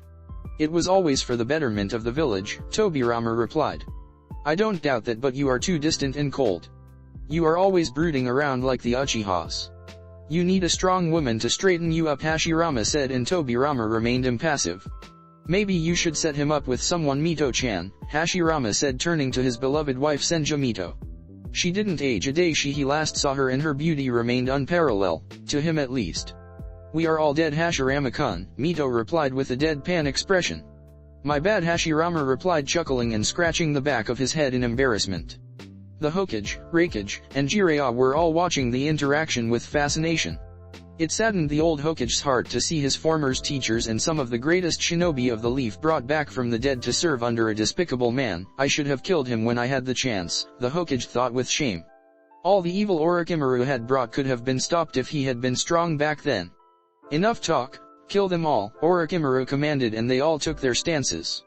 Hashirama and Tobirama crouched and took their taijutsu stance, Mito picked the scroll up and Kushina took out her sword. The Konoha defenders braced themselves for what was coming. "How do you want to do this?" the Raikage asked. 5 shinobis against 3 hardly seemed fair to anyone. 5 against 3 doesn't add up very well, Jiraiya said. "Don't count me in. I'll just watch for now," Orochimaru said, smirking. "I'll take my former's teachers, Jiraiya, you take Mito since she fights with seals, and the Raikage will take Kushina," the Hokage explained, and they both nodded. "Raikage Dono, don't underestimate Kushina, she almost as fast as you," the Hokage explained, and he rose an eyebrow. He knew that Kushina was a very powerful kunoichi, but fast he will have to see. Hokage's battle ##n. I'll refer to Hashirama and Tobirama as Hokages and the third as Hiruzen. Get ready, Hiruzen. "We can't control our bodies, but we will try and help as we go," Hashirama said. "It's a shame to see you in this condition. As Sarutobi Hiruzen, Sandaime Hokage of Konohagaku, or I shall defeat you both," the Hokage said as he removed his Hokage's robes, revealing the armor underneath. A full-body black suit with mesh armor underneath and steel plates in the arms. The Hokage suddenly started running, heading towards Hiruzen. Hashirama arrived first and tried a spin kick, making Hiruzen crouch to avoid it. Hashirama continued his attacks with a few punches, but Hiruzen blocked them all. Hiruzen crouched and to sweep his legs, making Hashirama jump up and back. As Hashirama was pushed back, Tobirama jumped into the fray. Tobirama quickly arrived near Hiruzen and jumped over him. Tobirama quickly turned and threw a set of punches, trying to catch Hiruzen off guard. Tobirama jumped up and tried a drop kick that Hiruzen caught. Hiruzen spinned and threw Tobirama into the air. Even in his old age, Hiruzen was still considered the most powerful man in the village, and this was the proof of it. Managing to hold your own in taijutsu against 2 Hokages at his old age was no easy feat. "My turn now," Hiruzen said, and the Hokages braced themselves for his attack. Hiruzen went through a couple of hand seals and said, "Katon Karyuin Dan, Fire Dragon Bullet," and sent a torrent of fire that engulfed the Hokages. The flames were covering completely the Hokages, but they remained still. A benefit of the Edo Tensei is his immortal body. Hiruzen, seeing that his technique wasn't having effect, he poured more chakra into it, turning the flames with white hot. Tobirama, seeing the spike in Hiruzen's chakra, flashed trough hand seals. Sujin Hiki, water wall, Tobirama said, and started expelling water through his mouth that formed a wall around both Hokages, canceling the fire attack. Suishao Urha, exploding water wave, Tobirama said, but instead of using his chakra to create the water like normal users, he simply gathered the moist in the atmosphere and used it to power his attack. The water started swirling around him, and he unleashed a massive tsunami heading towards Hiruzen. Doton, Doryuha Haki, earth wall, Hiruzen said before spitting out dirt from his mouth. The moment the dirt hit the floor, it sprouted into the air, forming a wall to shield him from the impeding tsunami. As the water calmed down, Hiruzen went through another set of hand seals, Doton, Doryuha, Earth Dragon Bullet, and a dragon's head rose from the ground and started shooting multiple globs of earth towards the Hokages. Katon, Karyudan no Jutsu, Fire Dragon Bomb, Hiruzen said, and combined the earth bullets with fire, turning them into almost lava. The Yatun, lava style, bloodline allows the user to merge earth and fire chakra to create Yatun chakra and thus use law attacks. However, anyone can combine the elements externally, however the power is significantly lower. The Hokage started evasive maneuvers to evade the bullets as they were running towards Hiruzen. Hashirama quickly arrived near Hiruzen and both engaged in taijutsu battle. As the shinobi code dictates, use every advantage possible in Hashirama. To do so, he dipped his feet in water and threw it into Hiruzen's eyes, blinding him momentarily. Hashirama took advantage of his blindness and unleashed a combo of punches and kicks, trying to end Hiruzen permanently. They couldn't control themselves, so they couldn't stop from using low blows. Tobirama jumped into the fight as well. However, Hiruzen didn't go down as easily as they thought. Using the momentum at which he received the punches and kicks, he discreetly placed explosive tags on both Hokages. He quickly regained his sense again and broke the taijutsu fight by planting a feet into Hashirama's chest and sending him flying. Kai, Hiruzen said with his right hand in the tiger seal, and both explosive tags detonated, blowing up Hashirama's leg and Tobirama's arm. Now this would have been enough to kill any shinobi, but the Edo Tensei allowed the body to regenerate. Hiruzen watched in amazement as the leg and arm that were destroyed reformed themselves as if nothing happened. Mokyuton, Jukai Koten, deep forest creation, Hashirama said, and trees started emerging from the ground, ripping through everything. The tiles, the earth wall, nothing stopped the onslaught of the trees. Hiruzen was forced to take evasive maneuvers, but in the end the trees caught him and snared him by the ankles and arms. Hiruzen forced himself to move under his confinement and bit his thumb, drawing blood. He stretched and placed his hands near a branch of a tree. Kuki-yos no jutsu, summoning technique, Hiruzen said, and smoke erupted from where he placed his hand. As the smoke cleared, it showed a figure. His body and tail was covered by white fur which protrudes from his sleeves and pants. He has long white hair that reached into his back and long sideburns and a goatee. He wears a black suit with mesh armor underneath, over which he wears a sleeveless kimono shirt with white fur trimmings and markings reminiscent of tiger stripes on it, which is held closed by a sash. He was Inma, the Monkey King and boss summon of the Monkey Clan. Orochimaru, I warned you, Inma said, watching Hiruzen trapped in the trees. Let's end him now. Transform into the adamantine staff, Hiruzen said. Hi, Inma said, and jumped into a branch and said, Henge, Kongonyoya, transformation, adamantine staff. Inma was engulfed in smoke, and when it cleared, Inma was no longer a monkey but a staff. The staff quickly crushed the trees and freed Hiruzen from his prison before resting in his hands as he took a defensive stance. Hashtag Jiraiya vs Senju Mito. Hashtag Jiraiya gulped as he watched Mito remove the scroll from her back. After all, Mito was an Uzumaki, and their sealing techniques weren't to be underestimated in the least. Uzumaki Mito did defeat the Kyuubi when Madara attacked at the Valley of the End and sealed him inside of her without dying.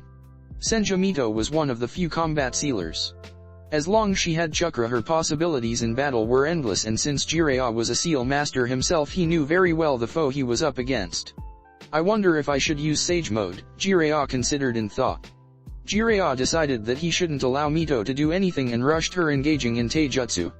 Mito, seeing Jiraiya running towards her, quickly placed the scroll on her back and took a defensive stance. Jiraiya arrived near her and threw a set of punches that she easily blocked. Jiraiya tried to sweep her legs, making her jump.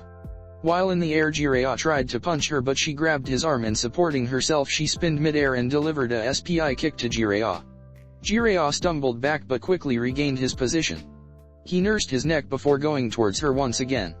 He quickly arrived near and threw a right hook. Her attention was focused on his right arm, opening her defenses for Jiraiya's left hand to slee through and hit her, sending her flying to the ground. She got up as if nothing had happened, and they both rushed each other once again. The moment they arrived near each other, Mito jumped over him. She placed her right hand on Jiraiya's back, applying a seal and jumping away from him. Jiraiya didn't know what happened and as such discarded this skirmish as unimportant until he saw Mito place her right hand in tiger sign. Fuinjutsu, electric seal activate, Mito said, and the seal on Jiraiya's back glowed and started sending electric shocks through Jiraiya's body, making him buckle in pain until he exploded in a poof of smoke. I figured the moment you touched me you applied some seal, Jiraiya said, rising from the ground.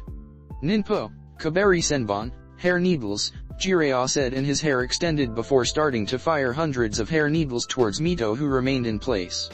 Mito spread her hands from each other. From her sleeves emerged 2 tags, one for each hand. Barrier technique, shock absorption seal, and a golden barrier appeared in front of her, easily blocking all of the senbons. The moment they hit, the berry didn't even waver or buckle from the pressure.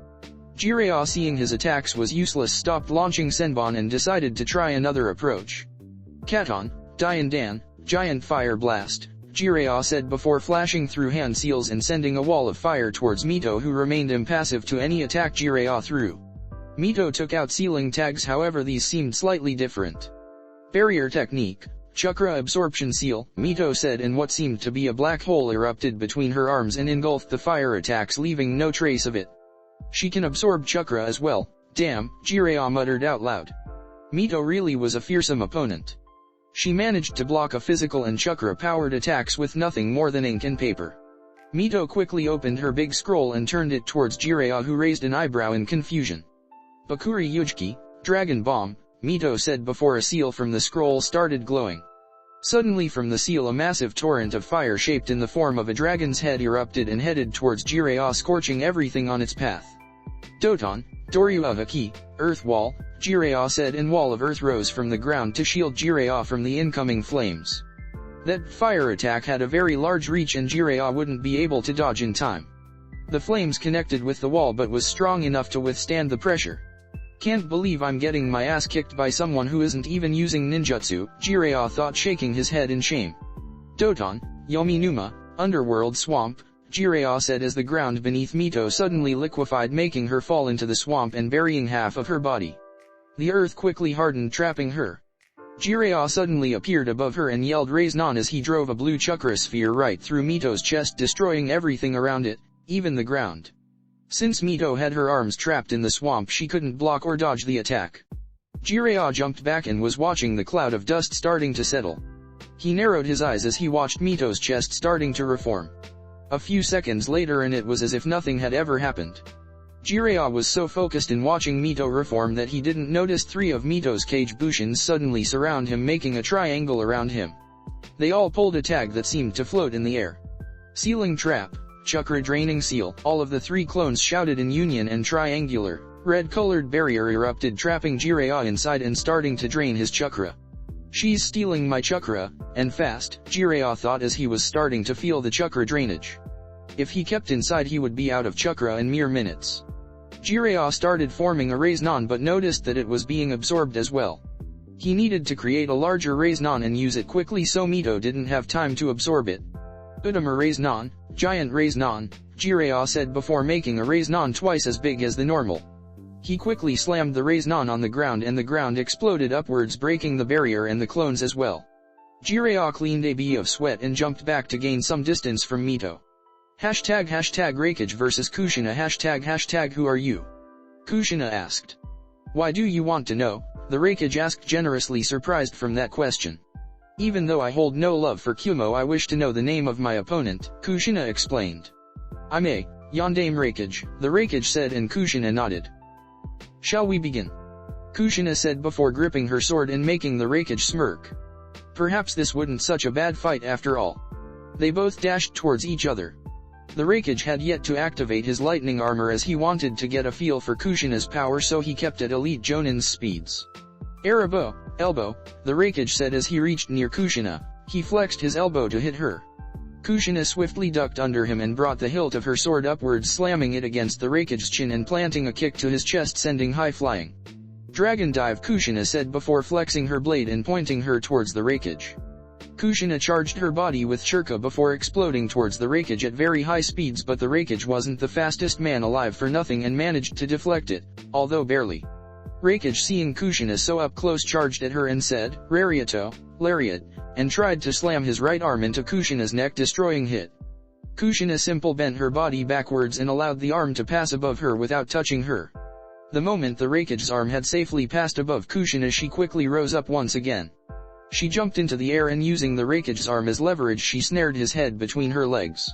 She tilted down, placing her hands on the ground for leverage once again, and slammed the Raikage into the ground hard and jumped back to gain some distance. Enough of this child's play, the Raikage said before his chakra spiked and his body was enveloped in a blue cloak that was sparkling with electricity everywhere. This was the Raikage's most powerful technique, the Raiten no Yoroi, lightning armor.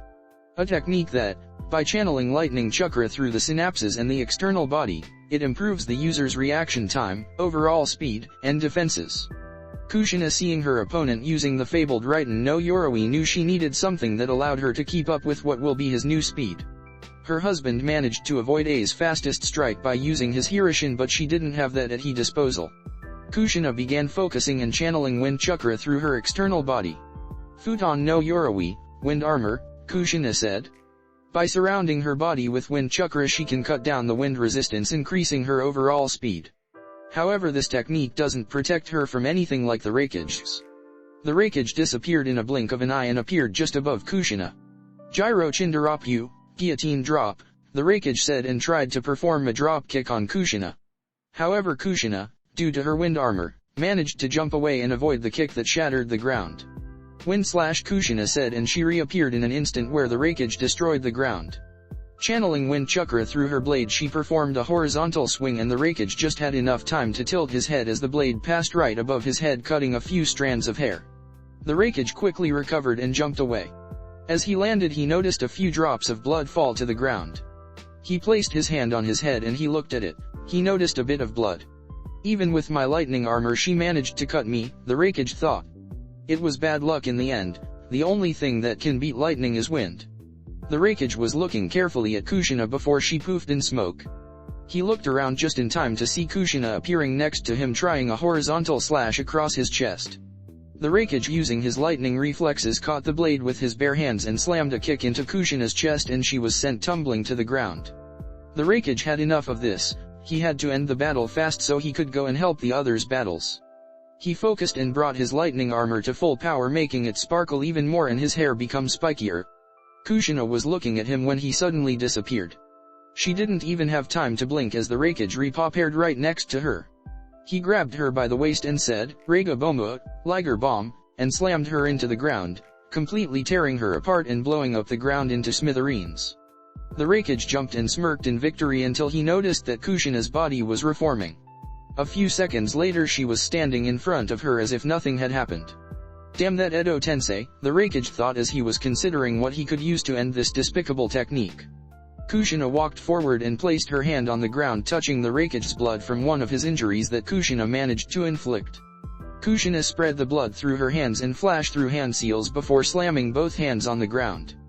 Fuinjutsu, gravity well, Kushina said and kanji erupted from her hands and spread through the area where they were fighting. In less than 2 seconds the whole area was covered. The Raikage rose an eyebrow in confusion but when he saw Kushina activated the seal he almost fell to the ground. The gravity in that area was increased almost 5 times. She's trying to slow me down, smart, the Raikage thought. Infinite Blade, Kushina shouted before she disappeared from view. Suddenly the Raikage's skins bursted in blood revealing shallow cuts covering all of his body. The Raikage buckled in pain but this sort of wounds wouldn't slow him down. Lightning Gusotorto, lightning straight, the Raikage said before dashing straight forward towards Kushina with his fist cocked. The only person to ever this attack was Kushina's husband, Namikaze Minato but due to the gravity field the Raikage was slower and Kushina easily dodged it jumping to the side. Enough of this, the Raikage roared before jumping high into the air and saying drop kick and slammed his feet into the ground vaporizing all the tiles around the impact and completely disrupting the seal matrix making Kushina drop the gravity field they were about to jump at it once again when all of them heard a piercing scream from the middle of the arena. All of them stopped their battles and regrouped, shifting their attention to the arena floor where Shukaku was yelling in pain as he having his chakra suppressed. This chakra, it's Shukaku, Tobirama said as he was one of the most talented censor to ever live. No doubt Hashirama replied. Looks like Naruto came through, Jiraiya said and the old Hokage nodded. What do you mean, Naruto came through? Kushina asked in a very sweet voice making all the males gulp and take a step back. Did you put my Sachi, son, against a Baijiryu? She asked sweetly grasping her sword. And now Kushina, he was the one that chose to face the Ichibai, the Hokage tried to reason with her. Besides, from the looks of it, it looks like he won, the Hokage said. Jiraiya didn't say anything, he still remembered the beating he took when he tried to spy on her and Minato. Not even Orochimaru himself said anything as he still remembered all the broken bones he had when he said that Kushina looked fat. He's approaching, Tobirama said and they all noticed a figure arrived near the roof. Naruto jumped up and phased right through the barrier as if it wasn't even there. How the hell did that punk pass through the barrier? Teiwa yelled. How should I know? Seikon replied. Hey old man, need a hand? Naruto asked before he analyzed the situation. He looked around and saw what Orochimaru had done but his eyes were fixed on the red-haired woman. Kaa-san, mother, Naruto said in a low voice but everyone heard him. Naruto-kun Kushina said and ran towards her son but Orochimaru forced his control over her making her stop on her tracks, tears running from her eyes. You dare summon my family, you are going to pay Orochimaru, Naruto said and flared his Sharingan making it slowly shift into his Mangekyo. His eternal, displayed for the first to the world without any Genjutsu hiding it. Orochimaru was shocked when he noticed the shift in Naruto's eyes and he felt something he hasn't felt in a long time, fear. Is that? Hashirama asked pointing towards the fan in Naruto's back. It's my grandfather's fan, Hashirama-jiji, Naruto said smirking and Hashirama's and Tobirama's eyes almost popped out of their sockets. Madara had a son. Hashirama said not believing his ears. He didn't see that one coming. Yes, you did a wonderful job killing him at the Valley of the End, Naruto said. What? Hashirama yelled he survived. Hashirama asked and Naruto nodded. Ironic don't you think? Naruto asked and Hashirama got confused. To think the descendants of you two would fall in love, Naruto said. Hashirama and Tobirama chuckled at the irony before they focused their attention on the blonde and noticed his eyes. A manjikyo? Tobirama asked and sensed his chakra levels making his eyes widen. His chakra levels are through the roof, they are on par with lower class bijos. How in the world? Tobirama said, but Hashirama interrupted him. I sense the Kyuubi's chakra in him, it looks like he's the new Jinchuriki, Hashirama said, and Tobirama nodded as it made sense. It's good to see that my legacy lives on, Hashirama said. Naruto, don't go in blindly, they can't be defeated by ordinary means, the Hokage said. I know how the Edo Tensei works, Jiji, Naruto said, and Kushina smiled at the affectionate name he had for the third. At least he wasn't alone. How do you know it? It's a forbidden technique, the Hokage asked suspiciously. Remember when I found Orochimaru's abandoned laboratory? Naruto asked, and the Hokage nodded. In there I found blood samples as well, Orochimaru's notebook on the Edo Tensei, Naruto said. The reason I know how it works very well is because I can use it as well, Naruto said, and everyone's eyes widened at the statement. Naruto, the Hokage asked with a hard voice, I hope you didn't use. I would never sacrifice someone else's life to bring back anyone. Even if it was family, Naruto said, and the Hokage sighed in relief. There are 3 ways to defeat an Edo Tensei. Naruto said, getting their attention. 1. Weaken the seal the soul away, thus disabling the Edo Tensei permanently. 2. We can vaporize the body completely, thus stopping it from reforming, or 3rd, since know the seals, we can force the summon to end the Edo Tensei himself. Naruto explained, and they frowned. Either way it was going to be difficult. Ero Senin, Naruto said. Stop calling me that, Jiraiya and the rest sweat dropped. How could they do this in the middle of a fight? Kushina just laughed as she had called him the same when she was alive. I can't use any genjutsu strong enough to force them to release the Edo Tensei, so do you know any sealing technique besides the Shiki Fusion? Naruto asked. Yes, but it will take time to prepare, Jiraiya said, and Naruto nodded. We will hold them until them, Naruto said, and everyone rose an eyebrow at the statement. Don't worry, Kage-san, I'm freeing you from Orochimaru's grasp. Now, shall we dance? Naruto asked, smirking and grasping the fan on his back. He always wanted to face against powerful opponents, and it didn't get any more powerful than the Hokages. Flashback, Valley of End, Hashirama and Madara were facing each other getting ready to start their duel. I'll say it one last time, Madara, forget this path, Hashirama said as he looked at his long-date friend. There is no turning back, Hashirama. Now, shall we dance? End flashback. Hashirama chuckled at the similarities between Naruto and Madara. It looked like Madara's blood was running strong through his veins, more strongly than Hashirama's own blood. Old man, give me fire, Naruto said to the Hokage, and he nodded. Katon Karyuin Dan, fire dragon bullet, the Hokage said, expelling a torrent of white-hot fire towards Orochimaru. Katon, Goryaka no Jutsu, great dragon fire technique, Naruto said before he also started to expel his own stream of fire. He quickly picked his fan and swinged, empowering the flames with wind. An inferno was unleashed towards Orochimaru, but they all remained in place. Tobirama clapped his hands together and water started rotating around all of them before exploding towards the incoming flames. A huge cloud of steam erupted, blinding everyone except Naruto, who, due to his Sharingan, managed to see the chakra of everyone. Taking advantage of the cloud of steam, Naruto quickly threw towards them the last 10 kunous he had with the Hiroshin seal. The cloud dispersed and everyone remained in the same, not moving an inch. Suddenly Hashirama started going through hand seals and said, Mokuton, wood spikes. Suddenly a tree sprouted from the ground and started sending wooden spikes toward Naruto and company. Naruto channeled chakra to his gunbei and said, Gunbei barrier technique.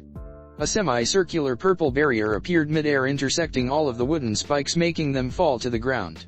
They were all distracted on defending that they didn't notice Kushina blur right through them, heading towards Jiraiya. Jiraiya, behind you, the Hokage yelled as Kushina appeared next to Jiraiya, trying to cleave his head off. The Raikage powered his Raiden no Yoroi and dashed at the top of his speed towards Kushina. He wasn't going to arrive in time when they all saw a yellow flash appearing next to Jiraiya and slamming a Rasengan into Kushina. Ero Senin, quick, seal her while she is reforming, Naruto yelled out, making Jiraiya hurry and place one of his finished tags on Kushina's body. You did well, Naruto-kun. I'm sorry we left you all alone, but we loved you very much. I'm proud of you, Kushina said as her Edo Tensei was starting to crack, indicating her soul was about to be released. Thank you, Kage-san, Naruto said, sobbing. He usually never let his emotional guard to anyone other than his more trusted people, but this one was an exception. Kushina was starting to fade away before Naruto approached her and whispered something to her ears, only bringing a smile to her face before fading away completely. "You are going down, Orochimaru," Naruto said, glaring at the snake. "That was..." the Raikage started saying before everything fell into place. "You are Minato's brat, aren't you?" the Raikage asked rhetorically. "Yes, I am, and by the way, Minato was Madara's son," Naruto said, and the first two Hokage widened their eyes. Who would have thought that Madara's son would have become Hokage? "Enough of this, kill them," Orochimaru ordered, and they all dashed towards the Leaf Defenders. "Jiraiya, how are the tags coming along?" "Hurry up, will you?" the Hokage asked. "Give me a break. This aren't easy to make," Jiraiya stated. "Here they come," the Raikage said before taking a defensive stance. "Let's end this," the Raikage said, trying to boost the morale. Naruto dashed towards Hashirama and engaged in taijutsu. Naruto had dropped the weights a long time ago if he wanted to keep up with Kage's. "So this the power of a Kage. I need to step up my training," Naruto said as he was being pushed back by Hashirama's raw power. Hashirama threw a right hook that connected with Naruto and left him slightly dazed. Naruto's Kamui activated just time to see Orochimaru's extended neck phasing right through him. "What the hell, you pedophile? Are you trying to give me a hickey?" Naruto smugly asked, trying to piss him off. "You shouldn't rattle him up," the Hokage said, chuckling at his surrogate grandson. "I have another ready," Jiraiya stated, and Naruto nodded. Naruto channeled as much chakra as he could into his body and sent a kick towards Orochimaru and sent him flying. Naruto, using his Kamui, phased right through Hashirama and jumped back. Naruto crouched and concentrated. Golden chains emerged from the ground and snared Hashirama into the ground. The chains twisted around his ankles, snaring him to that spot. "Raikage!" Naruto yelled out before the Raikage abandoned his fight with Tobirama, and charging at full speed he said, "Lariat!" The Raikage dashed towards Hashirama, who was pinned, at full speed, slamming his arm into him, destroying his chest completely. Jiraiya quickly appeared next to them and placed the sealing tag in Hashirama, breaking him free. "The village is in good hands. I hope we meet again, Naruto, although not too soon," Hashirama said, smiling as his soul was released. The village is in good hands. He could sense that Naruto had a pure heart and that the will of fire burned brightly in H. "That's two down," Naruto said, panting. Even though Kurama could refill his chakras reserves at any time and he had good stamina, this invasion was taking its toll on his body. He already had 2 matches, one against Abijaya, he made 2,000 clones, and now he's here fighting against Kages. "You now, old man," Naruto said towards the Hokage, panting. "If I don't make Chunin after all this, I'm gonna burn all of your Ika books," Naruto stated, and the Hokage palled. "Easy there," the Hokage said, waving his hands. During all of this, Orochimaru was gritting his teeth. Everything was going so well until the brat appeared, and then his Edo tenseis started falling like flies. Now they were in an advantage as it was 4 against 3. And the worst part of it is that he can't afford to kill the brat. Orochimaru decided that enough was enough and spat a sword out of his mouth. It was the Kusanagi sword that is said to be indestructible. Then again, so is Naruto's fan. Suddenly Naruto stiffened and brought his head down in shame. The Hokage seemed confused and asked what happened. "The Kage is dead," Naruto said, and Orochimaru's eyes widened.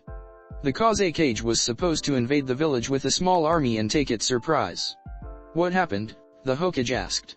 "He was leading 200 shinobis towards us, so I launched my Kirinjutsu and killed them all," Naruto said in a low voice. He had just killed over 200 people with a single jutsu. Even though he was defending his village, those shinobis were just following orders from their leader and Orochimaru himself. The Hokage's eyes widened as well everyone's else. To be able to kill so many shinobis with a single jutsu. It reminded him of his father, the Yellow Flash, who used his Hiroshin jutsu to decimate almost 1,000 shinobis during the Third Great War. To place such guilt on such a young man, the Hokage thought. War never brought benefits to anyone, and this little invasion was proof of that. "That must be one hell of a jutsu," the Raikage commented, slightly interested in it. "The ability to instantly take out so many shinobis easily ranks the jutsu as S rank." "The next tag is ready," Jiraiya stated, and they got ready once again. "I won't allow this anymore. Mito, use anything, use your strongest seal. I don't care, just finish them," Orochimaru ordered, and Mito obeyed. Mito instantly started going through hand seals at very high speed, indicating that it was going to be one big sequence, and big sequences usually aren't good. Jiraiya was watching carefully the seal sequence when his eyes widened in realization. You can't allow her to finish that seal. Stop her now, Jiraiya yelled, but it was too late. Sealing trap. Obliteration, Mito said, and instantly kanji erupted from her hand and covered the entire roof where Jiraiya and others were. The kanji suddenly starting flowing through the air, trapping Jiraiya and the other in a sphere. Activate, Mito said, and the kanji sphere glowed before exploding with such a force that the entire building shook, but the explosion and flames didn't leave the sphere and remained there for a few seconds. The flames died down and kanji faded, dispersing the sphere. Orochimaru smirked when the smoke cleared as he saw nothing inside the sphere. He couldn't even sense them anymore, so that could only mean that he won. In the end, Konoha shall perish as well, Orochimaru said, laughing, and the Edo Tensei looked down in shame. Don't get cocky, boy, the Raikage said, and they all reappeared in the rooftop via Naruto's Kamui. Naruto by this time was sitting on the ground taking long breaths. How did you survive? Orochimaru asked, getting pissed. No matter what he did, they always managed to escape. You have Naruto to thank for, the Hokage said, looking at him. He transported us all to his pocket dimension just before the explosion happened, the Hokage said, chuckling, and Orochimaru scowled. You really are one of the kind, Naruto-kun, Orochimaru said, chuckling. Such a perfect vessel, he said. I don't swing that way, Naruto said, chuckling.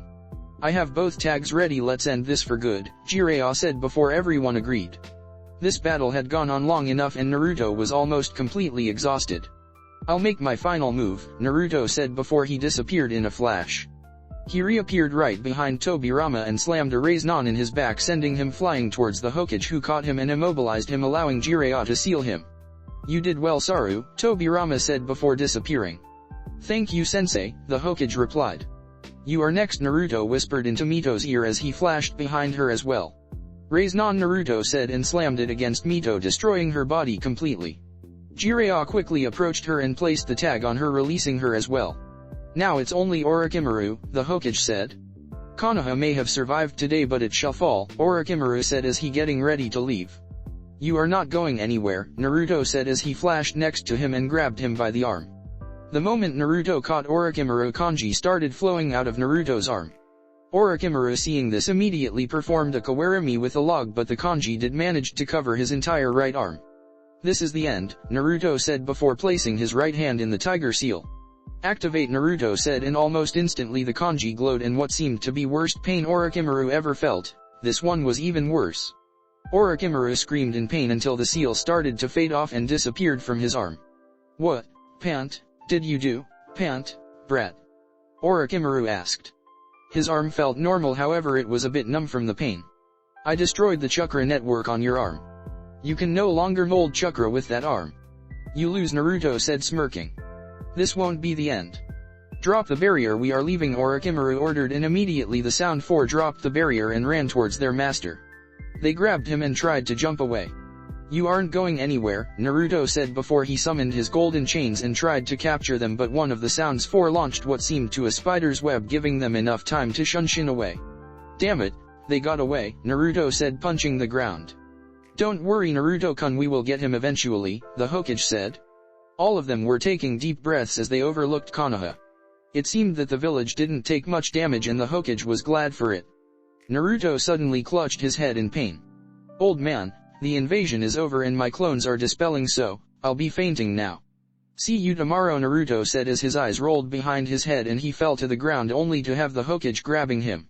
Rest now, Naruto.